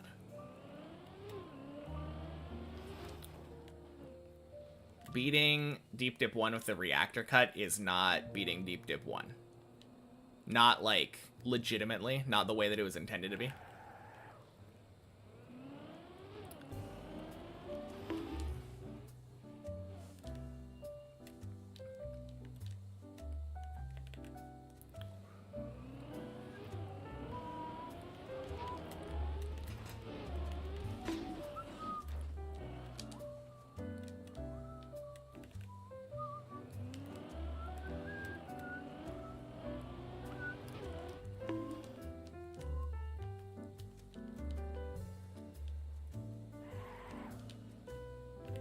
Super curious how the Deep Dip 2 skills will translate to other maps. Yeah. Probably not too well. Other maps tend to be time-based. You want to get a good time. But RPG and trial maps maybe pretty well.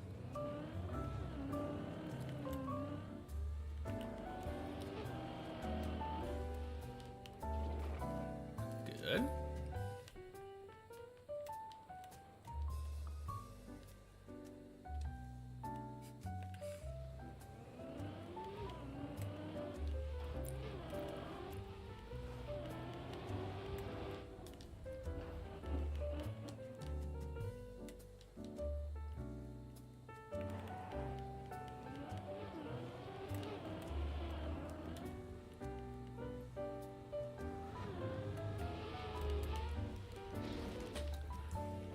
No! No, no, no, no, no, no! Fuck! Oh! Oh, my heart.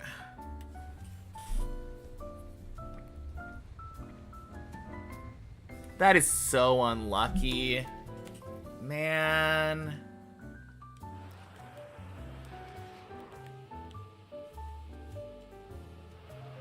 Happy Monday, Roy. Damn.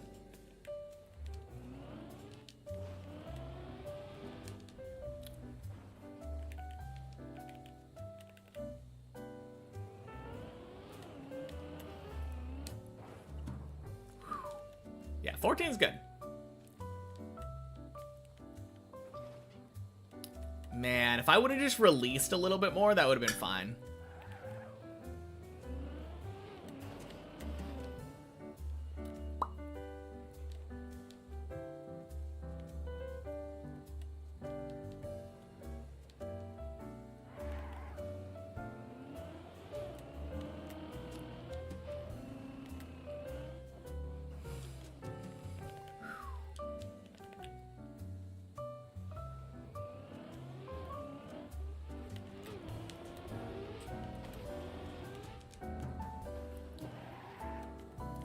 often, but seeing me drive so clean and chill on the upper floors is impressive. Thank you.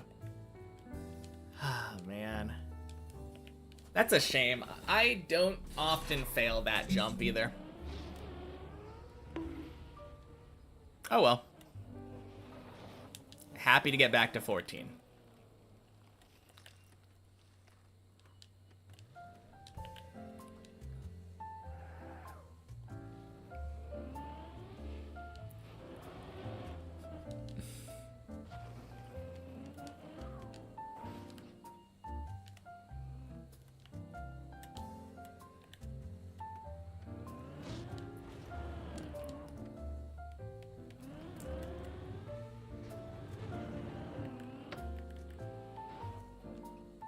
Fail was fine, but the bouncing is so unfair. Yeah.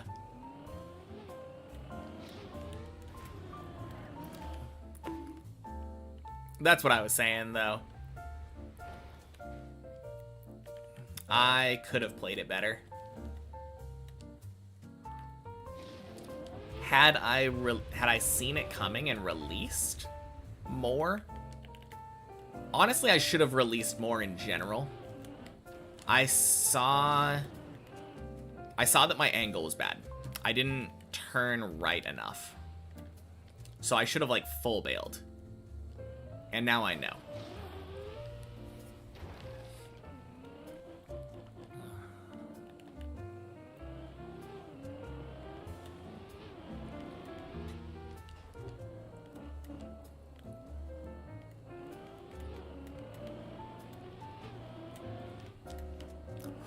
Oh, God.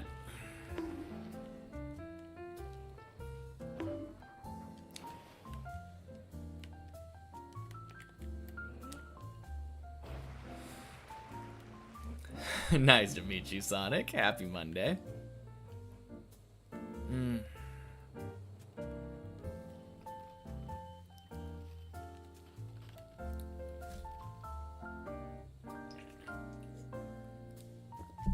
Noe Morissette. Happy Monday. After how many hours do I think I'll finish? No idea. Honestly, I could finish this run. I could take another 500 hours. There's really no way of knowing. The problem is, my PB now is 15, right? Like, near the end of 15. The act of climbing back to my PB to attempt to get a better PB is very difficult. So the higher I'm going, the more jumps that I have to nail in a row every time, the harder it will be to improve my PB. Kind of the whole nature of the map. If I had to guess, I would say probably about 400 or 500 hours.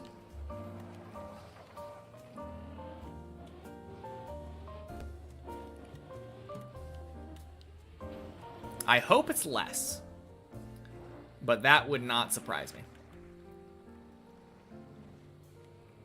Generally, the floors have taken me between 100 and 200 hours. And I'm still relatively fresh to floor 15.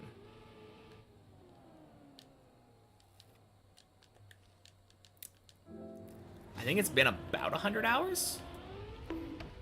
Actually, I'm not sure. I think probably less if I'm not counting the practice time.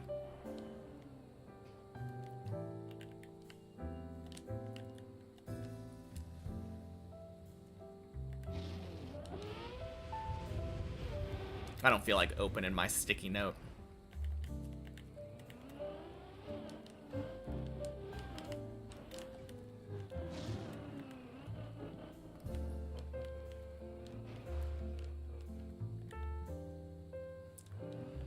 All right, back to 6 again.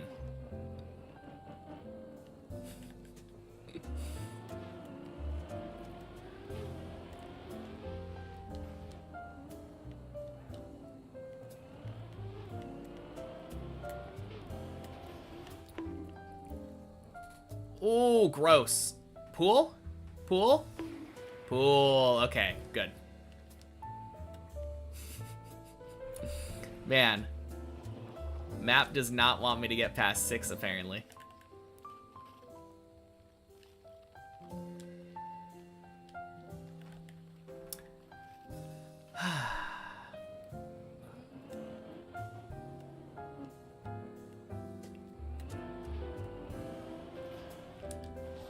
Good luck with Deep Dip 2.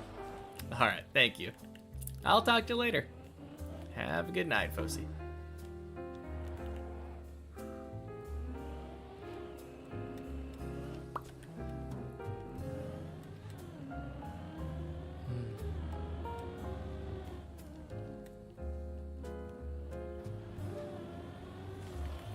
Nothing but respect. Thank you. Appreciate it.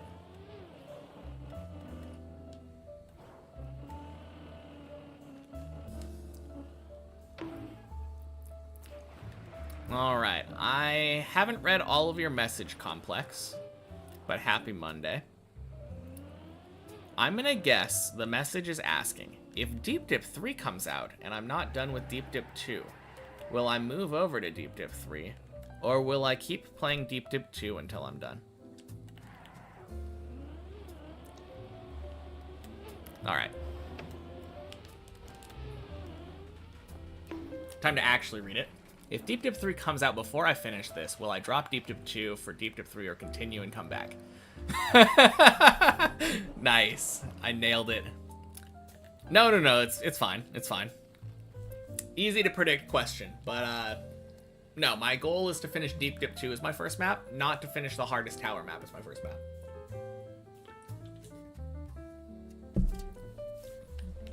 I don't think that will happen, though. I would assume it's probably... At this point, I almost feel like Deep Dip 3 won't come out until 2027. My guess is, like, late 2026 to 2027. For when Deep Dip 3 will eventually come out.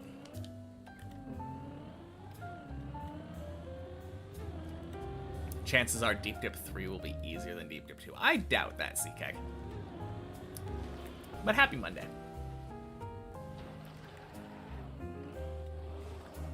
But yeah, so Deep Dip 2 will be my first map completed. Not in the loop with the Deep Dip schedule. No, that's fair. Deep Dip 2 will be my first map completed. Currently, my plan is to beat all of the rest of the Deep Dip team's maps in descending order of difficulty. So if Deep Dip 3 were to theoretically somehow come out before I finish Deep Dip 2, then I would beat Deep Dip 2, then Deep Dip 3, then Deep Dip 1, then Bennett Foddy 2, then Bennett Foddy 1, then Shallow Dip. And then I would move on to the main game and the rest of the maps. In reality, what's probably going to happen is I'm probably going to end up beating Deep Dip 2, and then beating Deep Dip 1, then Bennett Foddy 2, Bennett Foddy 1, Shallow Dip. No real schedule that you know of. Yeah. No, it's all dependent on how quickly the mappers get their stuff out.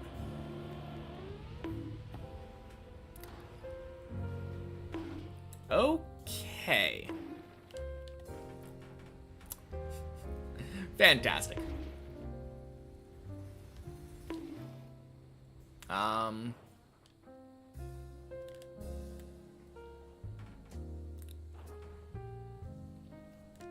No, I missed. Rip the run. Yep, Wampus is on the list. One of the maps that one of the sets of maps that I'm looking forward to the most. I watched Lentillion play some of the Wampus maps, looking for inspiration for the next one. And they looked like a lot of fun. I don't know which one he was playing.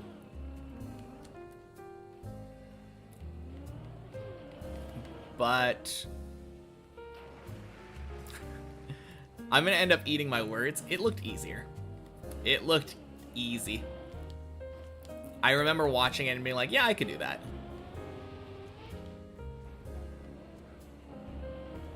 But I think anything with checkpoints at this point looks really easy to me. Oh, yeah. No, I did end up failing right at the perfect time where I would still try another run. Gotta head to sleep. Happy hunting. All right. Sounds good, Deepak. Have a good night. I will talk to you later.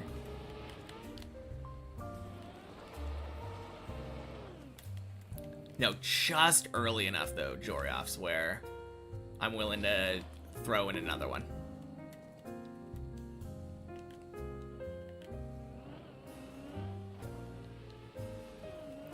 They are. You've only played 2, but you're not good enough to beat them in one sitting. Yeah, they... From what I have heard from people, the individual checkpoints of Wampus maps are harder than most things on Deep Dip 2.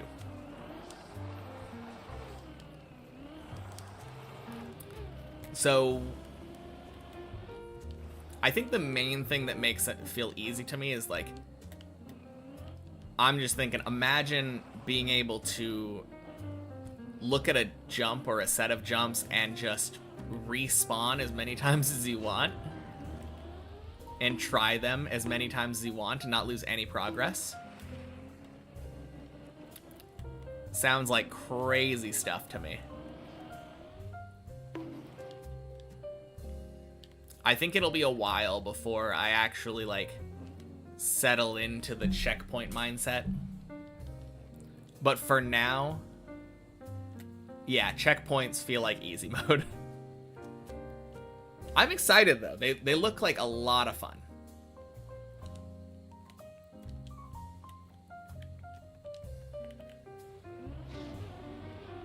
Sure, if you gave yourself 10 hours, you could probably do it. You just can't sit down for 10 hours. No, that's fair. I'm gonna have to be able to beat them in 5 hours. So we'll see how it goes.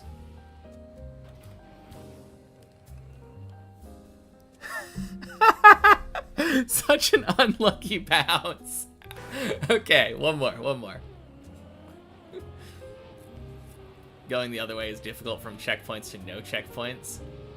Crazy mindset, so matters back. Yeah, thanks.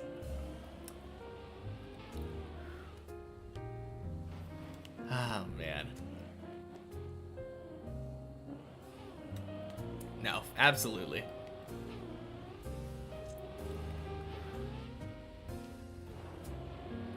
I can imagine going from checkpoints to not checkpoints being very frustrating. Because you're used to being able to reset and try to get, like, the best time or beat the map or whatever. And having the map just tell you, yeah, no, you don't get to beat the map. You have to do it all in one go. Most Trackmania players are not used to the game being, like, that kind of Fodian game. Luckily for me, as my first map, don't have to worry about having that mindset previously. No, the funny thing about the whole mindset issue is, mindset-wise, Deep Dip 2 has actually gotten harder over time. It's kind of wild. I mean, I absolutely saw it coming. But in the first couple months of playing the map, it was so easy to play this map and not rage at all. Like, feel zero negative emotion about any fail that I have. Because at that point in time, I had no expectations for myself. I knew I was going to do badly. I knew I was going to fail and be right back at the start.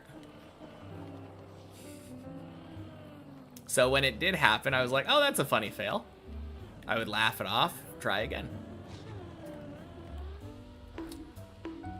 But yeah, nowadays, if I make a dumb mistake and fall, it's harder to do that because I'm like, yeah, I've done that mistake before. Why am I making the mistake again? I'm better than this, yada yada. High expectations for myself. A lot easier to get tilted nowadays. Not even that it's just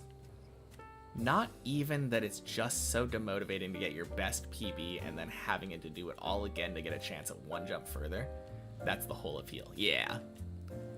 No, it is an absolutely hype feeling. Climbing all the way back up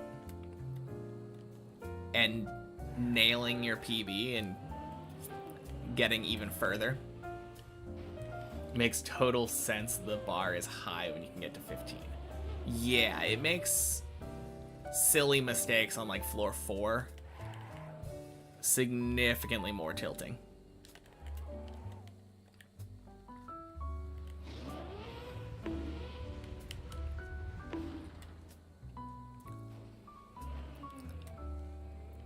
No, it's been cool though.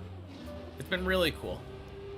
When I was lower, I feel like my PBs tended to be much, much smaller. I would climb up to my PB, make one extra jump, fail. But the last couple of my PBs were massive.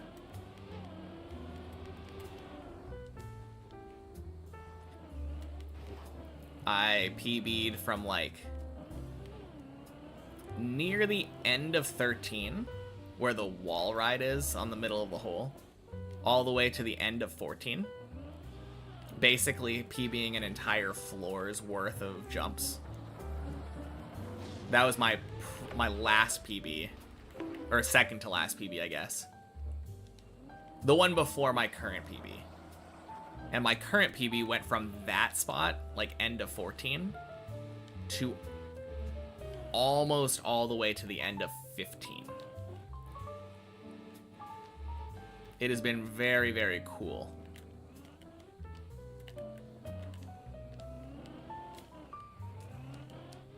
No. Because of more practice or easier floors or anything I can pinpoint? Probably more practice. As I've been getting higher up, I have been practicing more and more. Starting from, I think from floor 13, I made it a prerequisite before going back to finish the floor twice in a row from the replay editor. Start to finish 2 in a row. I was trying to do it 3 in a row for 15, but that didn't end up working out.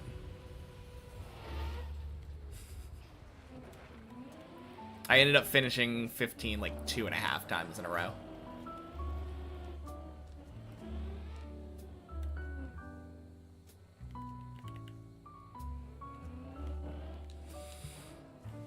But yeah, starting from floor 6, where the floors start getting more difficult, I started doing practice in the replay editor once I would reach the floor on the main map.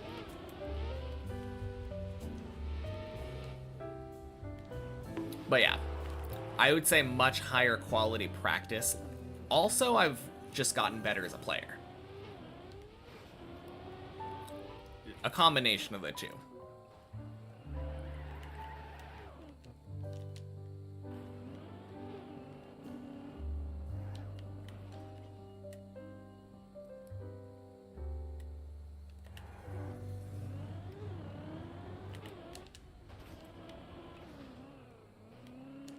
Car control looks absurdly high level.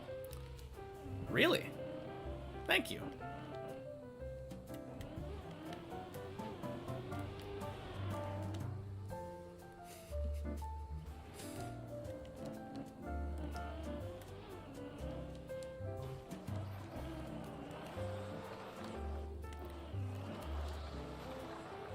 That is such a nice compliment.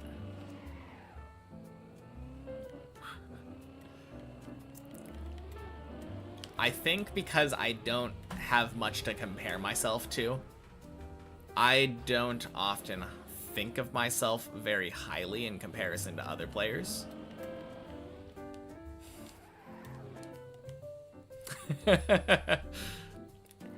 So it's always surprising hearing stuff like that.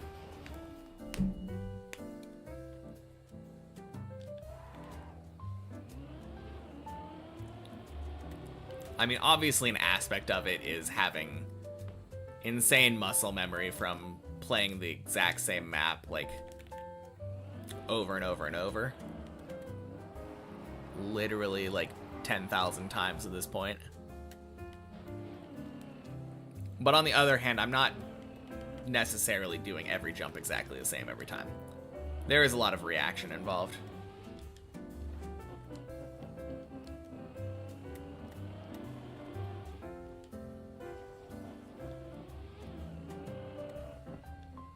No, I do feel like that's probably my strong suit, though.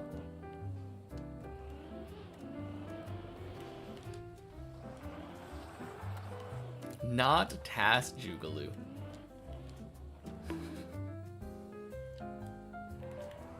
Yeah, I'm definitely not a Task. Otherwise, I'd just be nose boosting up to the top for sure. Already know that I'm top 0.01% because the vast majority of people can't get past 1. No, that's true.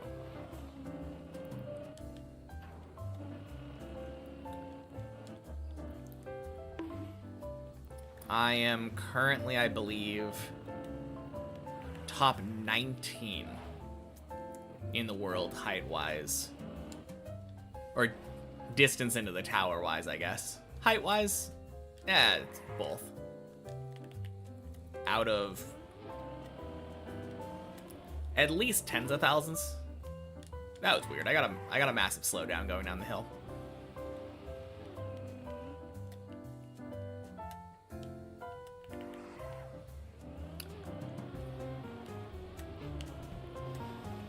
There we go.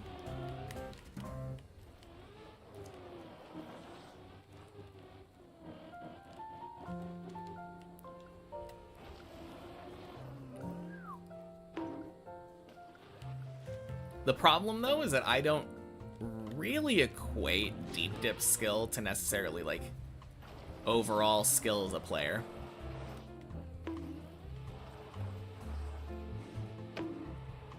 I still feel like most of the people that couldn't get past floor 1 on Deep Dip 2 would beat my ass if we jumped into time trial. 1v1 them on Cup of the Day, you know? Just completely different skill sets.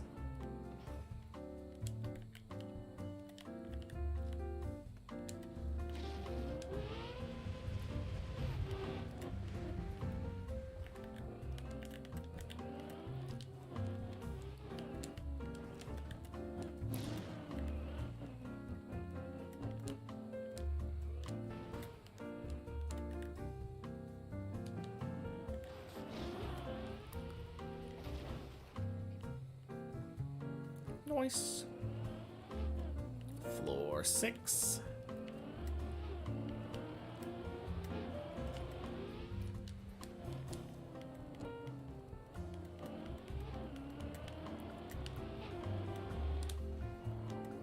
Good. A little scared there, but we'll take it.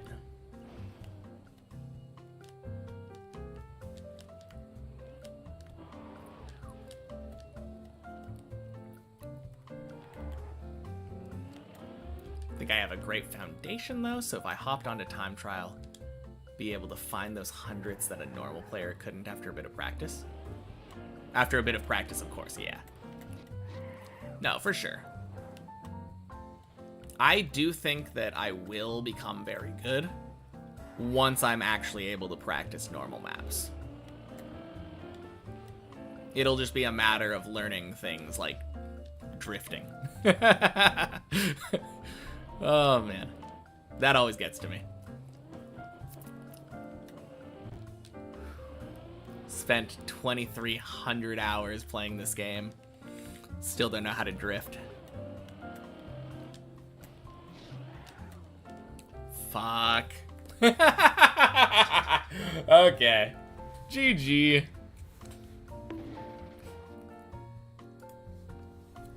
Well, good runs today.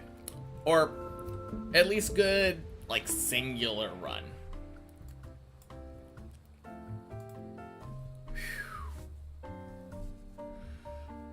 Daily 14. Let's keep it up tomorrow.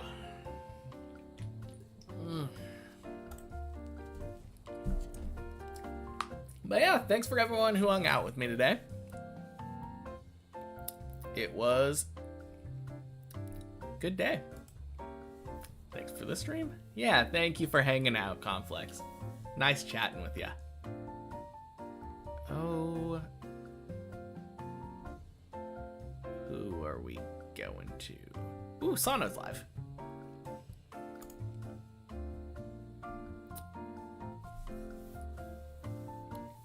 Time for Mr. Number One Khaki. Alright. See you all tomorrow. For more Deep Div. Oh, man. So happy I got a 14 today. Let's go. Alright, peace.